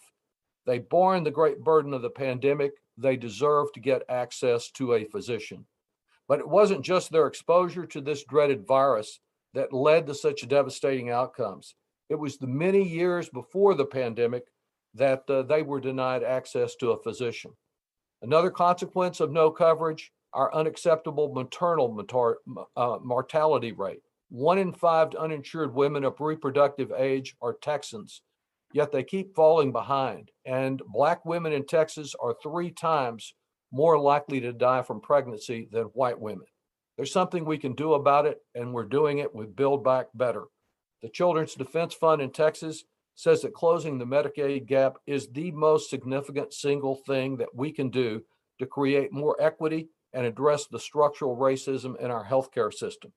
Bolstering families, leveling the playing field, and creating new opportunities so that every American, regardless of their income, their race, their ethnicity, their zip code, or any other factor, can achieve their full potential. Permanently closing the coverage gap is our first and most important step, and it is certainly my top healthcare priority. I urge rejection of the motion and yield back. Gentleman yields back. The gentleman from Georgia will have 1 minute to close.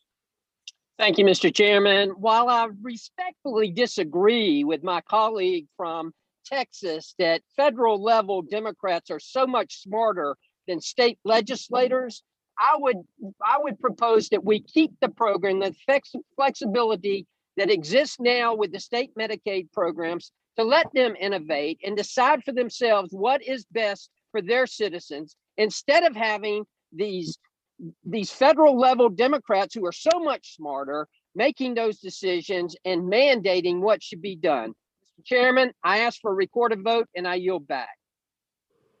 A gentleman yields back. All time for debate on the motion has expired. Members will unmute at this time.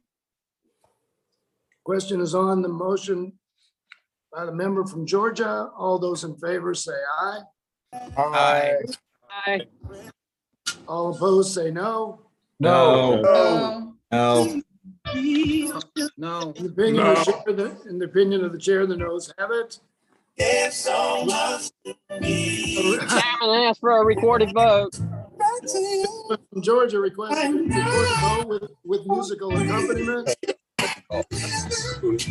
Buddy caught Roll call vote has been requested. Pursuant to our unanimous consent agreement, the roll call will be postponed. Thank you. We can use a little musical interlude at this time.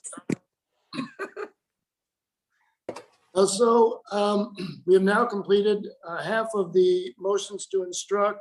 Pursuant to our unanimous consent agreement, we'll now vote on any roll call votes requested for the first half of our motions, which were all of them. So there will be 9 roll call votes. It is now in order to consider voting on motion number 1, offered by Ranking Member Smith, which previously failed by voice vote. As a reminder, members must have their cameras on and must be visible on screen in order to vote. Members should state their name and how they are voting, such as Smith votes aye. The clerk will report the motion and call the roll.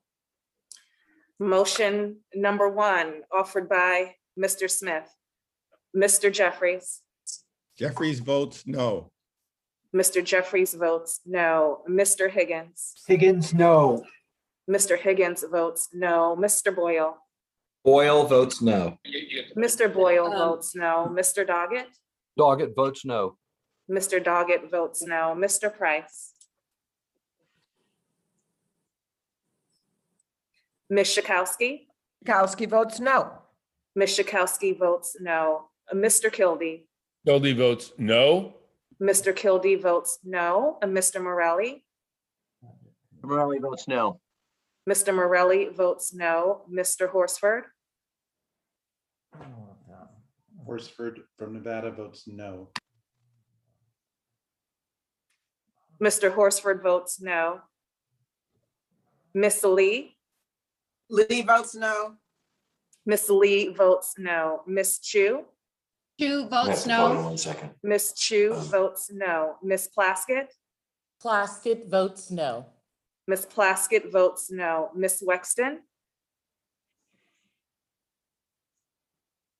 Wexton votes no.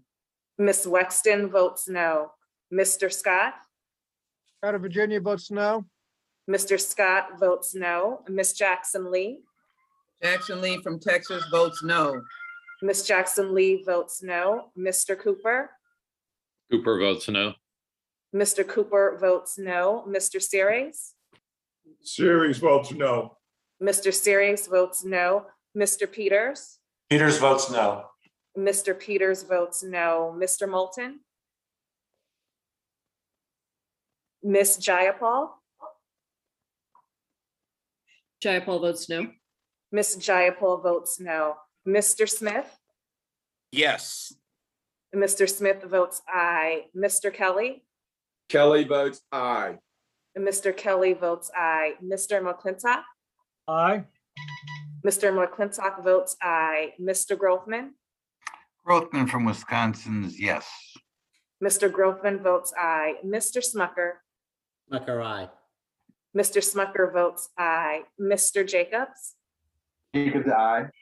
Mr. Jacobs votes aye. Mr. Burgess. Yeah. Mr. Carter. Burgess votes aye. Mr. Carter votes aye. Mr. Klein. Klein votes aye. Mr. Klein votes aye. Mrs. Boebert. Boebert votes aye. Mrs. Boebert votes aye. Mr. Donalds. Donalds votes yes. Mr. Donalds votes aye. Mr. Feenstra. Feenstra votes aye. Mr. Feenstra votes aye. Mr. Good. Good votes yes. Mr. Good votes aye. Mrs. Henson. Henson of Iowa votes aye. Mrs. Henson votes aye. Mr. Obernolte. Obernolte, aye. Mr. Obernolte votes aye. Mrs. Miller. Aye. Mrs. Miller votes aye. Mr. Price. Price, aye. I'm Miss- sorry, Price, no. Mr. Price votes no. Mr. Moulton. Dr. Burgess. Votes aye. Dr. Burgess votes aye. Mr. Chairman. Yarmouth votes no. Mr. Chairman votes no. Are there any members who wish to record their vote who have not voted or who wish to change their vote? If not, the clerk will report the vote.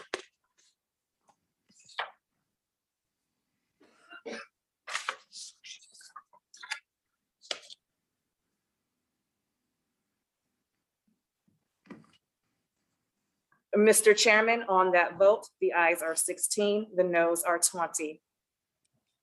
The ayes being 16, the noes being 20, the motion is not agreed to. It's now in order to consider voting on motion number 2 offered by Representative Kelly, which previously failed by voice vote. As a reminder, members must have their cameras on and must be visible on screen in order to vote. The clerk will report the motion and call the roll. Motion number 2 offered by Mr. Kelly. Mr. Jeffries. Jeffries votes no. Mr. Jeffries votes no. Mr. Higgins. Higgins, New York, no. Mr. Higgins votes no. Mr. Boyle. Boyle votes no. Mr. Boyle votes no. Mr. Doggett. Doggett votes no. Mr. Doggett votes no. Mr. Price. Price, no. Mr. Price votes no. Ms. Schakowsky. Kowski votes no. Ms. Schakowsky votes no. Mr. Kildee. Kildee votes no. Mr. Kildee votes no. Mr. Morelli. Mr. Morelli votes no. Mr. Morelli votes no. Mr. Horsford. Horsford votes no. Mr. Horsford votes no. Miss Lee. Lee votes no. Miss Lee votes no. Miss Chu. Chu votes no. Miss Chu votes no. Miss Plaskett. Plaskett votes no. Miss Plaskett votes no. Miss Wexton. Wexton votes no. Miss Wexton votes no. Mr. Scott. Out of Virginia votes no. Mr. Scott votes no. Miss Jackson Lee. Jackson Lee votes no. Miss Jackson Lee votes no. Mr. Cooper. Cooper votes no. Mr. Cooper votes no. Mr. Series. Series votes no. Mr. Series votes no. Mr. Peters. Mr. Moulton. Miss Jayapal. No. Miss Jayapal votes no. Mr. Smith. Smith votes yes. Mr. Smith votes aye. Mr. Kelly. Kelly votes yes. Mr. Kelly votes aye. Mr. McClintock. Aye. Mr. McClintock votes aye. Mr. Grofman. Aye. Mr. Grofman votes aye. Mr. Smucker. Smucker, aye.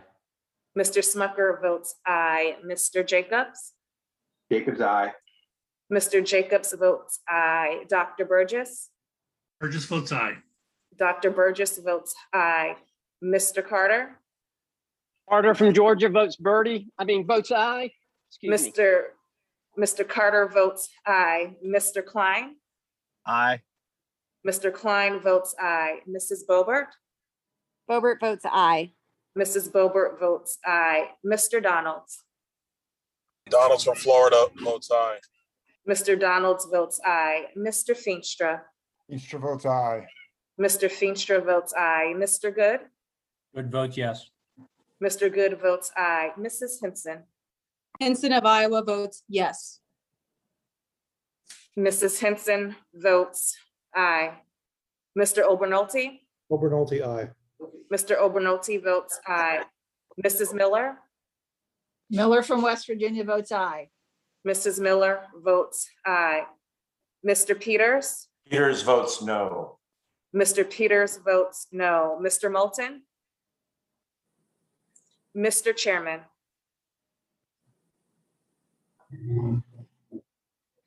Chairman Yarmouth votes no. Mr. Chairman votes no. Are there any members who wish to record their vote who have not voted or who wish to change their vote? If not, the clerk will report the vote. Mr. Chairman, on that vote, the ayes are 16, the noes are 20. The ayes being 16 and the noes 20, the motion is not agreed to. It is now in order to consider voting on motion number 3 offered by Representative McClintock, which previously failed on a voice vote. As a reminder, members must have their cameras on and must be visible on screen in order to vote. The clerk will report the motion and call the roll.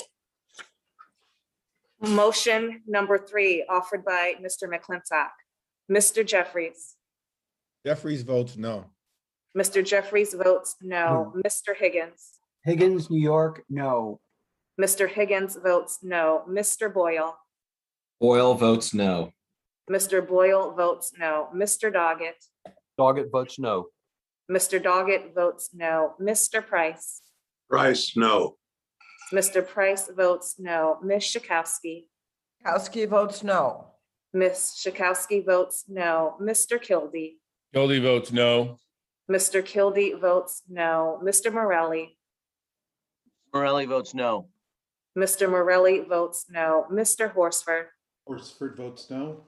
Mr. Horsford votes no. Miss Lee. Lee votes no. Miss Lee votes no. Miss Chu. Chu votes no. Miss Chu votes no. Miss Plaskett. Plaskett votes no. Miss Plaskett votes no. Miss Wexton. Wexton votes no. Miss Wexton votes no. Mr. Scott. Out of Virginia votes no. Mr. Scott votes no. Miss Jackson Lee. Miss Jackson Lee votes no. Miss Jackson Lee votes no. Mr. Cooper. Cooper votes no. Mr. Cooper votes no. Mr. Series. Series votes no. Mr. Series votes no. Mr. Peters. Peters votes no. Mr. Peters votes no. Mr. Moulton. Miss Jayapal. Jayapal votes no. Miss Jayapal votes no. Mr. Smith. Smith votes yes. Mr. Smith votes aye. Mr. Kelly. Kelly votes aye. Mr. Kelly votes aye. Mr. McClintock. Aye. Mr. McClintock votes aye. Mr. Grofman. Aye. Mr. Grofman votes aye. Mr. Smucker. Smucker, aye. Mr. Smucker votes aye. Mr. Jacobs. Jacobs aye. Mr. Jacobs votes aye. Dr. Burgess. Burgess votes aye. Dr. Burgess votes aye. Mr. Carter. Carter from Georgia votes aye. Mr. Carter votes aye. Mr. Klein. Klein votes aye. Mr. Klein votes aye. Mrs. Boebert.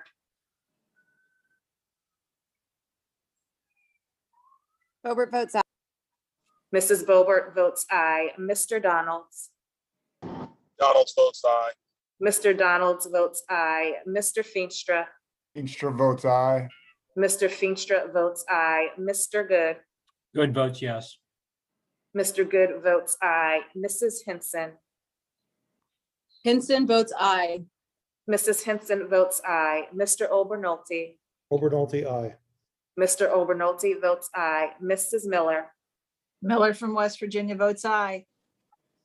Mrs. Miller votes aye. Mr. Moulton. Mr. Chairman. Chairman Yarmouth votes no. Mr. Chairman votes no. Are there any members who wish to record their vote who have not voted or who wish to change their vote? If not, the clerk will report the vote. Mr. Chairman, on that vote, the ayes are 16, the noes are 20. The ayes 16, the noes being 20, the motion is not agreed to.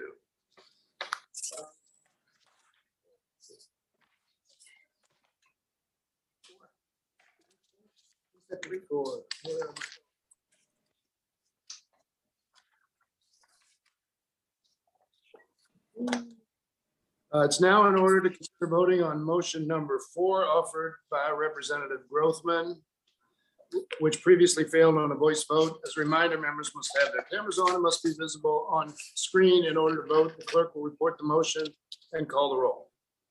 Motion number 4 offered by Mr. Grothman. Mr. Jeffries. Jeffries votes no. Mr. Jeffries votes no. Mr. Higgins.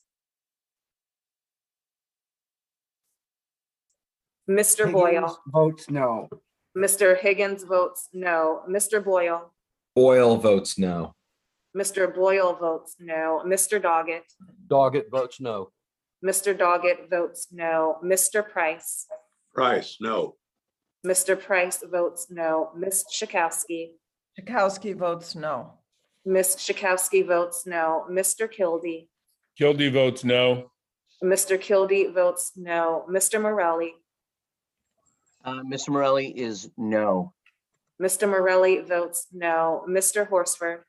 Horsford votes no. Mr. Horsford votes no. Miss Lee. Lee, no. Miss Lee votes no. Miss Chu. Chu votes no. Miss Chu votes no. Miss Plaskett. Plaskett votes no. Miss Plaskett votes no. Miss Wexton. Wexton votes no. Miss Wexton votes no. Mr. Scott. Scott votes no. Mr. Scott votes no. Miss Jackson Lee. Jackson Lee votes no. Miss Jackson Lee votes no. Mr. Cooper. Cooper votes no. Mr. Cooper votes no. Mr. Series. Series votes no. Mr. Series votes no. Mr. Peters. Mr. Moulton. Miss Jayapal. No. Miss Jayapal votes no. Mr. Peters Smith. votes no. Mr. Peters votes no. Mr. Smith. Smith votes yes. Mr. Smith votes aye. And Mr. Kelly. Kelly votes yes. Mr. Kelly votes aye. Mr. McClintock. Aye. Mr. McClintock votes aye. Mr. Grothman. Aye. Mr. Grothman votes aye. Mr. Smucker. Smucker, aye. Mr. Smucker votes aye. Mr. Jacobs. Aye. Mr. Jacobs votes aye. Dr. Burgess. Burgess votes aye. Dr. Burgess votes aye. Mr. Carter. Carter from Georgia votes aye. Mr. Carter votes aye. Mr. Klein. Klein votes aye. Mr. Klein votes aye. Mrs. Boebert. Boebert votes aye. Mrs. Boebert votes aye. Mr. Donalds. Donalds votes yes. Mr. Donalds votes aye. Mr. Feenstra. Feenstra votes aye. Mr. Feenstra votes aye. Mr. Good. Good votes yes. Mr. Good votes aye. Mrs. Henson. Henson from Iowa votes aye. Mrs. Henson votes aye. Mr. Obernolte. Obernolte, aye. Mr. Obernolte, aye. Mrs. Miller. Mrs. Miller, aye. Mrs. Miller votes aye. Mr. Moulton. Mr. Chairman. Yarmouth votes no. And Mr. Chairman votes no.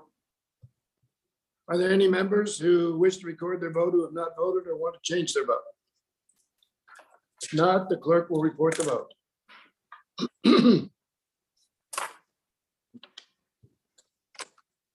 Mr. Chairman, on that vote, the ayes are 16, the noes are 20. The ayes being 16, the noes being 20, the motion is not agreed to.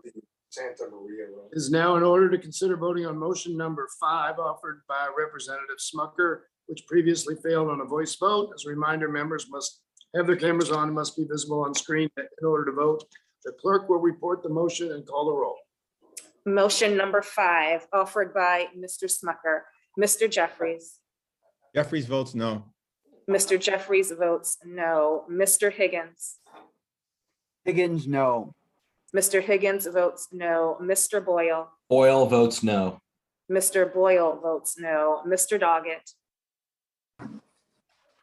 Doggett, no. Mr. Doggett votes no. Mr. Price. Price, no. Mr. Price votes no. Ms. Schakowsky. Kowski votes no. Ms. Schakowsky votes no. Mr. Kildee. Kildee votes no. Mr. Kildee votes no. Mr. Morelli. Morelli is no. Mr. Morelli votes no. Mr. Horsford. Aye. That's it. Okay. Okay. So is it on your? Mr. Horsford votes aye. I wasn't seeing it on the. Miss Lee. Lee, no. Miss Lee votes no. Miss Chu. Chu votes no. Miss Chu votes no. Miss Plaskett. Plaskett votes no. Miss Plaskett votes no. Miss Wexton. Wexton votes no. Miss Wexton votes no. Mr. Scott. Out of Virginia votes no. Mr. Scott votes no. Miss Jackson Lee.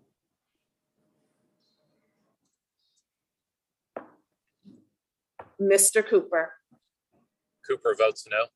Mr. Cooper votes no. Mr. Series. Series votes no. Mr. Series votes no. Mr. Peters. Peters votes no. Mr. Peters votes no. Mr. Moulton. Miss Jayapal. No. Miss Jayapal votes no. Mr. Smith. Smith votes yes. Mr. Smith votes aye. Mr. Kelly. Kelly votes aye. Mr. Kelly votes aye. Mr. McClintock. Aye. Mr. McClintock votes aye. Mr. Grothman. Grothman, Wisconsin, yes. Mr. Grothman votes aye. Mr. Smucker. Smucker, aye. Mr. Smucker votes aye. Mr. Jacobs. Jacobs, aye. Mr. Jacobs votes aye. Dr. Burgess. Burgess votes aye. Dr. Burgess votes aye. Mr. Carter. Carter from Georgia votes aye. Mr. Carter votes aye. Mr. Klein. Klein votes aye. Mr. Klein votes aye. Mrs. Bobert. Bobert votes aye. Mrs. Bobert votes aye. Mr. Donalds. Donalds votes aye. Mr. Donalds votes aye. Mr. Feenstra. Feenstra votes aye. Mr. Feenstra votes aye. Mr. Good. Good votes yes. Mr. Good votes aye. Mrs. Henson. Henson from Iowa votes aye. Mrs. Henson votes aye. Mr. Obernolte. Obernolte, aye. Mr. Obernolte votes aye. Mrs. Miller. Miller from West Virginia votes aye. Mrs. Miller votes aye. Miss Jackson Lee. Ms. Jackson Lee votes no. Miss Jackson Lee votes no. Mr. Moulton. Mr. Chairman. Yarmouth votes no. Mr. Chairman votes no. Are there any members who wish to record their vote who have not voted or wish to change their vote? If not, the clerk will report the vote.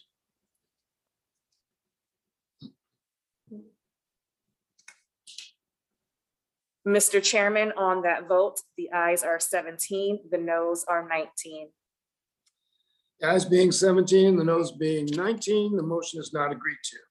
It's now in order to consider voting on motion number 6 offered by Representative Jacobs, which previously failed on voice vote. As a reminder, members must have cameras on and must be visible on screen in order to vote. Before we vote, Mr. Jacobs, I wonder if you'd want to introduce the committee to the guest we just saw in your lap. Oh, that was my daughter Anna. Thank you. She's now up to bath time, but She's enjoy adorable. seeing you all. She's adorable and welcome to the committee. Thank you. The clerk will report the motion and call the roll. Motion number 6 offered by Mr. Jacobs. Mr. Jeffries. Jeffries votes no. Mr. Jeffries votes no. Mr. Higgins. Higgins, no. Mr. Higgins votes no. Mr. Boyle. Boyle votes no. Mr. Boyle votes no. Mr. Doggett. Doggett votes no. Mr. Doggett votes no. Mr. Price. Price, no. Mr. Price votes no. Ms. Schakowsky. Schakowsky votes no. Ms. Schakowsky votes no. Mr. Kildee. Kildee votes no. Mr. Kildee votes no. Mr. Morelli. Morelli votes no. Mr. Morelli votes no. Mr. Horsford. Horsford votes no. Mr. Horsford votes no. Miss Lee. No. Lee, no. Miss Lee votes no. Miss Chu. Chu votes no. Miss Chu votes no. Miss Plaskett. Plaskett votes no. Miss Plaskett votes no. Miss Wexton. Wexton votes no. Miss Wexton votes no. Mr. Scott. Out of Virginia votes no. Mr. Scott votes no. Miss Jackson Lee. Mr. Cooper. Jackson Lee votes no. Miss Jackson Lee votes no. Mr. Cooper. votes no. Mr. Cooper votes no. Mr. Series. Votes no. Mr. Series. Mr. Peters. Peters votes no. Mr. Peters votes no. Mr. Moulton. Miss Jayapal. No. Miss Jayapal votes no. Mr. Smith. Smith votes yes. Mr. Smith votes aye. Mr. Kelly. Kelly votes yes. Mr. Kelly votes aye. Mr. McClintock. Aye. Mr. McClintock votes aye. Mr. Grothman. Aye. Mr. Grothman votes aye. Mr. Smucker. Smucker, aye. Mr. Smucker votes aye. Mr. Jacobs.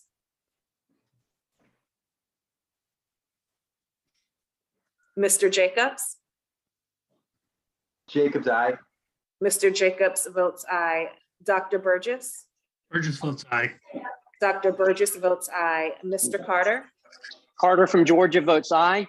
Mr. Carter votes aye. Mr. Klein? Klein votes aye. Mr. Klein votes aye. Mrs. Boebert? Boebert votes aye. Mrs. Boebert votes aye. Mr. Donalds? Donalds votes aye.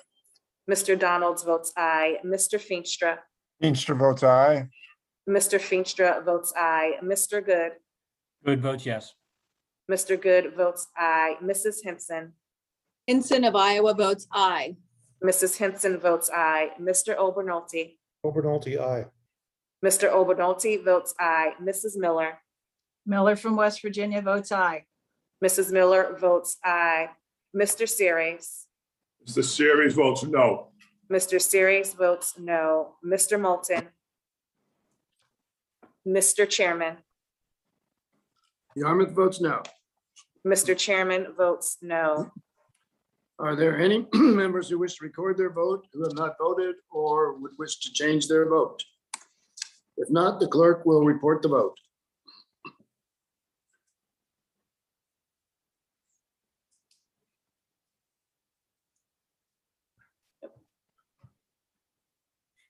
Mr. Chairman, on that vote, the ayes are 16, the noes are 20. The ayes being 16 and the noes being 20, the motion is not agreed to. It's now in order to consider voting on motion number 7 offered by Representative Burgess, which previously failed on voice vote. As a reminder, members must have their cameras on, must be visible on screen in order to vote. The clerk will report the motion and call the roll. Motion number 7 offered by Dr. Burgess. Mr. Jeffries? Jeffries votes no. Mr. Jeffries votes no. Mr. Higgins? Higgins, no. Mr. Higgins votes no. Mr. Boyle? Boyle votes no. Mr. Boyle votes no. Mr. Doggett? Doggett votes no. Mr. Doggett votes no. Mr. Price? Ms. Schakowsky? Schakowsky votes no. Ms. Price, Schakowsky? no. Ms. Schakowsky votes no. Mr. Price? No. Mr. Price votes no. Mr. Kildee? Mr. Kildee votes no. Mr. Kildee votes no. Mr. Morelli? Morelli is no. Mr. Morelli votes no. Mr. Horsford? Horsford votes no. Mr. Horsford votes no. Miss Lee? Lee votes no. Miss Lee votes no. Miss Chu? Chu votes no. Miss Chu votes no. Miss Plaskett? Plaskett votes no. Miss Plaskett votes no. Miss Wexton? Wexton votes no. Miss Wexton votes no. Mr. Scott? Out of Virginia votes no. Mr. Scott votes no. Miss Jackson Lee? Jackson Lee votes no. Miss Jackson Lee votes no. Mr. Cooper? Cooper votes no. Mr. Cooper votes no. Mr. Series? Series votes no. Mr. Series votes no. Mr. Peters? Peters votes no. Mr. Peters votes no. Mr. Moulton? Miss Jayapal? No. Miss Jayapal votes no. Mr. Smith? Smith votes yes. Mr. Smith votes aye. Mr. Kelly? Kelly votes yes. Mr. Kelly votes aye. Mr. McClintock? Aye. Mr. McClintock votes aye. Mr. Grothman? Aye. Mr. Grothman votes aye. Mr. Smucker? Smucker, aye. Mr. Smucker votes aye. Mr. Jacobs? Jacobs, aye. Mr. Jacobs votes aye. Dr. Burgess? Burgess votes aye. Dr. Burgess votes aye. Mr. Carter? Carter from Georgia votes aye. Mr. Carter votes aye. Mr. Klein? Klein votes aye. Mr. Klein votes aye. Mrs. Boebert? Boebert, aye. Mrs. Boebert votes aye. Mr. Donalds? Donalds votes aye. Mr. Donalds votes aye. Mr. Feenstra? Feenstra votes aye. Mr. Feenstra votes aye. Mr. Good? Good votes yes. Mr. Good votes aye. Mrs. Henson? Henson from Iowa votes aye. Mrs. Henson votes aye. Mr. Obernolte. Obernolte, aye. Mr. Obernolte votes aye. Mrs. Miller. Miller from West Virginia votes aye. Mrs. Miller votes aye. Mr. Moulton. Mr. Chairman. Yarmouth votes no. Mr. Chairman votes no. Are there any members who wish to vote who have not voted or who wish to change their vote? If not, the clerk will report the vote. Mr. Chairman, on that vote, the ayes are 16, the noes are 20. The ayes being 16 and the noes being 20, the motion is not agreed to. It's now in order to consider voting on motion number 8 offered by Representative Klein, which previously failed on voice vote. As a reminder, members must have their cameras on, must be visible on screen in order to vote. Clerk will report the motion and call the roll. Motion number 8 offered by Mr. Klein. Mr. Jeffries. Jeffries votes no. Mr. Jeffries votes no. Mr. Higgins. Higgins, no. Mr. Higgins votes no. Mr. Boyle. Boyle votes no.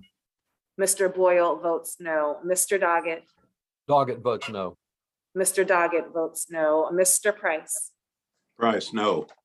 Mr. Price votes no. Ms. Schakowsky. Schakowsky votes no. Ms. Schakowsky votes no. Mr. Kildee. Kildee votes no. Mr. Kildee votes no. Mr. Morelli. Morelli is no. Mr. Morelli votes no. Mr. Horsford. Horsford, aye. Mr. Horsford votes aye. Miss Lee. Lee votes no. Miss Lee votes no. Miss Chu. Chu votes no. Miss Chu votes no. Miss Plaskett. Plaskett votes no. Miss Plaskett votes no. Miss Wexton. Wexton votes no. Miss Wexton votes no. Mr. Scott. Scott votes no. Mr. Scott votes no. Miss Jackson Lee. Jackson Lee votes no. Miss Jackson Lee votes no. Mr. Cooper. Cooper votes no. Mr. Cooper votes no. Mr. Series. Series votes no. Mr. Series votes no. Mr. Peters. Peters votes no. Mr. Peters votes no. Mr. Moulton. Miss Jayapal. No. Miss Jayapal votes no. Mr. Smith. Smith votes yes. Mr. Smith votes aye. Mr. Kelly. Kelly votes aye. Mr. Kelly votes aye. Mr. McClintock. Aye. Mr. McClintock votes aye. Mr. Grothman. Aye. Mr. Grothman votes aye. Mr. Smucker. Smucker, aye. Mr. Smucker votes aye. Mr. Jacobs. Jacobs, aye. Mr. Jacobs votes aye. Dr. Burgess. Votes aye. Dr. Burgess votes aye. Mr. Carter. And Mr. Klein. Klein votes aye. Mr. Klein votes aye. Mrs. Boebert. Boebert votes aye. Mrs. Boebert votes aye. Mr. Donalds. Donalds votes aye. Mr. Donalds votes aye. Mr. Feenstra. Feenstra votes aye. Mr. Feenstra votes aye. Mr. Good. Good votes yes. Mr. Good votes aye. Mrs. Henson. Ensign of Iowa votes aye. Mrs. Henson votes aye. Mr. Obernolte. Obernolte, aye. Mr. Obernolte votes aye. Mrs. Miller. Mrs. Miller of West Virginia votes aye. Mrs. Miller votes aye. And Mr. Moulton. Mr. Carter. Carter from Georgia votes aye. Mr. Carter votes aye. And Mr. Chairman. Yarmouth votes no. Mr. Chairman votes no. Hello. Who's that? Somebody need to be, is there any member who has not voted who wishes to vote or who wishes to change their vote? All right, if not, the clerk will report the vote.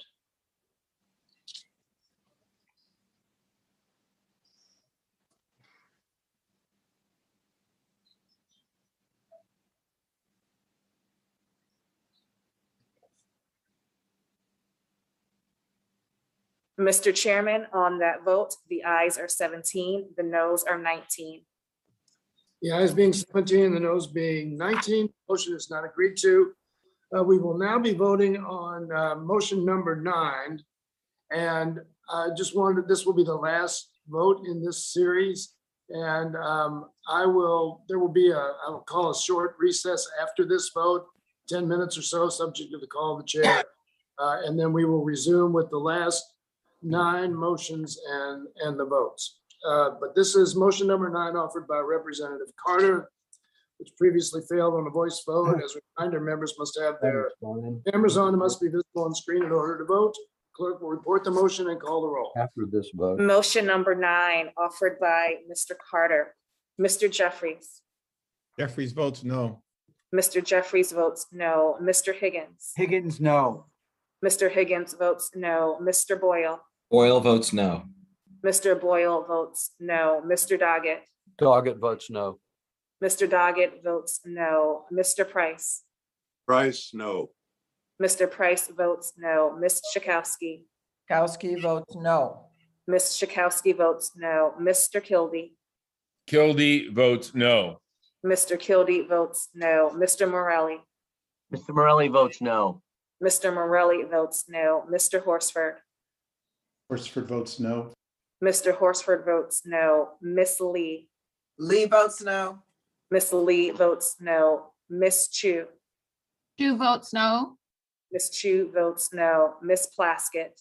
Plaskett votes no. Miss Plaskett votes no. Miss Wexton. Wexton votes no. Miss Wexton votes no. And Mr. Scott. Scott of Virginia votes no. Mr. Scott votes no. Miss Jackson Lee. Jackson Lee votes no. Miss Jackson Lee votes no. Mr. Cooper. Cooper votes no. Mr. Cooper votes no. Mr. Series. Series votes no. Mr. Series votes no. Mr. Peters. Peters votes no. Mr. Peters votes no. Mr. Moulton. Miss Jayapal. No. Miss Jayapal votes no. Mr. Smith. Smith votes yes. Mr. Smith votes aye. Mr. Kelly. Kelly votes aye. Mr. Kelly votes aye. Mr. McClintock. Aye. Mr. McClintock votes aye. Mr. Grothman. Grothman, yes. Mr. Grothman votes aye. Mr. Smucker. Smucker, aye. Mr. Smucker votes aye. Mr. Jacobs. Jacobs, aye. Mr. Jacobs votes aye. Dr. Burgess. Votes aye. Dr. Burgess votes aye. Mr. Carter. Carter from Georgia votes aye. Mr. Carter votes aye. Mr. Klein. Klein votes aye. Mr. Klein votes aye. Mrs. Bobert. Bobert votes aye. Mrs. Bobert votes aye. Mr. Donalds. Donalds votes aye. Mr. Donalds votes aye. Mr. Feenstra. Sure votes aye. Mr. Feenstra votes aye. Mr. Good. Good votes yes. Mr. Good votes aye. Mrs. Henson. Henson of Iowa votes aye. Mrs. Henson votes aye. Mr. Obernolte. Obernolte, aye. Mr. Obernolte votes aye. Mrs. Miller. Mrs. Miller of West Virginia votes aye. Mrs. Miller votes aye. Mr. Moulton. Mr. Chairman. Yarmouth votes no. Mr. Chairman votes no. Are there any members who wish to record their vote who have not voted or who wish to change their vote? If not, the clerk will report the vote.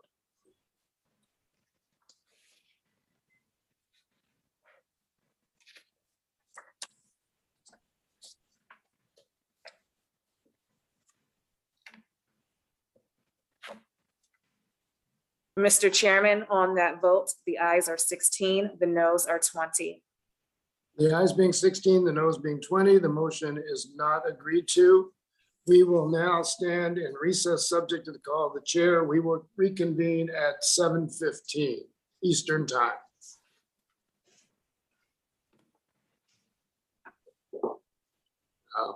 Hit the gavel.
I now recognize Mrs. Boebert for the purpose of a motion.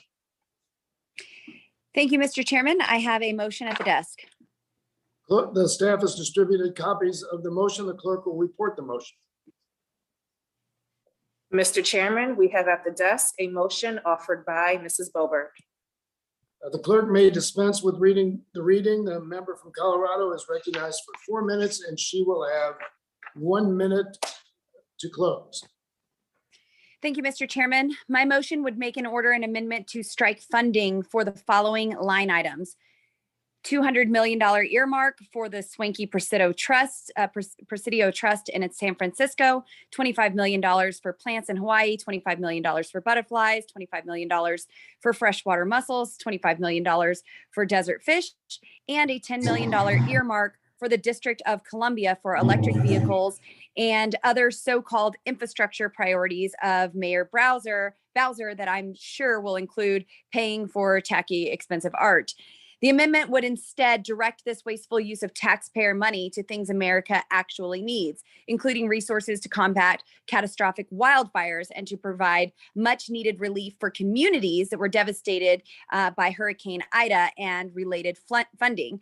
Mr. Chairman, my motion would remove a disgusting and corrupt earmark for Nancy Pelosi and redirect scarce taxpayer resources to help Americans recover from major natural disasters that have caused significant harm to our neighbors and way of life. This $200 million earmark proposed for the Presidio Trust was confirmed to be an earmark and payback to Speaker Pelosi during a recent House Natural Resource Committee markup I participated in. At that time, Congressman Steve Cohen stated, and I quote, "Speaker Pelosi gets maybe a little more, and some of the leaders get a little bit more on some of these bills." Well, the truth is they should. If it weren't for her working 24/7, and she does, to keep this place going, we wouldn't be going. She does more for America than any other member I would submit in this Congress times 10. So I support the proposal, end quote. Bullcrap. No politician, Mr. Chairman, regardless of who they are, deserves a corrupt $200 million earmark that funnels hundreds of millions of taxpayer money to luxury golf courses, hotels, and homes in their district. The Presidio is known for its premier golf course and luxury hotels. Speaker Pelosi is a regular visitor. Members of the trust are big donors too. They've contributed nearly $19 million to Pelosi and the Democrat Congressional Campaign Committee, including $1 million just this past June. Let me be very clear. This is some of the most valuable real estate in the world, and it's right in Nancy Pelosi's backyard. There is no need for Congress to subsidize a safe place for social and environmental justice and failed women's studies and graduates to work. No other member of Congress would be able to secure this earmark for their district. This is blatant corruption, and anyone who allows this should frankly be in jail. This comes at a time when massive wildfires have brought devastation to communities across the Western United States, where more than 45,000 wildfires have burned up more than 5.7 million acres this year alone. This falls on the heels of the worst wildfire season in U.S. history in 2020. The U.S. set a new record for the number of acres burned by wildfires, as more than 10.3 million acres went up in smoke. Last year, Colorado also suffered the worst fire season in Colorado history, which also includes 3 of the largest recorded wildfires in state history. Mr. Chairman, my constituents have literally been choking on smoke and endured haze and significant health issues for months because other Western states and the federal government refuse to manage their forests. And this is unacceptable. 70% of wildfires occur on federal lands, and we all know they are poorly managed. Congress has a responsibility to help prevent, mitigate, and manage these wildfires as a result. And Mr. Chairman, throughout our recent natural resource markups, Representatives Garrett Graves has done a fabulous job traveling around his district and showing us the devastation caused by Hurricane Ida. These are the things Congress should be focused on, not sending corrupt earmarks to the rich and powerful friends of Speaker Pelosi. I yield back. Gentlelady has yielded back. Does any member wish to claim the time in opposition to the motion? Mr. Chairman, I wish to claim time in opposition to the motion. The gentlewoman from the U.S. Virgin Islands is recognized for 5 minutes. Thank you very much, Madam Chair, Mr. Chair. At this moment, let me first deal with the first instance that my colleague discussed, that being the Presidio, so we can get to the real crux of the issue here. I know that Speaker Pelosi is the greatest boogeyman for Lauren Boebert. My colleague sees her under her bed, in her closet, everywhere she goes. But the Presidio is in fact an instrument that needs the support of the Congress. In the bipartisan Great American Outdoors Act, we covered deferment and maintenance for almost all of our national parks in that legislation. It does not cover the Presidio because of the unique status of the Presidio Trust as a wholly owned government corporation. Therefore, the Build Back America Back has $200 million for infrastructure and deferred maintenance on this jewel of America. The Presidio also is probably a place where over 7.5 million people visit every year. It contains not just the Golden Gate Bridge, the Crissy Field, the Main Post, Southern Wilds. It is also home to one of our oldest military posts. It is incumbent that we as Americans do our best by these locations as well. Additionally, let's get to the notion of deferring money to support hurricanes. In previous supplementals, during Hurricane Harvey, Irma, and Maria of 2017 and 2018, this Congress allocated $21.6 billion with a B dollars to Texas alone for hurricane recovery and mitigation. We put in $42 billion with a B in disaster relief for Puerto Rico after Hurricane Maria. My own islands of the US Virgin Islands after Hurricanes Irma and Maria received $8 billion allocated to us. The notion that $310 million is going to affect any types of hurricane relief or wildfire prioritization is absolutely ludicrous. We have just, by this motion, struck the last word in a long host in pages and books of need that is for hurricane and disasters relief. The victims of recent wildfires, hurricanes, and other natural disasters certainly deserve assistance. And the Build Back Better Act already includes billions for combating and preventing wildfires and strengthening coastal resilience. The bill includes $15 billion for hazardous fuel treatments and wildland fire management across federal, tribal, and adjacent lands, $9 billion for forest restoration and wildfire resilience grants for non-federal lands. It also includes $10 billion for coastal restoration that will make communities more resilient and secure. Proponents of this motion pretend to be seeking assistance for people for whom significant aid is already on the way. The affectation of concern on the part of my colleagues for people who are in hurricane and relief wildfire areas is ludicrous. I know the people of the Virgin Islands have lived through them, and we have not gotten the support from our Republican colleagues in terms of not just appropriating the funding, but actually ensuring that they get out. They offer no indication of how the new funds would be distributed or what needs they would address. In contrast, the motion targets a handful of projects which have been vetted by relevant authorizing communities and will protect endangered species, fill a gap in our effort to reduce the maintenance backlog in our parks, and bring economic benefits to several communities. Today, committee Republicans are offering a motion designed to appeal to an audience that views any environmental spending as wasteful by contrasting such spending against aid to victims of hurricanes and wildfires. Yet, a few days ago, they all voted against legislation that would provide significant aid to the very people this motion pretends to assist. I ask that my colleagues vote no on this motion. I yield back. The member of the Virgin Islands' time has expired. The member from Colorado is recognized for 1 minute to close. Thank you, Mr. Chairman. Well, boogie woogie woo. Unfortunately, Speaker Pelosi is in everyone's bedroom because her policies affect everyone's life and is destroying every single one of them. So maybe she could take a pause on that. That would be fantastic. Democrats are the last people in the world that can claim fiscal responsibility and have any credibility. If they have their way, they'll spend nearly $10 trillion before this year is over. Here, they'd spend $25 million for plants in Hawaii, $25 million for butterflies, $200 million on Pelosi earmarks, Pelosi payouts. And at a time when people are displaced from their homes, businesses, and struggling to hire workers with an invasion at our southern border, and Americans are still trapped in Afghanistan, Democrats are utterly wasting $3.5 trillion. And really, we're looking at more than that, 4.3 trillion we're looking at to fulfill a wish list for their extreme leftist agenda. Liberal environmental groups spend millions of dollars arming teams of lawyers to stifle proper forest management activities that prevent wildfires, but can't cough up money to protect. They can cough up money to protect butterflies and want the American taxpayer to foot the bill as they seek to lock up more through unwarranted Endangered Species Act. If you want to construct a pipeline or responsibly extract energy or valuable minerals, you can be sure that Enviros will file a frivolous lawsuit to stop it. However, if you need an earmark for butterflies, then have at it. I yield back.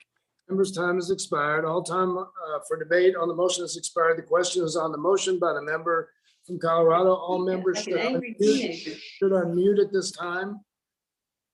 All those in favor say aye. Aye. Aye. Aye. Those opposed say no. No. In the opinion of the chair, the noes have it. Mr. Chairman, could we have a recorded vote? Roll call vote has been requested pursuant to our unanimous consent agreement. The roll call will be postponed. I now recognize Mr. Donalds for the purpose of a motion. Mr. Chairman, I have a motion at the desk. Staff has distributed copies of the motion. The clerk will report the motion. Mr. Chairman, we have at the desk a motion offered by Mr. Donalds. The clerk may dispense with the reading. The member from Florida is recognized for 4 minutes. He also will have 1 minute to close. Thank you, Mr. Chairman. Before I start, I would like to ask unanimous consent to submit for the record an article from Tax Notes, a letter from the National Federation of Independent Businesses, a letter from the Consumer Bankers Association, and a letter from the American Bankers Association. Without objection, so ordered. This legislation is unjustifiable. There are multiple provisions that undermine the American people and completely contradict the promises this administration and many of my colleagues across the aisle have made. There are several recommendations that have been made without true consideration of our small businesses, our financial institutions, our economy, or the American people. It is a failure of this body that taxpayers and future generations will have to pay the price for.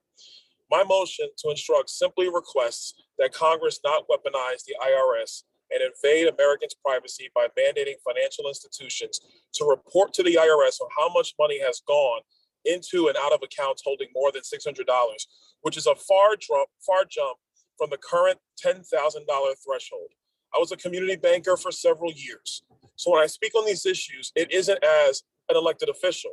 It's from years of experiencing the aftermath of reckless and out-of-touch legislation passed by Congress and witnessing the impact it still has on financial institutions and, more importantly, consumers. What this provision will do is strain already struggling financial institutions. It will drive up their administrative costs, which always leads to more expensive and less time-efficient products for consumers.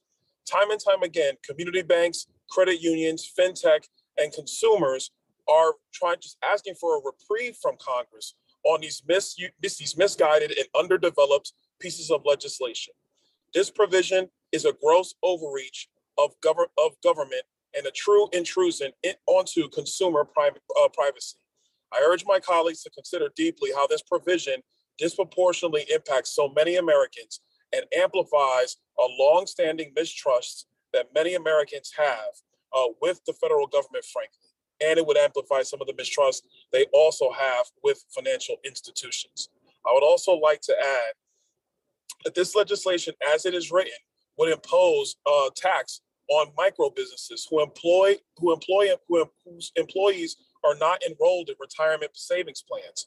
It would also give the SBA direct lending authority in the 7(a) program, despite the apparent lack of efficacy and transparency needed to oversee a program like this. And Mr. Chairman, with my remaining time, I would like to yield to Ms. Hinson of Iowa. Thank you, Mr. Donalds, for yielding and for your leadership on this motion. This motion would stop a proposal that's so radical that nobody would even know that we need to debate it. But yet here we are in this upside down way of governing where the most far left members are authoring the agenda. This is indicative of that. The IRS would have extreme access to everyone's most personal basic transactions. And let me tell you, Iowans don't want the IRS tracking every big grocery store run, mortgage or rent payment, every time they pay their utility or their insurance bills.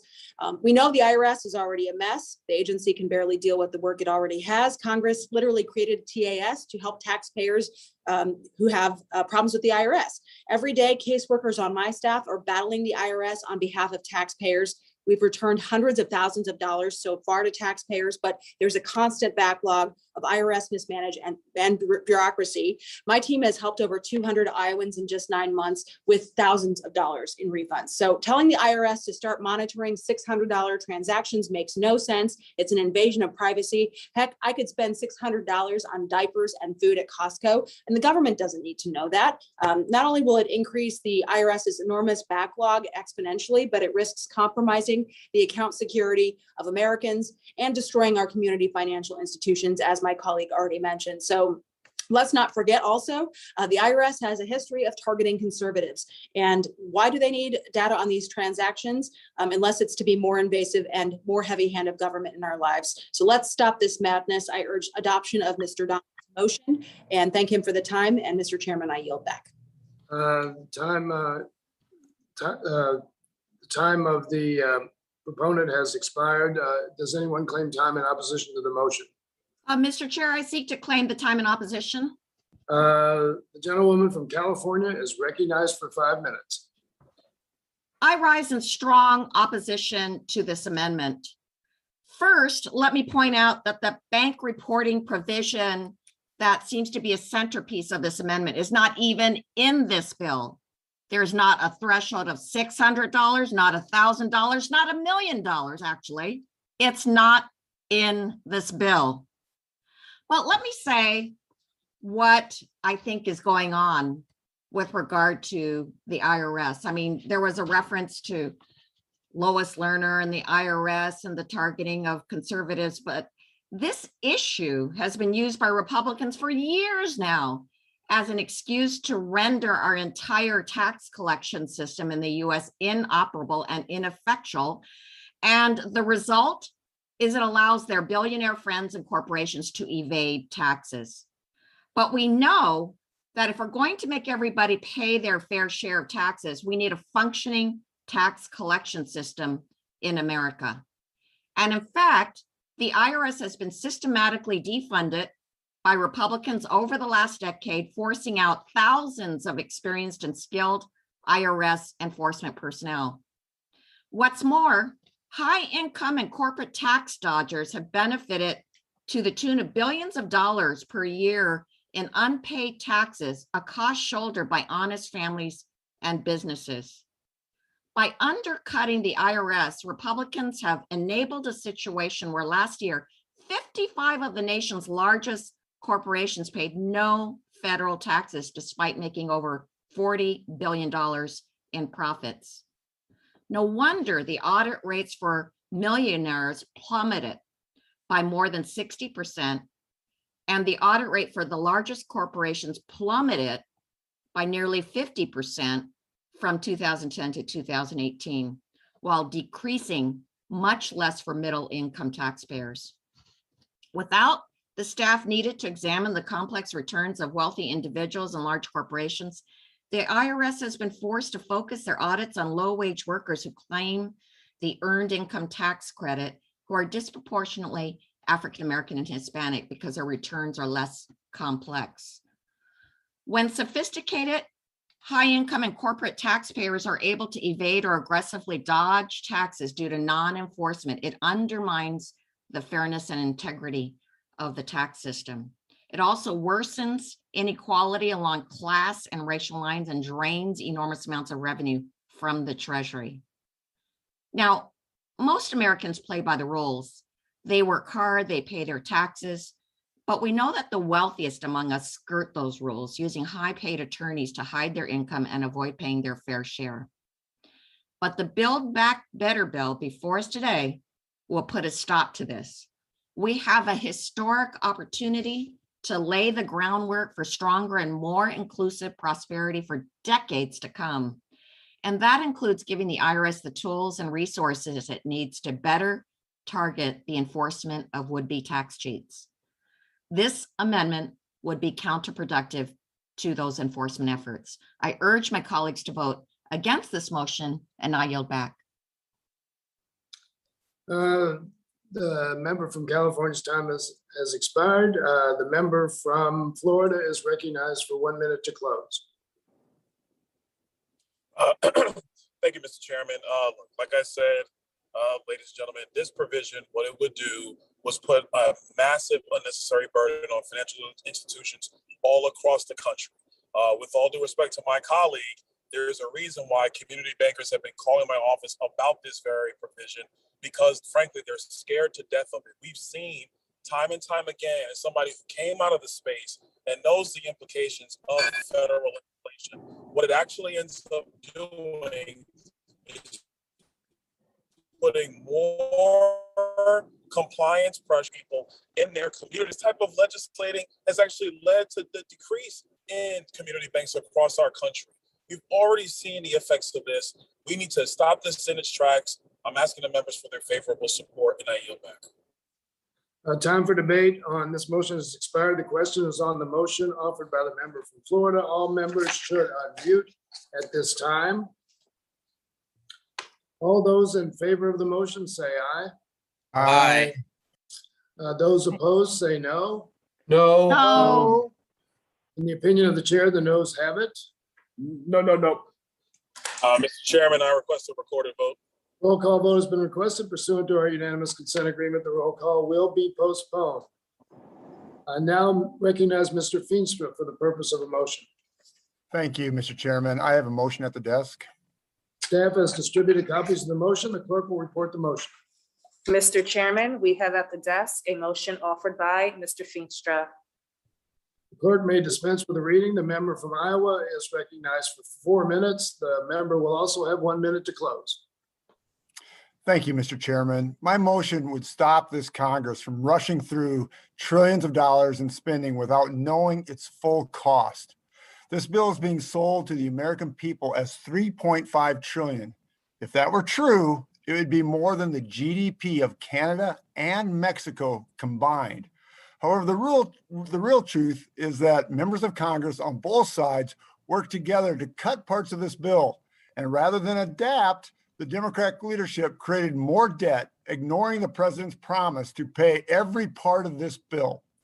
It's hard to follow the reconciliation process. So I want to be clear, since this debacle of a bill has been introduced, the $3.5 trillion has ballooned to $4.3 trillion.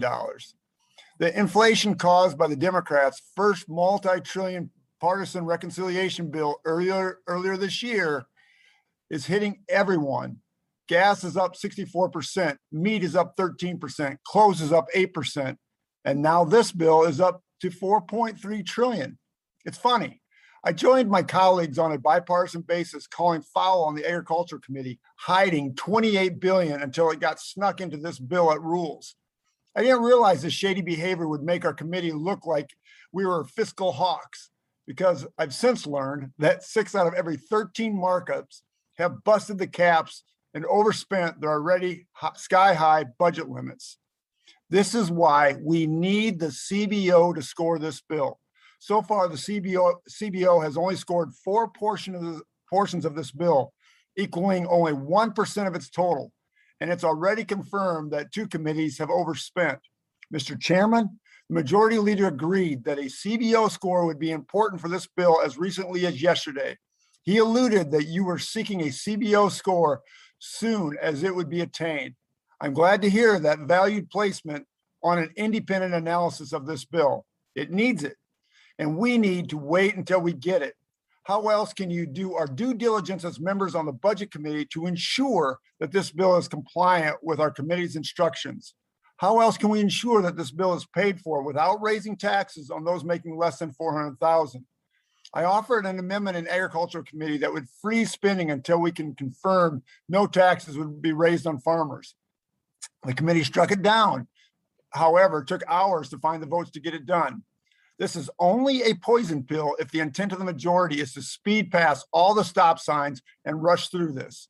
And what is the rush? There is so much unspent money in the last several dump trucks of federal dollars that we have unloaded on our states that Iowa can't even spend the money it has from the federal government from the past debacle of spending. This is no way to finance federal government. We are spending billions to force electric vehicles when the Biden administration itself released a report saying that liquid fuel vehicles would still make up 79% of the cars sold in 2050. How do we pay for that? According to this bill, we will tax smokers, the vast majority of which are working class Americans. How many packs of cigarettes do the American people need to buy to pay for that brand new fleet of electric postal trucks? The Federal Reserve keeps moving its timeline up, acting against the 9-month and accounting transitory inflation that we have been experiencing. How can we, in good conscience, flood the economy with at least 4.3 trillion without giving the CBO time to warn us of the consequences of our actions? With that, I reserve the remainder of my time. The gentleman's time has expired. I will claim time in opposition to the motion and recognize myself. I mean, there are dilatory tactics and there are dilatory tactics, and that's fine. But when we're talking about the subject of inflation, what we've seen, and I know Republicans love to jump on the fact that inflation in June and July was at a relatively high number. Of course, that number was based on a very low base in the heart of the pandemic of 2020. And if you have a low base, then numbers are going to look, the inflation rate's high. But what's happened recently, August inflation numbers were lower than projected. The CPI was only up 0.3%. The core inflation rate was 0.1%, well within very, very acceptable ranges, according to the Federal Reserve. But more importantly than that, I mean, the gentleman from Iowa talked about come back to the 3.5 trillion as compared to the GDP of Canada and another country. Of course, he's comparing it to 1 year of GDP, not the 10 years over which 3.5 trillion would be spent. But the 3.5 trillion in gross spending, even if you talk about 4.3 trillion, I don't know where that number comes from, but you're still talking about 1 to 1.5% of GDP over that 10-year period. This is a minuscule amount of the American economy that we're proposing to provide incredibly important benefits to tens of millions of Americans. And so when you look at the whole question of inflation and CBO score, yes, we'll have a CBO score. There's no question about it. We definitely have to have a CBO score. But when you talk about these threats of inflation, we have 15 Nobel Prize winning economists who have said the Build Back Better Act will actually help long-term inflationary pressures because it builds capacity and productivity in the economy. So yeah, we can ask for determinations of what inflation might be. Everybody knows there are so many factors that contribute to inflation that it's a pointless analysis because the marketplace changes so rapidly and the economy changes so rapidly. So again, this is basically a rhetorical amendment. There's no reason to have it. It delays the process. And I certainly hope my colleagues will reject it. And with that, I yield the balance of my time to the gentlewoman from California, Ms. Lee.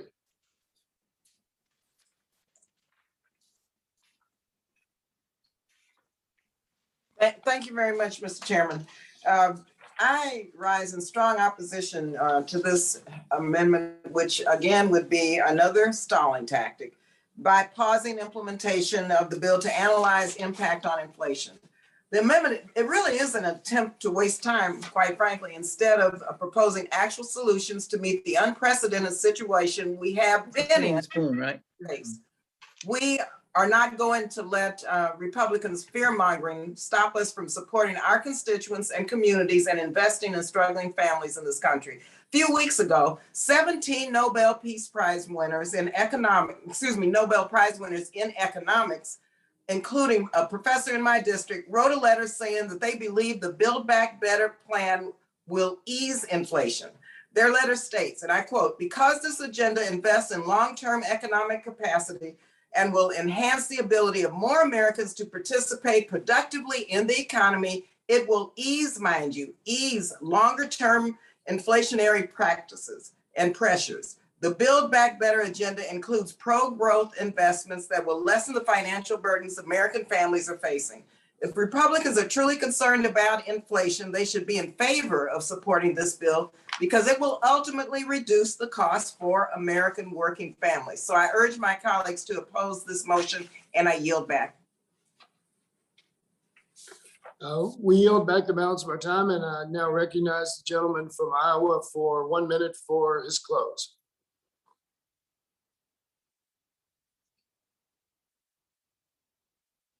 Mr. Feenstra, you have a minute to close. Oh, you're muted. Please unmute. Thank you. Thank you, Mr. Chairman. I might be new, but I haven't fallen off the turnip truck that you think I might have. I'm an economics professor. And it's interesting what you talked about. You know where I get my expertise from? I look at the Fed chair, and I look at Powell and Yellen and what they're saying. And I don't know if you saw it, but you might want to catch a clue here that interest is rising. Why is it rising? Because they see sustained inflation, right? This isn't me. This isn't all your other economists. This is the Federal Reserve Chair, and they acted on it this past week. So that should concern everybody, everyone that's part of this call, and especially all Americans. I want to mention something else. This bill is 2,500 pages, and we only had it 2 days. The CBO score might reveal that this spending is out of control and it's going to be significant problems. I urge adoption of my motion because we need to know how to avoid a catastrophic debt spiral. And the only way to do that is to know what we're voting on. Senator Manchin agrees with this, a strategic pause. We shouldn't move this process out of the House if a pause is on the horizon in the Senate. I'm passionate about this, and we all should be. I yield back. Thank you. Time for debate on the motion has expired. The question is on the motion offered by the member from Iowa. All members should unmute at this time. All those in favor say aye.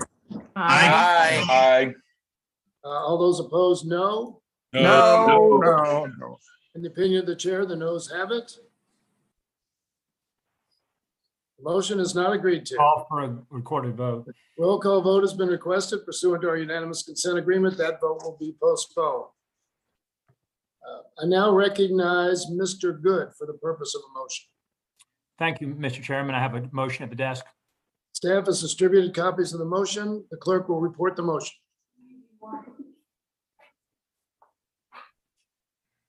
Mr. Chairman, we have at the desk a motion offered by Mr. Good.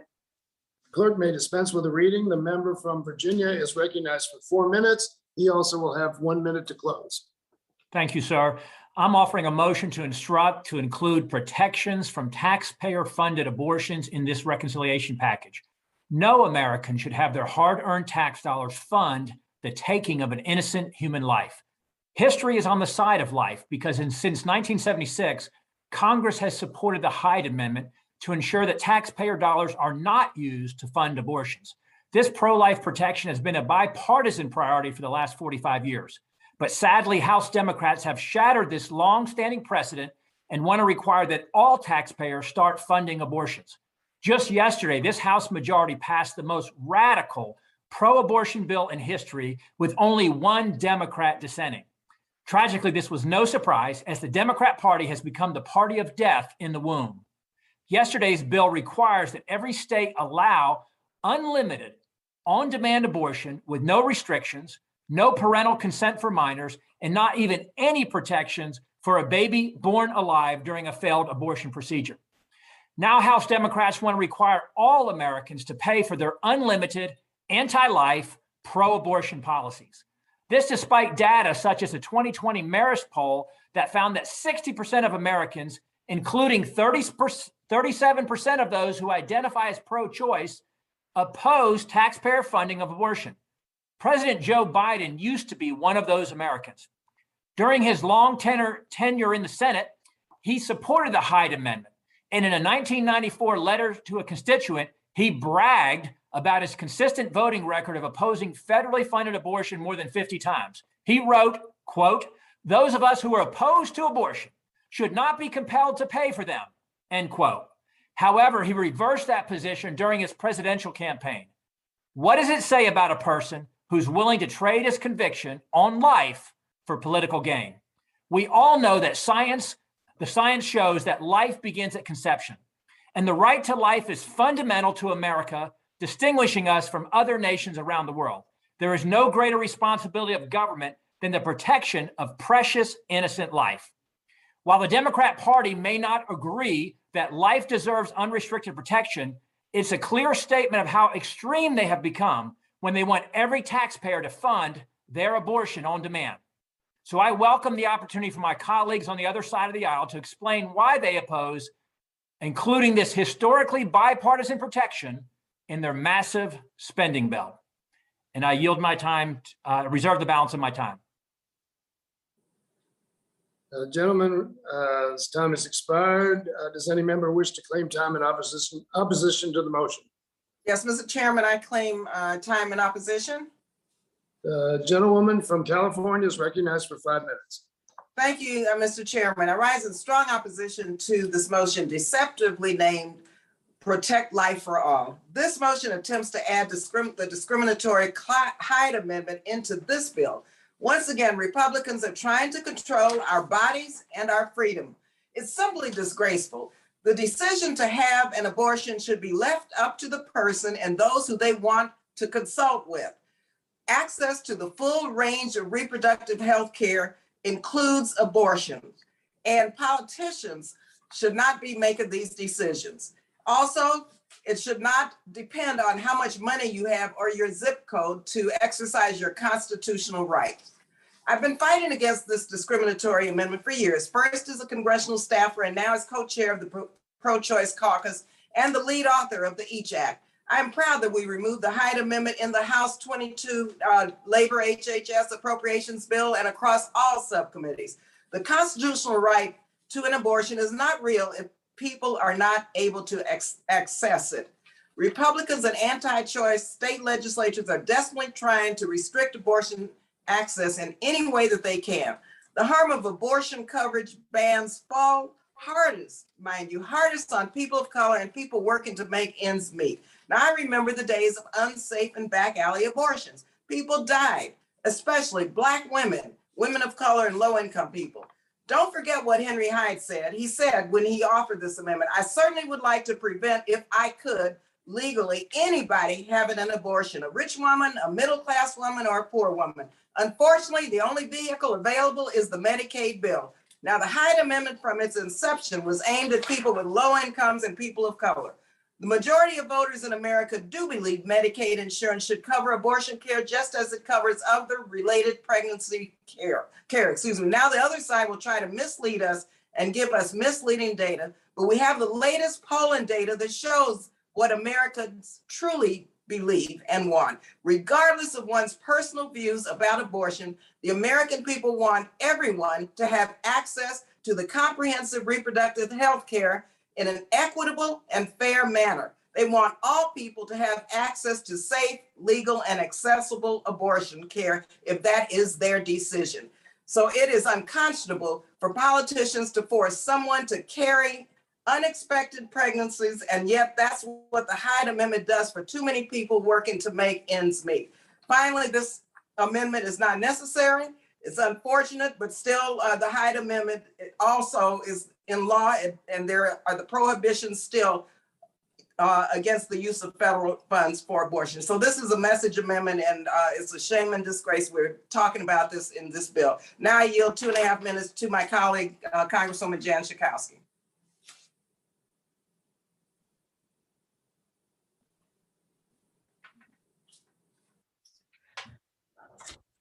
Thank you, Congressman Barbara Lee. Barbara Lee actually speaks for me, but I also just want to say, I don't know how much time is left, but you know that the Hyde Amendment also prevents women in the military, women that are working for the federal government.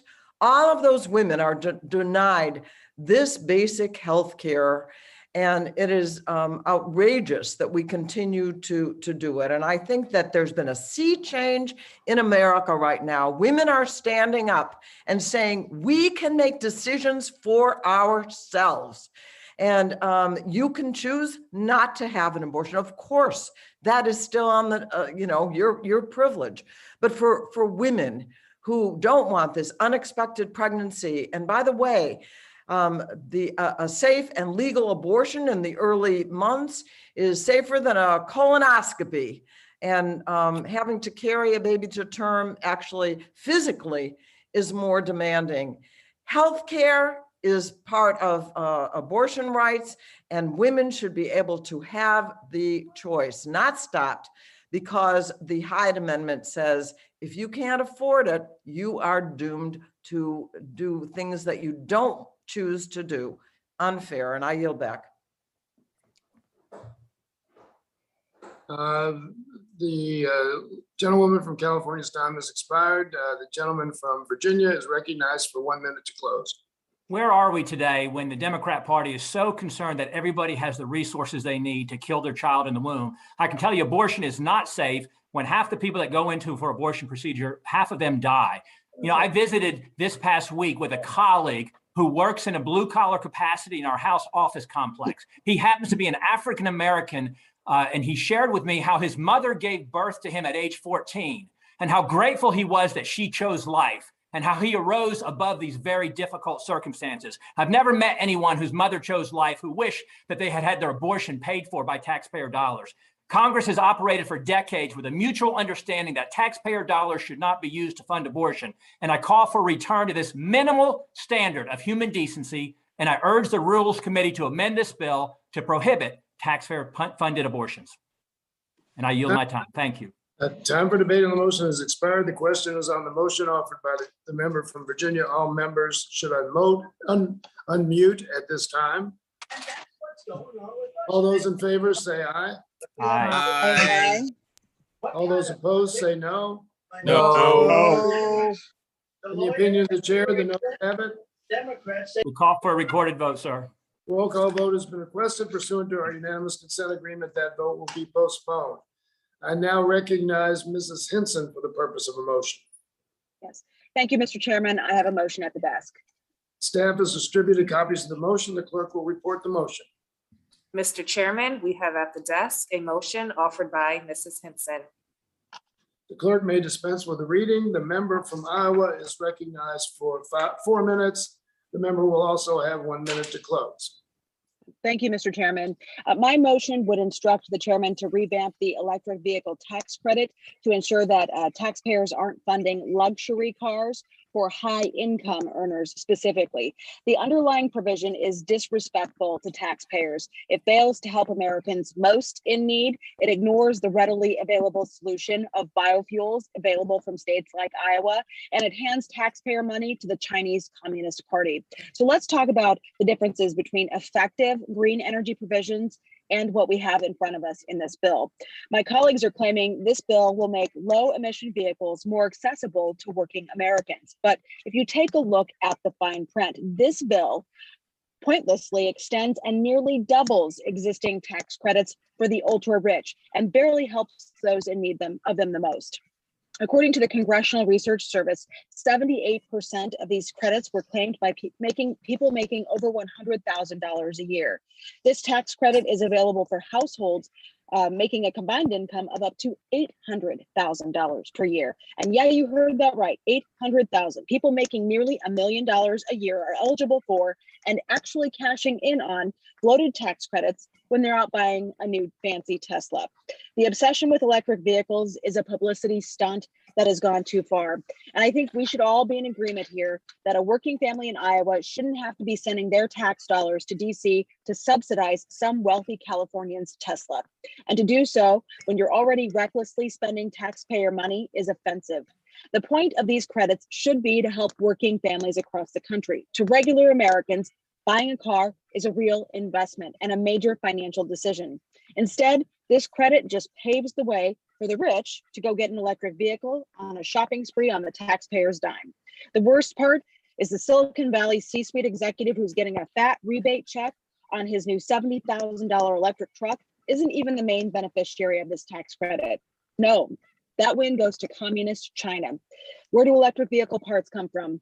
China. Where will this investment create jobs? China. Who's the biggest environmental offender on the planet? Stay with me, China. You can hide behind the claims of moving electric vehicle manufacturing to the US all you want to, but we all know it's impossible to build an electric vehicle without depending on China for parts. Trust me when I say I'm a huge proponent of reducing our carbon footprint and expanding access to clean transportation options. The real solution to affordable vehicles that are good for the environment and good for our domestic economy is plant-based renewable fuel like ethanol and biodiesel. This will lower our carbon footprint, create American jobs in the heartland, and help reduce our reliance on foreign nations. It's a win-win-win. But that's, again, not what we're discussing here. Instead, for some reason, we're talking about a credit that has historically handed checks to the wealthiest Americans. We need to refocus this credit on its intended purpose. So my motion to instruct limits the eligibility for the electric vehicle tax credit to individuals who make under $100,000 a year and are purchasing vehicles valued at $40,000 or less. We looked at the prices of all these entry-level electric vehicles that meets those criteria. So I truly hope we can find some common ground on one of these many insane policies in this bill. The precedent exists, a similar provision passed with wide bipartisan support in the Senate. So friends, please join me in fixing this broken provision and respecting the taxpayers we serve. And thank you, Mr. Chairman, I yield back. The gentlelady yields back. Who claims time in opposition? Mr. Chairman, this is Mr. Kildee. I claim time in opposition. The member from Michigan is recognized for 5 minutes.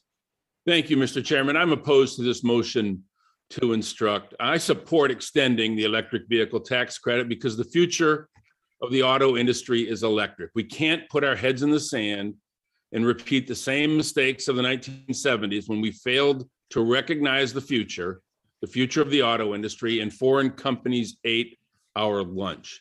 We have to do what we can to support our domestic auto industry as it makes this transition to electric vehicles so that we can drive American cars made by American workers. This motion to instruct would hurt American workers would instead actually support foreign companies and work against rural America.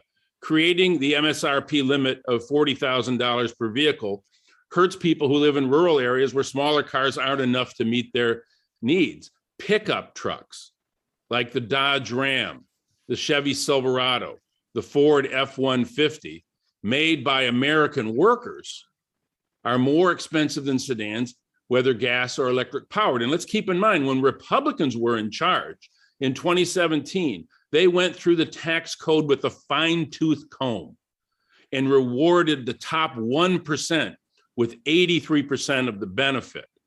And they left the electric vehicle tax credit intact so that a billionaire could use the credit. We said that we needed to create a cap at $400,000 so no American who makes less than that amount will see a tax increase. Taking this credit away from them is tantamount to taking away a tax benefit that they currently enjoy. We want to make sure that we get to scale with this electric vehicle tax credit. This will do that. And we want to include pickup trucks.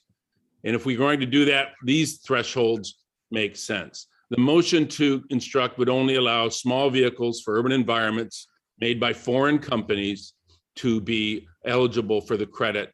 And that's why I oppose this motion to instruct. The credit would ensure that high-end luxury vehicles are not eligible, as the Republicans left them eligible in 2017. We take that away. Furthermore, including a too low income limit is equivalent, as I said, to a tax increase on those people who make more than $100,000 but are still working hard to support their families.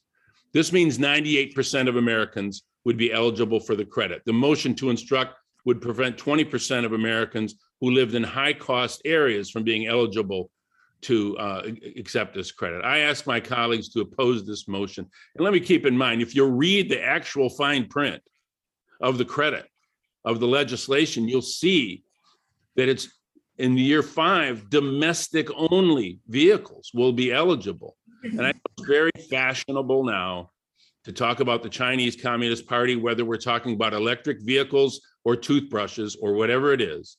But frankly, this is a bill that says American workers making American vehicles bought by Americans who work hard, including farmers who drive pickup trucks, ought to help the transition to electrification and help save the planet, and at the same time put Americans to work. With that, Mr. Chairman, I yield back.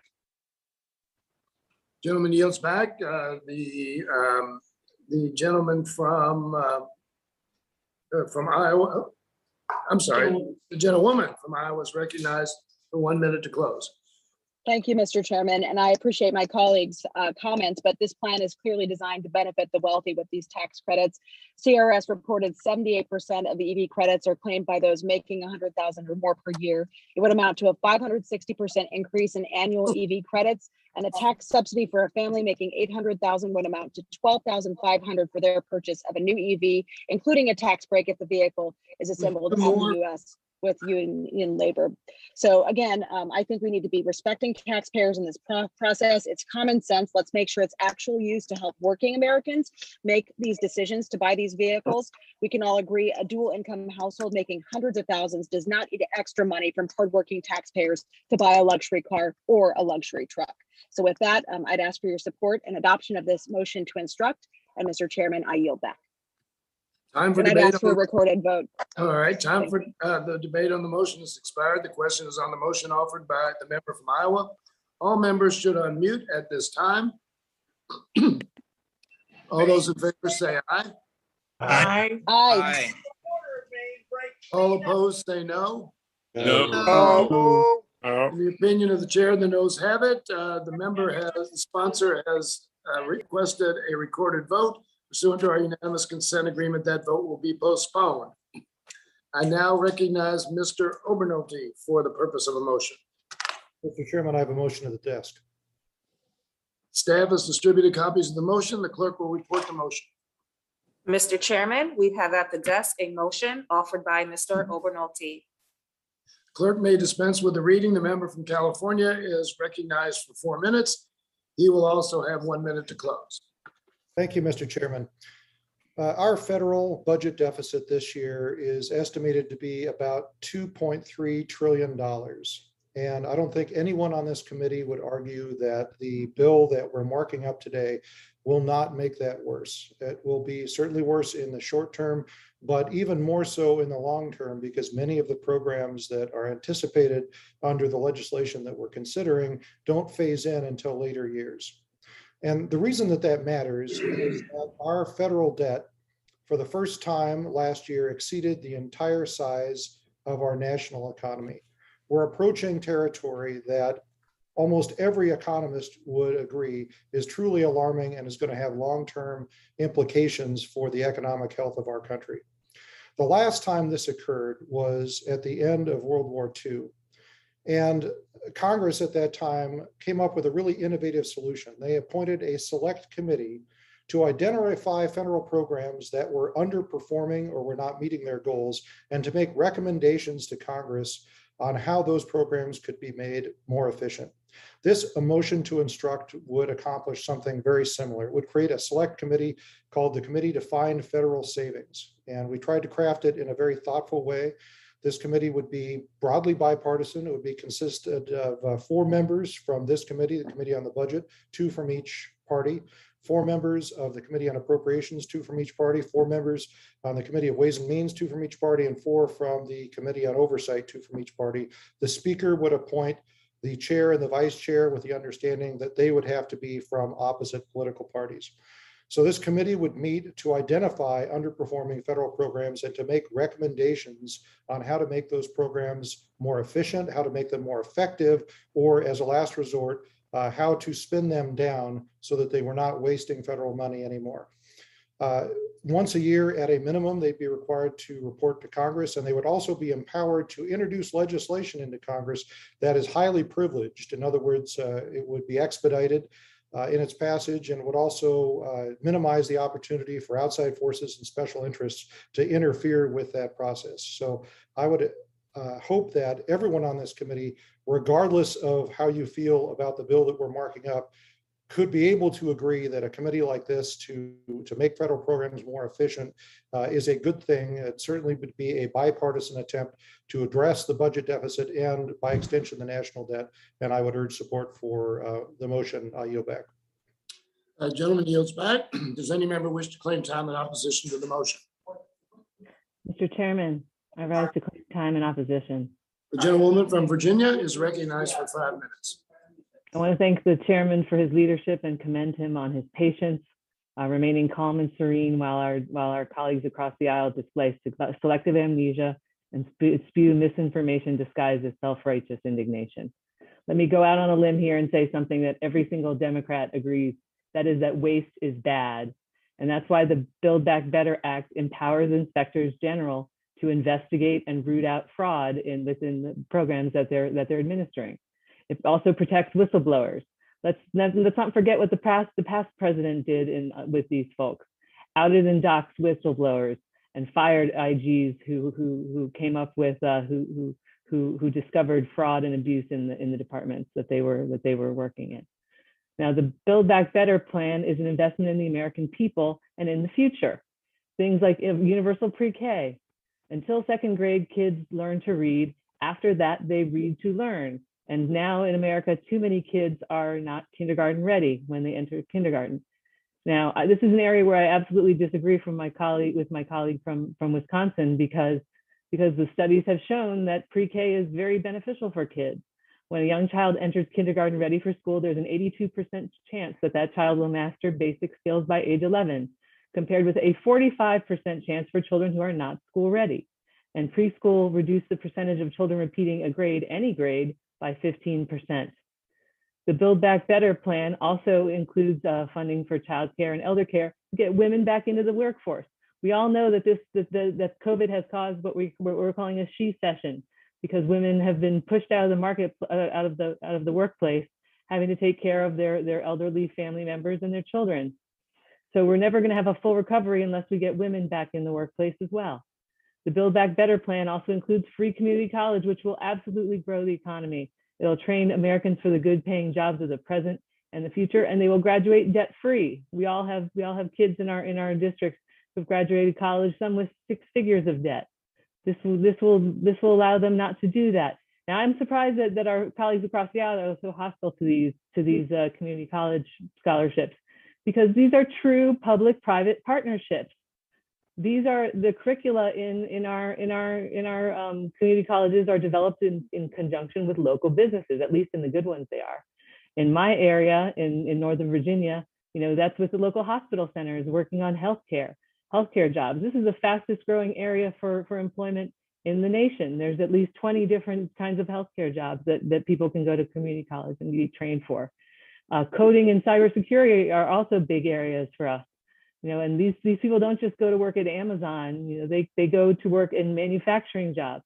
As I toured the rural part of my district, which has a lot of manufacturing concerns, people told me, the managers there told me that the one job that they're having a lot of trouble filling are people who are able to code and handle the machines that require a lot of computer skill in order to run them.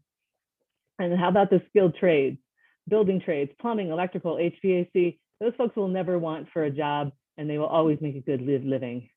Now, our friends across the aisle are displaying selective amnesia. Deficits and debt aren't based entirely on one side of the ledger. The 2017 GOP tax scam gave the vast majority of the benefits to the top 100%, and did not pay a dime for it. And after racking up all that debt on the nation's credit card, now you're threatening not to pay the bill. You know, if you want to talk about something that will throw the economy into a tailspin, it would be refusing to raise the debt limit. So I'm a little bit tired of this selective amnesia and self-righteous indignation. Let's work together, and I urge a no vote on the motion. Gentlewoman's time has expired. The gentleman from California will have 1 minute to close. Thank you, Mr. Chairman. I thank my colleague for her comments. I hope I didn't express any self-righteous indignation. I certainly won't try to in my close here. To be clear, we're not debating the Build Back Better plan with this motion to instruct. What we're talking about is whether or not we should establish a commission to make government programs and government spending more efficient. And if the Budget Committee is not willing to take that step, then my question is, what is our plan? Our job is to make a plan that has to include dealing with the deficit and by extension, the federal debt. So because in the long term, I think everyone would agree it's going to be disastrous for our country and for our economic climate and for the well-being of our children. So if not this, then what? And I'd also like to remind everyone that the last time our federal budget was balanced was in a divided government. It was a Democratic president, a Republican Congress. And I would hope that we would be able to come together as a body, as a nonpartisan body, and put our differences aside and get the problem fixed. I urge adoption of the amendment. All time for debate on the motion has expired. The question is on the motion offered by the member from California. Now everyone should unmute. All those in favor say aye. Aye. All those opposed say no. No. In the opinion of the chair, the noes have it. Mr. Chair, on that question, I request the yeas and nays. Roll call vote has been requested pursuant to our unanimous consent agreement. That vote will be postponed. I now recognize Mrs. Miller for the purpose of a motion.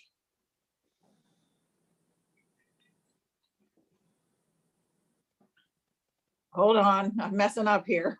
I have a motion at the desk. The staff has distributed copies of the motion. The clerk will report the motion. Mr. Chairman, we have at the desk a motion offered by Mrs. Miller. The clerk may dispense with the reading. The member from West Virginia is recognized for 4 minutes. She will also have 1 minute to close. Thank you, Chairman Yarmouth and Republican Leader Smith. The Democrats' runaway tax and spend policies have led to rising inflation and average Americans losing their spending power. The effects of inflation are felt most severely by individuals living paycheck to paycheck and retirees who are on a fixed income. The bill we are considering today not only includes unprecedented amounts of spending that will cause further inflation, but pairs the spending with tax increases that will increase the cost of everyday life for many Americans. My motion today will hold President Biden accountable to his promise not to raise taxes on those making less than $400,000 a year by instructing the Rules Committee to strike any provision that raises taxes on the Americans who can least afford them. This includes striking the huge increases in taxes on grieving families with an enhanced death tax, protecting small businesses from the limited 20% small business deduction, and the plethora of taxes on job creators, where low and middle income Americans bear 2/3 of the increased burden. My motion will also cut costs for hardworking families and farmers, striking the tax on methane emissions that will increase energy costs per family by $134 on average each year and cost a dairy farmer as much as additional $6,500 annually. Further accepting this motion will ensure that regressive taxes on tobacco, where nearly 94% of the increase will be paid by Americans making less than $200,000, are removed and halt our current reckless inflation from eroding the value of the child tax credits and Social Security benefits. I ask my colleagues to join me in protecting Americans who are facing the most pain from these tax increases. I reserve the balance of my time. Gentlewoman Time yields her time. Is there any member who wishes to claim time in opposition? Mr. Chairman, I seek to claim time in opposition. The member from Nevada, Mr. Horsford, is recognized for 5 minutes. Thank you, Mr. Chairman. First, let me just say that the Build Back Better Act provides huge tax cuts to Americans making less than $400,000 a year, especially low and middle income families with children. The bill extends the historic expansion of the child tax credit. This is a tax cut for the majority of middle-class families. This is not a welfare program, as some on the other side have tried to describe it as. Just like you give tax cuts to the very wealthy and the big corporations, Democrats are proposing to give tax cuts to middle-class families with children, which will provide, as I said, a major tax cut to 39 million households and nearly 90% of children in the United States. This unprecedented investment will dramatically reduce the child poverty rate and helps families pay for expenses like food, rent, healthcare, and transportation. Unlike the 2017 GOP tax proposal, whatever you want to call it, our legislation makes our tax code more progressive and makes critical investments in our families and in our workers. In fact, the JCT estimate shows that poor Americans get big tax cuts while the rich get tax hikes under this legislation. According to the JCT analysis, taxpayers making above $1 million would see at least an 11% tax increase, while the tax liability for those making below $40,000 would drop by at least 24%, and those making less than $100,000 would drop by at least 3%.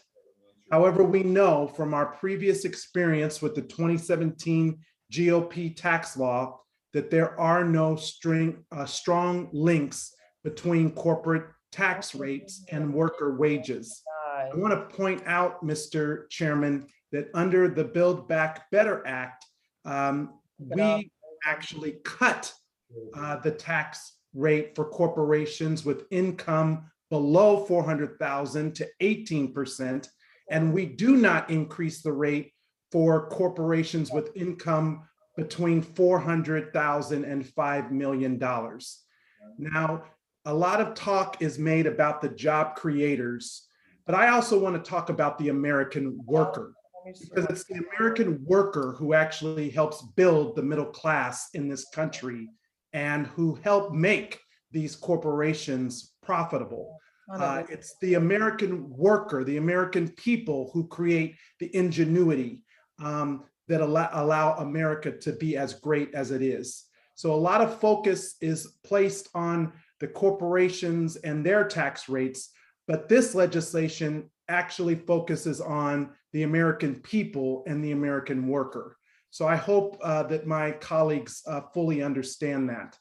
I also would like to say that this bill makes wise investments in our families, workers, and infrastructure, which ensures strong economic growth and benefits all corporations. According to the Economic Policy Institute, the investments in this bill, along with the investments in the bipartisan infrastructure bill, will support more than 4 million jobs per year, raise business and worker productivity, and create faster and more equitable long-run economic growth. This will benefit all Americans and help our businesses become more competitive. Like others, before I came to Congress, I started my own small business. And so I know what it means to make a payroll, and I know what it means to be competitive. I also know what it means to invest in your future.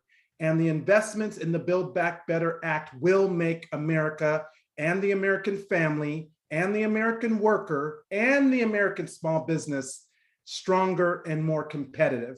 We are building a more equitable and inclusive future that does not leave anyone or any community behind.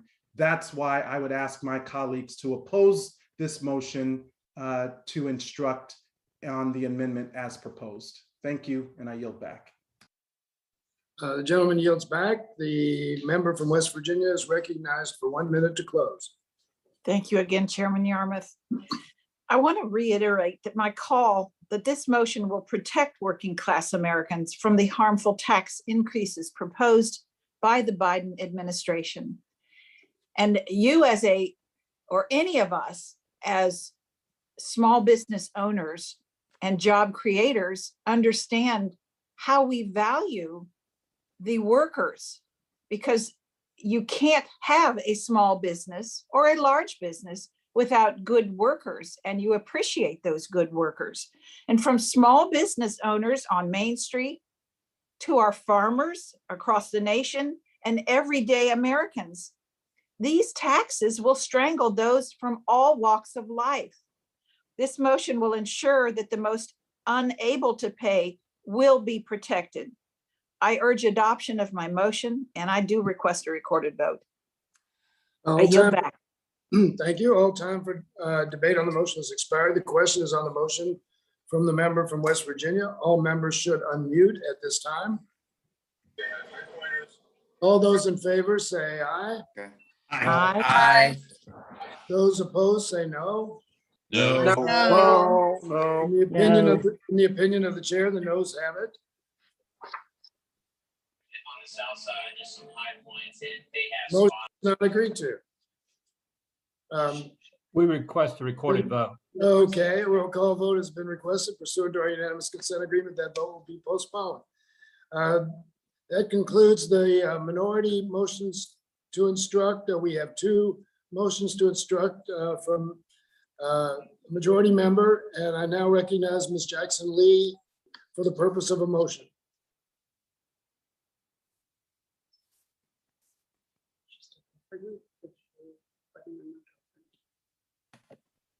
Mr. Chairman, is the clerk going to acknowledge, or you've already acknowledged? I've recognized you for the purpose of a motion. Thank you very much, Mr. Chairman. Thank you to members. My motion. You have, no, the clerk hasn't spoken yet. So you have a Yes, motion. that's what I was asking. I have a motion. I have a motion at the desk. Great. The staff has distributed copies of the motion. The clerk will report the motion. Motion number 19 offered by Ms. Jackson Lee. Staff has distributed copies of the motion. The clerk will. I'm sorry. Motion number 18. What? Right. You have a motion as the staff has distributed copies of the motion. The clerk will report the motion. Oh, which one are you? Yeah, which motion is this? There are two. There's 18 and 19. Mr. Chairman, we have motion 17 and 18. 17 and 18. So this is 7. Yes. Okay. Right. So I'm sorry, 17 and 18, That's not all right. 19. All right. Clerk may dispense with the reading. The member from Texas is recognized for 4 minutes. The member will also have 1 minute to close. Thank you very much, Mr. Chairman. Over 27 million Americans have been insured because of the Affordable Care Act. But let me read you the roll. Alabama, Florida, Georgia, Kansas, Mississippi, North Carolina, South Carolina, North Carolina, Tennessee, Texas, Wisconsin, and Wyoming have suffered over the years not having the ability to engage with the Affordable Care Act. One of the issues, because of the very large gap between traditional Medicaid eligibility levels and 100% of federal poverty levels, a large number of uninsured adults could gain coverage if the gap was filled. However, these states did not even engage in selecting an opportunity for Medicaid. My amendment simply says that the rule for consideration of the Build Back Better Act not make and order any amendment that would impede the continued and timely implementation of the federal Medicaid program in Texas or any state or territory in the United States. Let me cite for you some very dastardly numbers. 1 in 5 women with incomes under 200% are uninsured. A higher share of single mothers are uninsured. The idea that we have had in this modern society, individuals who've not had access to health care is shame on us. it is important to insist that when we move forward on a new opportunity, that CMS moves as quickly and consistently as possible. This language or this effort has been worked on by my colleague, Congressman Doggett, and all members have joined together out of our Texas delegation. But as I indicated to you, there are 12 states that have not been able to secure insurance for those individuals that are without insurance. This has impacted women of color dastardly. 3 out of 4 uninsured persons are people of color. Many of them do not qualify for subsidies in the state's healthcare marketplace because they do not earn more than the federal poverty level, which is about $1,100 a month for an individual. Currently, people with disabilities and adults with children can only qualify for Medicaid in Texas if they earn $300 per month or less for a family of 4, or $150 per month or less of an individual. Adults without disabilities or dependent children do not qualify, no matter how little they earn. That means that we're leaving an enormous number of individuals uninsured. Children can qualify if their parents earn up to 200% of poverty. I remember when we were signing people up for the Affordable Care Act, I met a family of 5. They did not qualify under those present regulations because our state did not opt to move into the expanded Medicaid. And that is for 12 other states, all losing, if you will, the opportunity to insure desperate people. So I want to make sure that as we move forward, that as this is implemented, it's implemented quickly, because people are calling and saying that if it is not implemented quickly, then the time runs out. States will not opt in. So the program must be put in place as quickly as possible to ensure that those who are not insured can. In the early stages of the hearings of the Affordable Care Act, I met so many families whose loved ones had lost their life because they were uninsured, or they had not been able to access good health care because they were uninsured. The stories were devastating. The emotion was high. Medical care is crucial, and poor people should not be left out.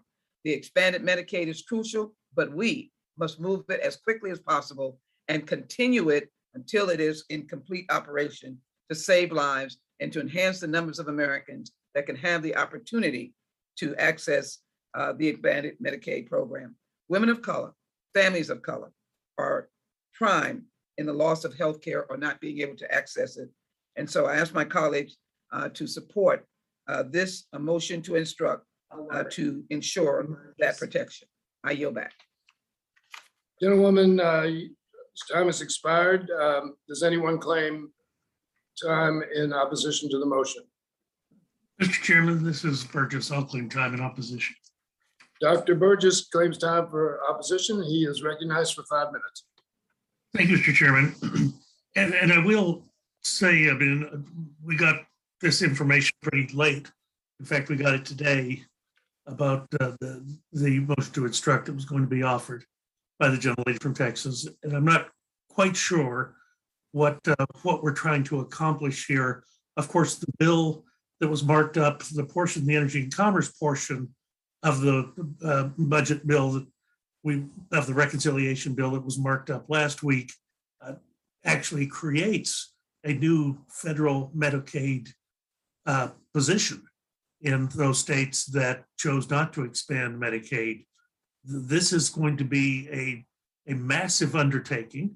This is not something that is going to be accomplished quickly. I heard the gentlelady say that I think the words were, I hope CMS moves quickly, or we want CMS to move quickly. Look, the only thing CMS has done in the Biden administration is rescind the 1115 waiver that had just been approved for a 10-year extension.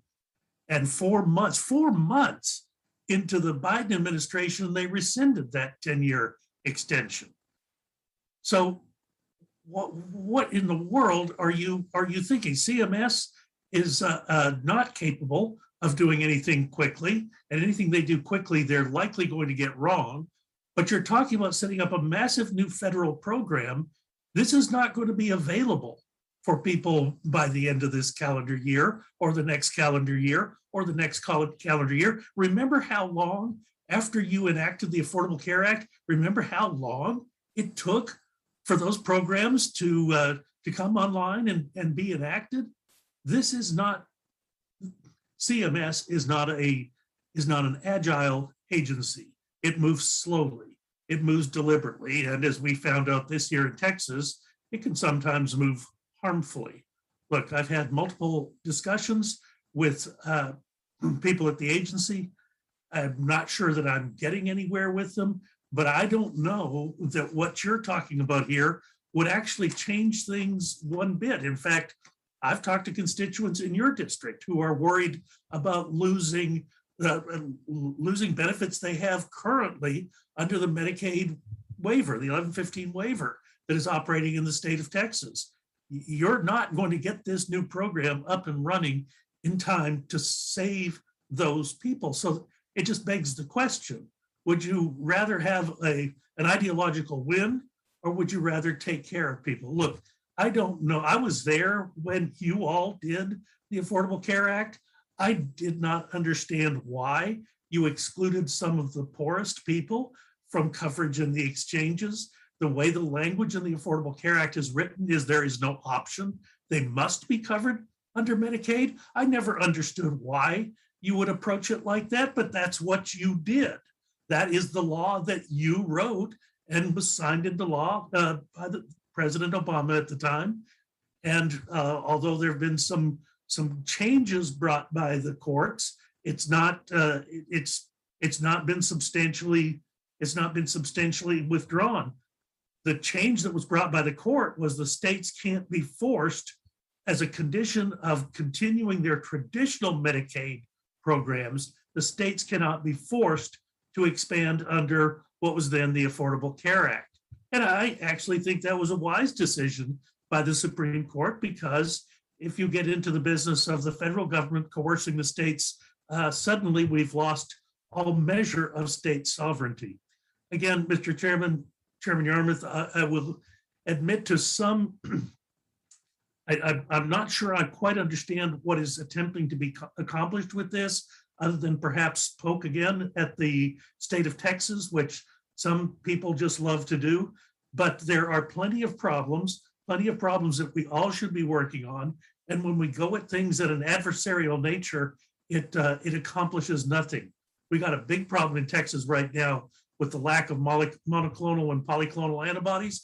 I don't know why the administration withdrew the orders that the previous administration had put in, but last March, they withdrew those orders, I guess thinking that the vaccines were going to take a hold and solve all of our problems, but they didn't. And now we have serious shortages of the monoclonal antibodies, and those shortages are primarily showing up in, you guessed it, the states that didn't expand Medicaid.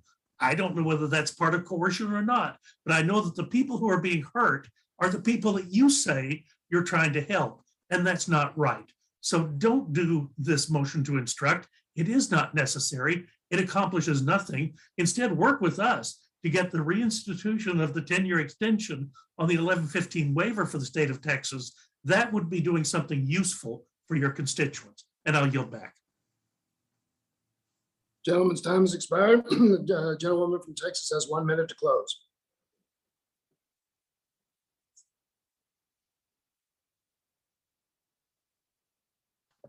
I appreciate Dr. Burgess, but your definition of usefulness is not mine, and I don't do anything that is useless. The states that would be impacted are Alabama, Florida, Georgia, Kansas, Mississippi, North Carolina, South Carolina, North Carolina, Tennessee, Texas, Wisconsin, and Wyoming. The idea is to ensure that there is a consistent, timely implementation of the federal Medicaid program, which the persons in those states, like Texas, were severely denied because Republican leadership in our state refused to opt in. You want to know why we did what we did? I was there for the Affordable Care Act as well as many others, is because Republicans opposed the public option. And so here we are today, working under the transformational Biden administration to do what is right. I want to make sure that as much as you accuse and criticize CMS, that they have an instruction that is that they move timely and they move consistently to ensure that this program moves along. Because as fast as it moves along, it will help the low-income women, women of color who are uninsured at this point, single adults that are uninsured, 13% of women with children who are uninsured, and it will simply provide us with the lifeline that we did not have before. So I ask my colleagues to support the motion to instruct, which is simply that anything that is proposed as a rule or an amendment would not impede the continued and timely implementation of the federal Medicaid program in Texas or any state or territory of the United States. Finally, relief would come. All time on the debate for this motion has expired. The question is on the motion by the member from Texas. Please, members, unmute your mics. All in favor of the motion, the gentlelady in Texas, say aye. Aye. All opposed, no. No. No. In the opinion of the chair, the ayes have it. Mr. Chairman, I ask for a recorded vote. Roll call vote has been requested pursuant to the unanimous consent agreement. That vote will be postponed. I now recognize the member from Texas for a second motion. Mr. Chairman, I have an amendment at the desk. Clerk will report the motion. Mr. Chairman, we have at the desk motion number 18 offered by Ms. Jackson Lee. Clerk may dispense with the reading. The member from Texas is recognized for 4 minutes and she will have 1 minute to close. Thank you very much, Mr. Chairman. This motion to instruct is that the rule for consideration of the Build Back Better Act that would strike or modify any provision authorizing direct payments to major metropolitan cities or counties, particularly funding for vaccinations against COVID-19 its variants, or to protect public health and safety, that in fact, we would strike such. The purpose of this amendment is to instruct to protect and preserve the program providing for direct payments to major metropolitan cities and counties and rural counties. We've found often that states hold back dollars coming from the federal government that desperately are needed, not only by local cities and counties and rural communities, but are needed by local school districts. That has particularly been of impact in metropolitan cities and urban areas that have large diverse populations and states that are led by governors who disagree with the philosophy or the dollars that are coming. For example, in Texas, only $55 per capita was allocated to non-direct allocation entities instead of the $174.49 that was allocated to them by Congress. This really interferes with the local government jurisdiction attempting to work with the dollars that are given for them from the federal government. Additionally, only 20% of the allocation made available immediately to local entities instead of 100% of the allocation available immediately as it comes from federal funds. Third, the instruction contained in the motion is necessary to prevent state government from creating specific categories, limiting eligibility for medical expenses, public health expenses, payroll expenses for employees in the fields of public safety, public health, healthcare, human services, or whose services are substantially dedicated to mitigating health emergencies. As we look forward to the Build Back Better Act, it is important to make sure that whatever resources are to directly come to our local jurisdictions, that they in fact come to their local jurisdictions. You've heard this, members from all of your local jurisdictions, whether you live in a rural or urban community. Let our local jurisdictions get their fair share from the federal government. I ask my colleagues to support the amendment. The member from Texas has yielded back. And before we move on to the opposition, I just wanted, this is the last motion to instruct. So as soon as the debate's concluded, we will begin the last series of votes, which will be 9 votes. With that, is there anyone who claims time in opposition to the motion? Mr. Chairman, this is Representative Kelly, Mississippi. I claim time in opposition. The gentleman from Mississippi is recognized for 5 minutes. Mr. Chairman, we've been debating these provisions since the House passed the American Rescue Plan. Why are we still offering direct payments to big cities with more accessible resources when rural America is still struggling to get back on its feet? This bill is not the place to secure hundreds of millions of dollars for urban areas that have already received federal money for COVID recovery and the CARES Act. Rural America is consistently underrepresented, underfunded, and ignored by the Democrats because they aren't funding campaigns. Does that mean they're less worthy of representation? This year has devastated small towns. Businesses can't afford to keep their doors open, and farmers are facing the threat of not being able to afford the land owned and operated by their families for generations. The Democrat looked at provisions like the capital gains tax and saw an opportunity to pay for their wish list.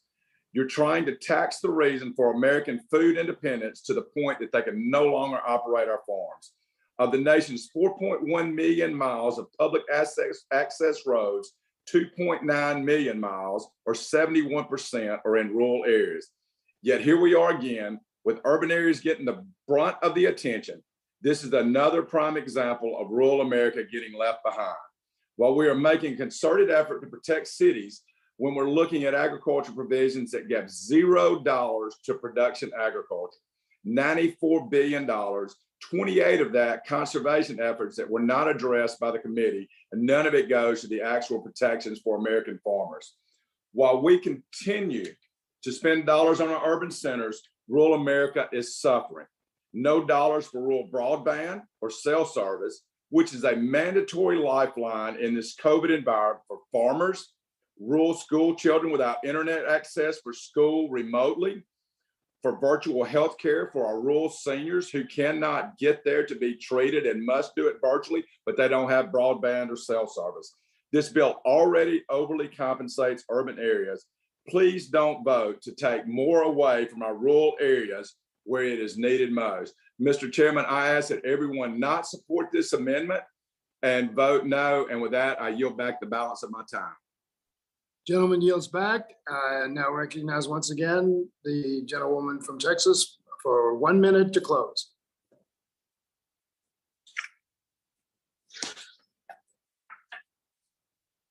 Thank you very much. If the gentleman would look, he would understand that, first of all, the distribution is proportional. All this says that whatever would be allotted to larger cities would be directed to them. It does not say that it would be an exclusion. In fact, in my remarks, I've indicated that those dollars should be provided to rural and urban areas. The real question is the dollars being held back by the state. And the intent of this is to make sure that any monies that are due to local jurisdictions are in fact directed to those local jurisdictions. That would be to your rural communities as well as other communities, because distribution federally is proportional. The difficulty is when most of the money is held up in the state. And I would hope that whatever state we are living in, that the money goes to where the rubber hits the road. I was a city council member. I understand local government. As a member of Congress, I represent small cities, rural cities, rural communities that I want to see get dollars directed to them as well. Thank you. I ask for a yes vote. All time for debate on the motion has expired. The question is on the motion offered by the member from Texas. All members should unmute at this time for the last time. All those in favor say aye. Aye. Aye. All those opposed say no. No. No. In the opinion of the chair, the ayes have it. Mr. Chairman, I would ask for a roll call vote, please. Roll call vote has been requested pursuant to our unanimous consent agreement. We will hold the roll call vote. Cute. The debate has been completed on all motions, and that is right now. So we will move directly to, we will move directly to voting. It's now in order to consider voting on motion number 10 offered by Representative Boebert, which previously failed on voice vote. As a reminder, members must have their cameras on and must be visible on screen in order to vote. The clerk will report the motion and call the roll. Motion number 10 offered by Mrs. Boebert. Mr. Jeffries? Jeffries votes no. Mr. Jeffries votes no. Mr. Higgins? Higgins, no. Mr. Higgins votes no. Mr. Boyle? Boyle, no. Mr. Boyle votes no. Mr. Doggett? Doggett, no. Mr. Doggett I votes. snuck one a while ago. Mr. Doggett votes I wouldn't no. mind another Mr. one. Price? Price, no. Mr. Price votes no. Ms. Schakowsky? Oops. Votes no. Ms. Schakowsky votes no. Mr. Kildee? Kildee votes no. Mr. Kildee votes no. Mr. Morelli? Morelli votes no. Mr. Morelli votes no. Mr. Horsford? Votes no. Mr. Horsford votes no. Ms. Lee? Lee votes no. Miss Lee votes no. Miss Chu. Chu votes no. Miss Chu votes no. Miss Plaskett. Plaskett votes no. Miss Plaskett votes no. Miss Wexton. Wexton votes no. Miss Wexton votes no. Mr. Scott.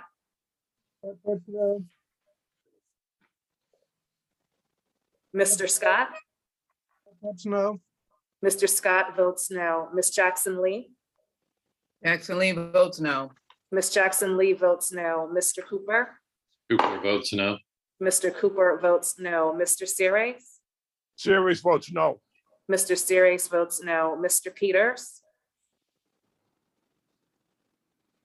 Mr. Moulton. Miss Jayapal. No. Miss Jayapal votes no. Mr. Smith. Smith votes yes. Mr. Smith votes aye. Mr. Kelly. Kelly votes aye. Mr. Kelly votes aye. Mr. McClintock. Mr. Grothman.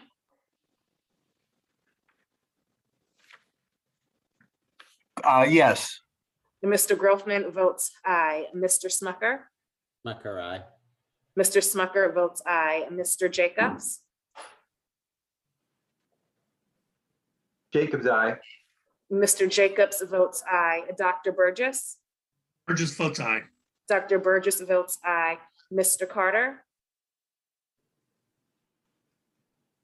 Carter from Georgia votes aye. Mr. Carter votes aye. Mr. Klein. Klein votes aye. Mr. Klein votes aye. Mrs. Boebert. Boebert votes yes to remove the $200 million Pelosi payout. Mrs. Boebert votes aye. Mr. Donalds. Donald votes aye. Mr. Donalds votes aye. Mr. Feenstra. Feenstra votes aye. Mr. Feenstra votes aye. Mr. Good. Good votes yes. Mr. Good votes aye. Mrs. Henson. Mrs. Henson votes aye. Mrs. Henson votes aye. Mr. Obernolte. Obernolte, aye. Mr. Obernolte votes aye. Mrs. Miller. Mrs. Miller votes aye. Mrs. Miller votes aye. Mr. Peters. Mr. Moulton.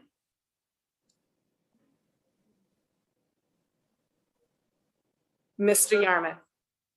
Yarmouth votes no. No. Yarmouth votes no. Mr. Chairman votes no. Are there any members who have not voted who want to vote or who want to change their votes? If not, the clerk will report the vote.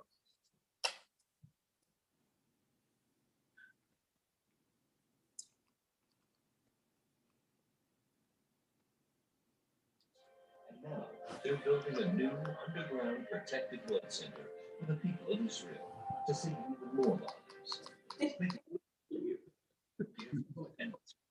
Mr. Chairman, on that vote, the ayes are 15, the noes are 19. On that vote, the ayes being 15 and the noes being 19, the motion is not agreed to. It is now in order to consider voting on motion number 11, offered by Representative Donalds, which previously failed on voice vote. As a reminder, members must have their cameras on and must be visible on screen in order to vote. The clerk will report the motion and call the roll. Motion number 11, offered by Mr. Donalds. Mr. Jeffries. Jeffries votes no. Mr. Jeffries votes no. Mr. Higgins. Higgins, no. Mr. Higgins votes no. Mr. Boyle. Boyle, no. Mr. Boyle votes no. Mr. Doggett. Doggett, no. Mr. Doggett votes no. Mr. Price. Price, no. Mr. Price votes no. Ms. Schakowsky. Kowski votes no. Ms. Schakowsky votes no. Mr. Kildee. Kildee votes no. Mr. Kildee votes no. Mr. Morelli. Mr. Morelli is no. Mr. Morelli votes no. Mr. Horsford. Aye. Mr. Horsford votes aye. Miss Lee. Lee votes aye. Miss Lee votes aye. Miss Chu. Chu votes no. Miss Chu votes no. Miss Plaskett. Plaskett votes no. Miss Plaskett votes no. Miss Wexton. Wexton votes no. Miss Wexton votes no. Mr. Scott. Scott votes no. Mr. Scott votes no. Ms. Jackson Lee? Jackson Lee votes no. Ms. Jackson Lee votes no. Mr. Cooper? Cooper votes no. Mr. Cooper votes no. Mr. Series? Series votes no. Mr. Series votes no. Mr. Peters? Mr. Moulton? Ms. Jayapal? No. Ms. Jayapal votes no. Mr. Smith? Smith votes yes. Mr. Smith votes aye. Mr. Kelly? Mr. Kelly votes aye. Mr. Kelly votes aye. Mr. McClintock? This one requires more effort. Now let's try this one. Mr. Grothman? Aye. Mr. Grothman votes aye. Mr. Smucker? Smucker, aye. Mr. Smucker votes aye. Mr. Jacobs? Jacobs, aye. Mr. Jacobs votes aye. Dr. Burgess? Votes aye. Dr. Burgess votes aye. Mr. Carter? Carter of Georgia votes aye. Mr. Carter votes aye. Mr. Klein? Klein votes aye. Mr. Klein votes aye. Mrs. Boebert?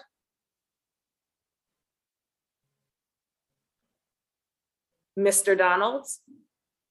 Donalds votes yes. Mr. Donalds, can you make sure that you're present in the video so that I can see you? Y'all, I'm driving home. It's pitch black out here, man. We shouldn't be doing this anyway like this. Sorry, clerk, but this is what happens when you have to drive home in the middle of a committee hearing. And his Doesn't even video, make no sense. is on. Been doing this in- Okay. Mr. Donalds votes aye. Mr. Feenstra? Boebert votes aye. Mr. Feenstra? Votes aye. Mr. Feenstra votes aye. Mr. Good? Good votes yes. Mr. Good votes aye. Mrs. Henson? Henson from Iowa votes aye. Mrs. Henson votes aye. Mr. Obernolte? Rinaldi, aye. Mr. Obernolte votes aye. Mrs. Miller? Votes aye. Mrs. Miller votes aye. Mrs. Boebert? Boebert votes aye. Mrs. Boebert votes aye. Mr. McClintock? Mr. Peters? Mr. Moulton? Mr. Chairman?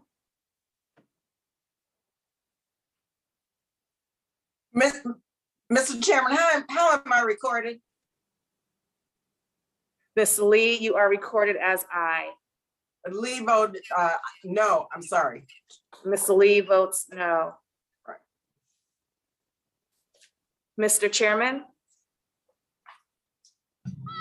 How is Boebert recorded? Mr. Yarmouth votes no. Mrs. Boebert, you're recorded as aye. Mr. Donalds, could you? Thank you, Madam Clerk. Just a wave, there we go. We can see Mr. Donalds now. Mr. Donalds?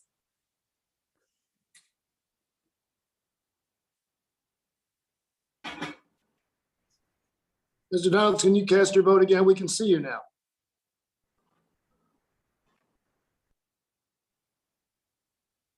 There we Mr. go. Donalds? Unmute. I transitioned into my garage, just got home. Okay, good. What do you guys need? Would you announce your vote once more while we can see you? Oh, Donald's is yes. Thank you. Mr. Donalds votes aye. Mr. Chairman? No. Mr. Chairman votes no. All right, apparently Ms. Boebert had some trouble. Is she recorded? Is Ms. Boebert recorded? Mrs. Boebert is recorded as aye. Okay, it's fine. Is there any other member who has not voted who wants to vote, or anyone who wants to change their vote? If not, the clerk will report the vote. And Mr. Chairman, on that vote, the ayes are 16, the noes are 18. The ayes being 16, the noes being 18, the motion is not agreed to. It is now in order to consider voting on motion number 12 offered by Representative Feensta, which previously failed on a voice vote. As a reminder, members must have their cameras on and must be visible on screen in order to vote. The clerk will report the motion and call the roll. Motion number 12, offered by Mr. Feenstra. Mr. Jeffries? Jeffries votes no. Mr. Jeffries votes no. Mr. Higgins? Higgins, no. Mr. Higgins votes no. Mr. Boyle? Boyle, no. Mr. Boyle votes no. Mr. Doggett? Doggett, no. Mr. Doggett votes no. Mr. Price? Price, no. Mr. Price votes no. Ms. Schakowsky? Mr. Kildee? Kildee votes no. Mr. Kildee votes no. Ms. Morelli? Mr. Morelli? Mr. Morelli is no. Mr. Morelli votes no. Mr. Horsford? Horsford votes no. Mr. Horsford votes no. Ms. Lee? Lee votes no. Ms. Lee votes no. Ms. Chu? Chu votes no. Ms. Chu votes no. Ms. Plaskett? Plaskett votes no. Ms. Plaskett votes no. Ms. Wexton? Wexton votes no. Ms. Wexton votes no. Mr. Scott? Scott votes no. Mr. Scott votes no. Ms. Jackson Lee? Jackson Lee votes no. Ms. Jackson Lee votes no. Mr. Cooper? Cooper is no. Mr. Cooper votes no. Mr. Seres?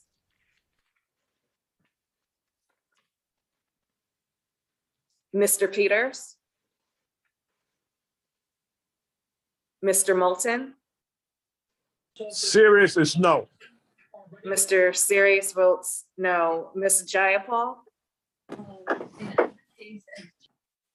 No. Ms. Jayapal votes no. Mr. Smith? Smith, yes. Mr. Smith votes aye. Mr. Kelly? Kelly, yes. Mr. Kelly votes aye. Mr. McClintock? Aye. Mr. McClintock votes aye. Mr. Grothman? Aye. Mr. Grothman votes aye. Mr. Smucker? Smucker, aye. Mr. Smucker votes aye. Mr. Jacobs? Aye. Mr. Jacobs votes aye. Mr. Burgess? Burgess votes aye. Mr. Burgess votes aye. Mr. Carter? Carter of Georgia votes aye. Mr. Carter votes aye. Mr. Klein? Klein votes aye. Mr. Klein votes aye. Mrs. Boebert? Boebert votes aye. Mrs. Boebert votes aye. Mr. Donalds? Donald's votes yes. Mr. Donalds votes aye. Mr. Feenstra? Feenstra votes aye. Mr. Feenstra votes aye. Mr. Good? Good votes yes. Mr. Good votes aye. Mrs. Henson? Henson of Iowa votes aye. Mrs. Henson votes aye. Mr. Obernolte? Obernolte, aye. Mr. Obernolte votes aye. Mrs. Miller? Aye. Mrs. Miller votes aye. Mr. Peters? Mr. Moulton? Ms. Schakowsky? Schakowsky votes no. Ms. Schakowsky votes no. Mr. Chairman? Yarmouth votes no. Mr. Chairman votes no. Are there any members who wish to record their vote who have not voted or wish to change their vote? If not, the clerk will report the vote. She votes.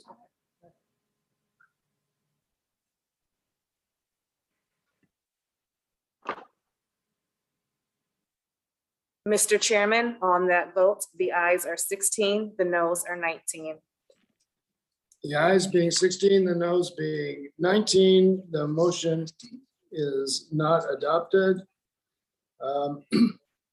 We now move to consider voting on motion number 13, offered by Representative Good, which previously failed on voice vote. As reminder, members must have their cameras on and be visible on screen in order to vote. The clerk will report the motion and call the roll. Motion number 13, offered by Mr. Good. Mr. Jeffries? Jeffries votes no. Mr. Jeffries votes no. Mr. Higgins? Higgins, no. Mr. Higgins votes no. Mr. Boyle? No, Boyle, no. Mr. Boyle votes no. Mr. Doggett? Doggett, no. Mr. Doggett votes no. Mr. Price? Price, no. Mr. Price votes no. Ms. Schakowsky? Schakowsky votes no. Ms. Schakowsky votes no. Mr. Kildee? Kildee votes no. Mr. Kildee votes no. Mr. Morelli?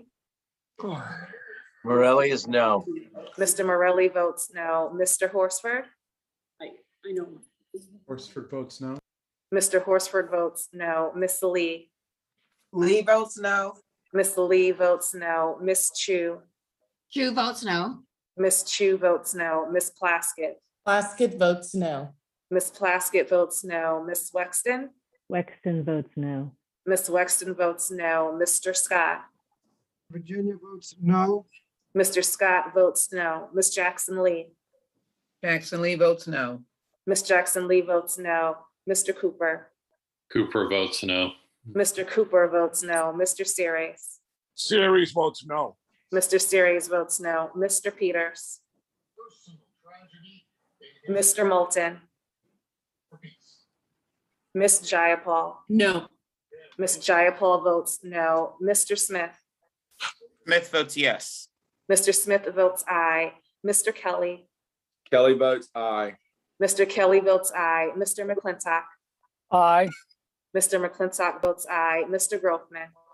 Rothman, yes. Mr. Grothman votes aye. Mr. Smucker? Smucker, aye. Mr. Smucker votes aye. Mr. Jacobs? Dr. Burgess? Just votes aye. Dr. Burgess votes aye. Mr. Carter? Carter from Georgia votes aye. Mr. Carter votes aye. Mr. Klein? Klein votes aye. Mr. Klein votes aye. Mrs. Boebert? Boebert votes aye. Mrs. Boebert votes aye. Mr. Donalds? Donalds votes aye.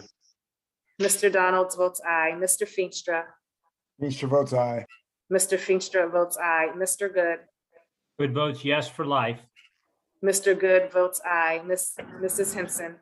Henson from Iowa votes aye. Mrs. Henson votes aye. Mr. Obernolte? Obernolte, aye. Mr. Obernolte votes aye. Mrs. Miller? Aye. Mrs. Miller votes aye. Mr. Peters? Mr. Moulton? Mr. Jacobs? Jacobs votes aye. Mr. Jacobs votes aye. Mr. Chairman? Yarmouth votes no. Mr. Chairman votes no. Are there any members who wish to vote who have not voted or who wish to change their vote? If not, the clerk will report the vote.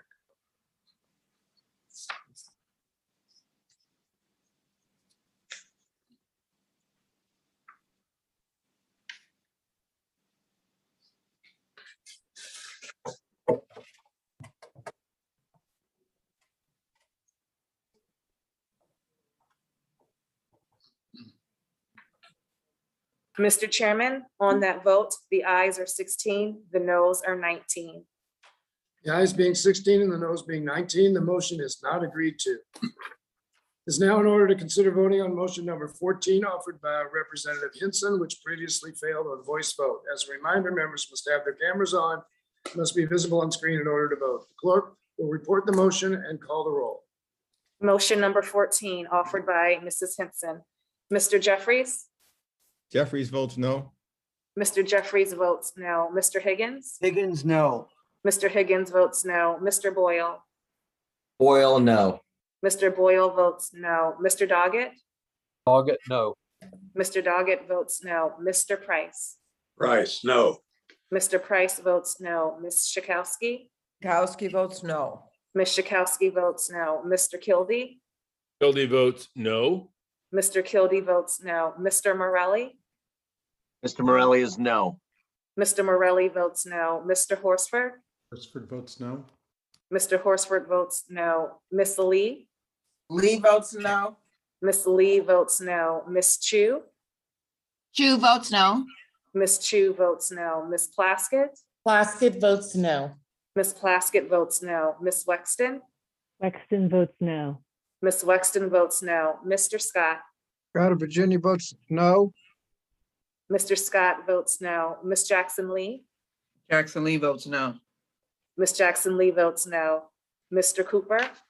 Cooper votes no. Mr. Cooper votes no. Mr. Series? Series votes no. Mr. Series votes no. Mr. Peters? Mr. Moulton? Ms. Jayapal? No. Mr. S- Jayapal votes no. Ms. Jayapal votes no. Mr. Smith? Smith votes yes. Mr. Smith votes aye. Mr. Kelly? Kelly votes aye. Mr. Kelly votes aye. Mr. McClintock? Aye. Mr. McClintock votes aye. Mr. Groffman? Groffman, aye. Mr. Groffman votes aye. Mr. Smucker? Smucker, aye. Mr. Smucker votes aye. Mr. Jacobs? Jacobs votes aye. Mr. Jacobs votes aye. Dr. Burgess? Burgess votes aye. Dr. Burgess votes aye. Mr. Carter? Carter of Georgia votes aye. Mr. Carter votes aye. Mr. Klein? Klein votes aye. Mr. Klein votes aye. Mrs. Boebert? Boebert votes aye. Mrs. Boebert votes aye. Mr. Donalds? Donalds votes aye. Mr. Donalds votes aye. Mr. Feenstra? Feenstra votes aye. Mr. Feenstra votes aye. Mr. Good? Good votes yes. Mr. Good votes aye. Mrs. Henson? Henson votes aye. Mrs. Henson votes aye. Mr. Obernolte? Obernolte, aye. Mr. Obernolte votes aye. Mrs. Miller? Miller of West Virginia votes aye. Mrs. Miller votes aye. Mr. Peters? Mr. Moulton? Mr. Chairman? Yarmouth votes no. Mr. Chairman votes no. Are there any members who wish to record their vote who have not voted or wish to change their vote? If not, the clerk will report the vote. Mr. Chairman, on that vote, the ayes are 16, the noes are 19.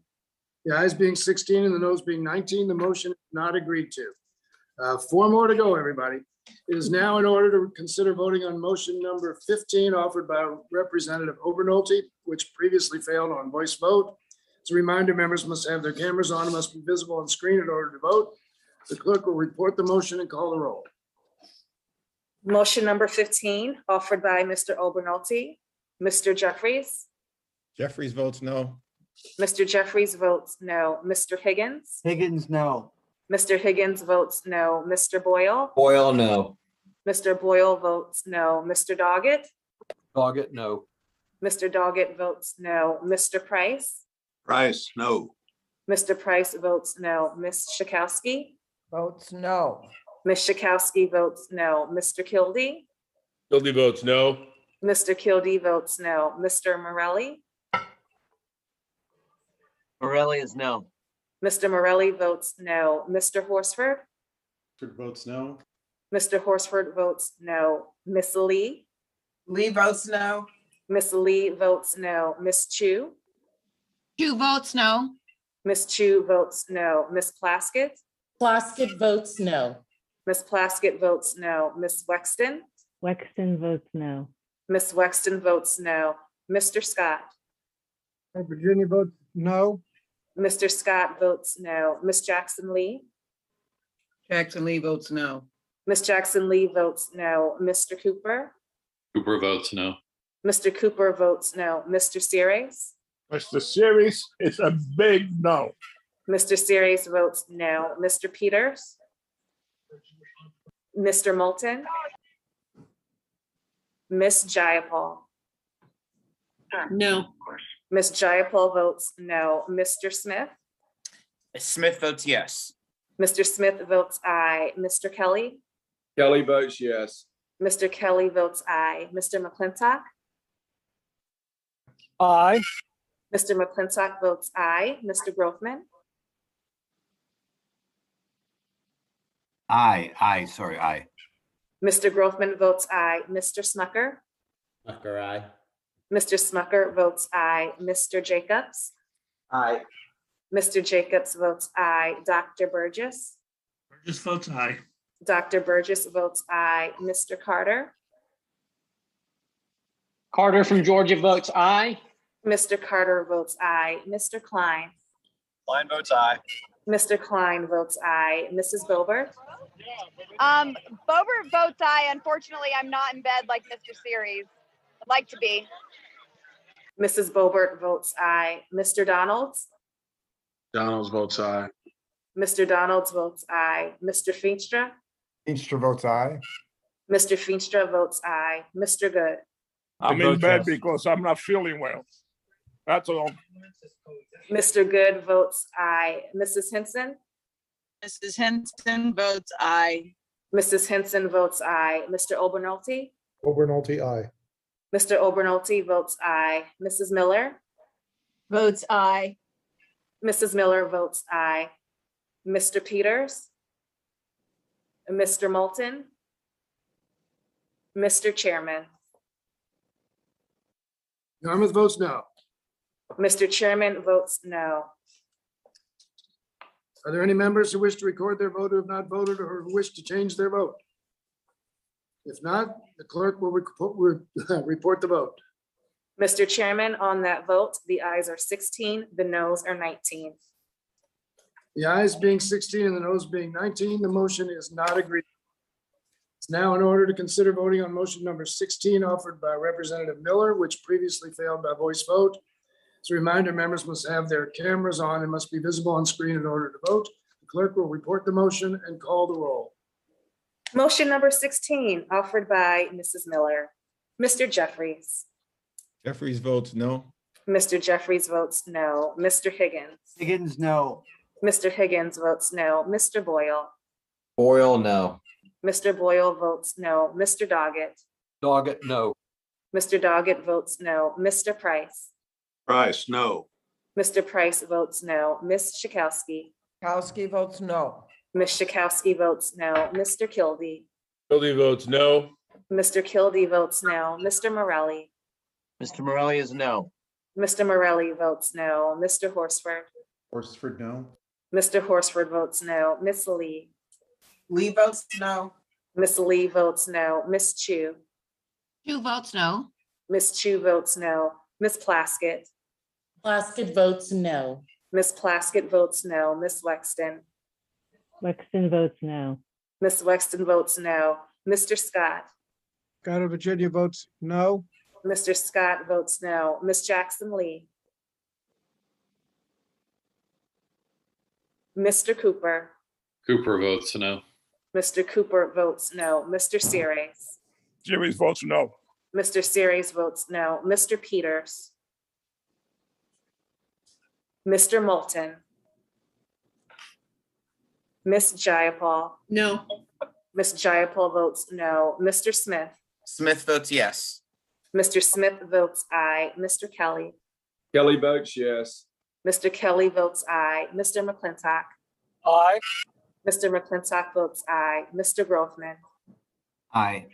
Mr. Grothman votes aye. Mr. Smucker. Smucker, aye. Mr. Smucker votes aye. Mr. Jacobs. Jacobs, aye. Mr. Jacobs votes aye. Dr. Burgess. Burgess votes aye. Dr. Burgess votes aye. Mr. Carter. Carter from Georgia votes aye. Mr. Carter votes aye. Mr. Klein. Klein votes aye. What's the Mr. score of that game? Mr. Klein votes aye. Mrs. Boebert. Boebert votes aye. Mrs. Boebert votes aye. Mr. Donalds. Donalds votes aye. Mr. Donalds votes aye. Mr. Feenstra. Feenstra votes aye. Mr. Feenstra votes aye. Mr. Good. Good votes yes. Mr. Good votes aye. Mrs. Henson. Henson votes aye. Mrs. Henson votes aye. Mr. Obernolte. Obernolte, aye. Mr. Obernolte votes aye. Mrs. Miller. Aye. Mrs. Miller votes aye. Miss Jackson Lee. Mr. Peters. Mr. Moulton. Mr. Chairman. Yarmouth votes no. Mr. Chairman votes no. Mr. Chairman, was there a visual on Mr. Series? It was mighty dark. I don't know, that's up to the clerk. And Madam That's Clerk, fine. did you have a visual?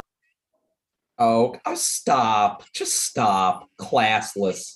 I didn't see him. I didn't see Mr. Donalds either when he was voting. Yep, We have seen Look, it. this hearing has been Classless. with great comedy until now. And Ms. Yes. Bobert was a totally inappropriate comment. Mr. Series give me a is break. ill, he has a high fever. And if that's the amount of sympathy you have, then I understand the way you vote. Mr. Chairman, we don't need to be lecturing my members. We're following the rules. You lectured our members about not being a visual. I Make did sure not all lecture members have a anybody. visual. No, we did not. No, we did not. I did not lecture anybody. I just asked him if he could make You it. laugh, Mr. Smith, at crass jokes. The only African-American Republican had his visual on and you said you couldn't see him in the dark. Oh, come on. That's not That's not appropriate. what he said. That's not what he said. That's exactly what we said because Nope. I have the clip. Nope. I asked him if he could make himself. Mr. Chairman, The clerk Mr. Chairman, could the clerk report the vote? Let's stop this. We want to get finished. None of this is relevant to what we're Boy, doing. howdy. Did we see Mr. Series when he cast his last vote? I see him now. Mr. Series was visible to me, Mr. Chairman. Visible. Thank you very much. Have any members want to cast votes who haven't or want to change their votes? If not, the clerk will report the vote. Mr. Chairman, on that vote, the ayes are 16, the noes are 18. The ayes being 16, the noes being, you say 18, I'm sorry, 18, the motion is not agreed to. It's now in order to consider voting on motion number 17 offered by Representative Jackson Lee, which previously passed on voice vote. As a reminder, members must have their cameras on and it must be visible on screen in order to vote. John's Clerk, been report the incredibly motion patient. and call the roll. Motion number 17 offered by Ms. Jackson Lee. Mr. Jeffries? Jeffries votes aye. Mr. Jeffries votes aye. Mr. Higgins? Yes. Mr. Higgins votes aye. Mr. Boyle? Boyle, aye. Mr. Boyle votes aye. Mr. Doggett? Doggett, aye. Mr. Doggett votes aye. Mr. Price? Price, aye. Mr. Price votes aye. Ms. Schakowsky? Schakowsky votes aye. Ms. Schakowsky votes aye. Mr. Kildee? Goldie votes aye. Mr. Kildee votes aye. Mr. Morelli? Mr. Morelli is aye. Mr. Morelli votes aye. Mr. Horsford? Horsford votes aye. Mr. Horsford votes aye. Ms. Lee? Lee votes aye. Ms. Lee votes aye. Ms. Chu? Chu votes aye. Ms. Chu votes aye. Ms. Plaskett? Plaskett votes aye. Ms. Plaskett votes aye. Ms. Wexton? Wexton votes aye. Ms. Wexton votes aye. Mr. Scott? Out of Virginia votes aye. Mr. Scott votes aye. Ms. Jackson Lee? Ms. Jackson Lee, I cannot hear your audio.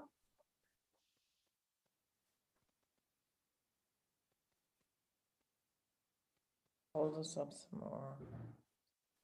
Sorry about that. Ms. Jackson Lee votes aye. Ms. Jackson Lee votes aye. Mr. Cooper? Cooper votes aye. Mr. Cooper votes aye. Mr. Series? Mr. Series votes aye. Mr. Series votes aye. Mr. Peters? Mr. Moulton? Ms. Jayapal? Mr. Smith? Mr. Smith votes no. Mr. Smith votes no. Mr. Kelly?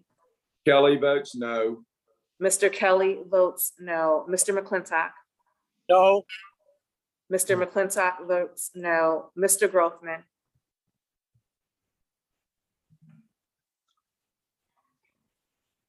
Mr. Grothman, I cannot hear your audio. No. Mr. Grothman votes no. Mr. Smucker? Hey, why are we voting no here? Don't you know? Okay. Okay. Mr. Smucker? Smucker, no. Mr. Smucker votes no. Mr. Jacobs? Jacobs, no. Mr. Jacobs votes no. Dr. Burgess? Burgess votes no. Dr. Burgess votes no. Mr. Carter? Carter of Georgia votes no.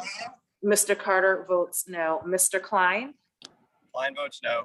Mr. Klein votes no. Mrs. Boebert? Boebert votes no.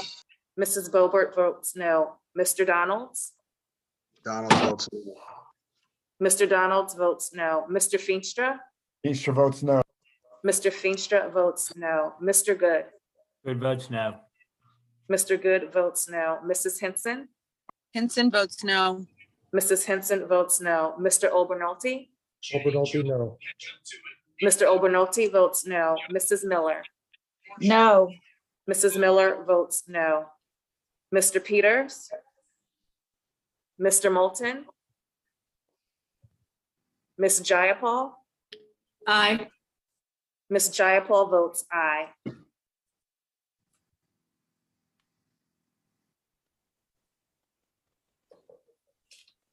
Mr. Chairman? Yarmouth votes aye. Mr. Chairman votes aye. Are there any members who wish to record their vote who haven't voted or who wish to change their vote? If not, the clerk will report the vote. Mr. Chairman, on that vote, the ayes are 19, the noes are 16.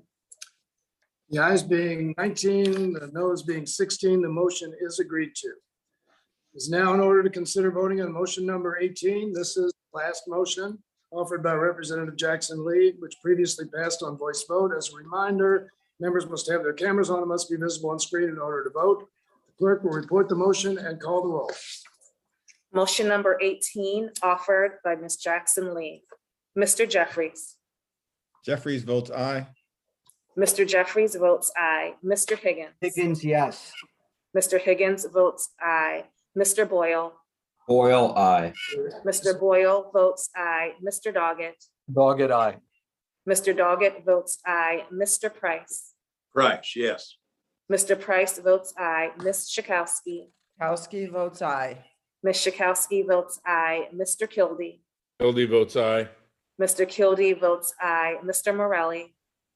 Mr. Morelli is aye. Mr. Morelli votes aye. Mr. Horsford? Horsford votes aye.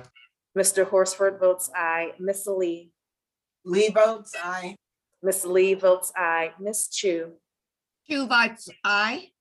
Miss Chu votes aye. Miss Plaskett? Plaskett votes aye. Miss Plaskett votes aye. Miss Wexton? Wexton votes aye. Miss Wexton votes aye. Mr. Scott? Scott of Virginia votes aye. Mr. Scott votes aye. Miss Jackson Lee?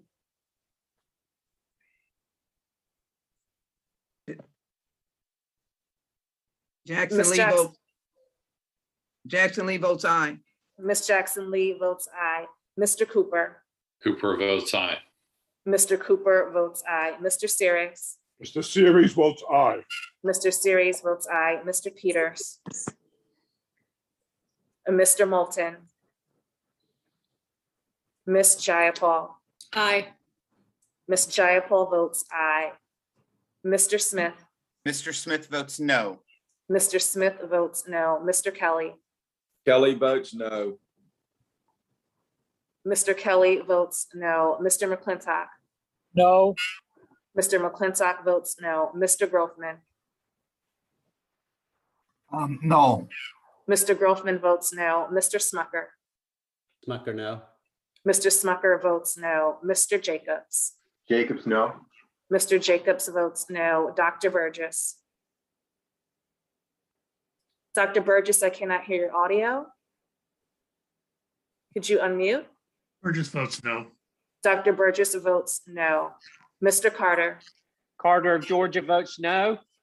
Mr. Carter votes no. Mr. Klein? Klein votes no. Mr. Klein votes no. Mrs. Boebert? Boebert votes no. Mrs. Boebert votes no. Mr. Donalds? Donalds votes no. Mr. Donalds votes no. Mr. Feenstra? Mr. Feenstra votes no. Mr. Feenstra votes no. Mr. Good? Good votes no. Mr. Good votes no. Mrs. Henson? Henson of Iowa votes no. Mrs. Henson votes no. Mr. Obernolte? Obernolte, no. Mr. Obernolte votes no. Mrs. Miller? Miller of West Virginia votes no. Mrs. Miller votes no. Mr. Peters. Mr. Moulton. Mr. Chairman. Yarmouth votes aye. Mr. Chairman votes aye. Are there any members who wish to vote who have not voted or wish to change their vote? If not, the clerk will report the vote. Mr. Chairman, on that vote, the ayes are 19, the noes are 16. The ayes being 19 and the noes being 16, the motion is agreed to. That concludes the business of the committee today. I want to thank the ranking member for working with me to make this meeting go as smoothly as it did. I'll write off the last minute tensions to a long day and forget about that. I thank all the members for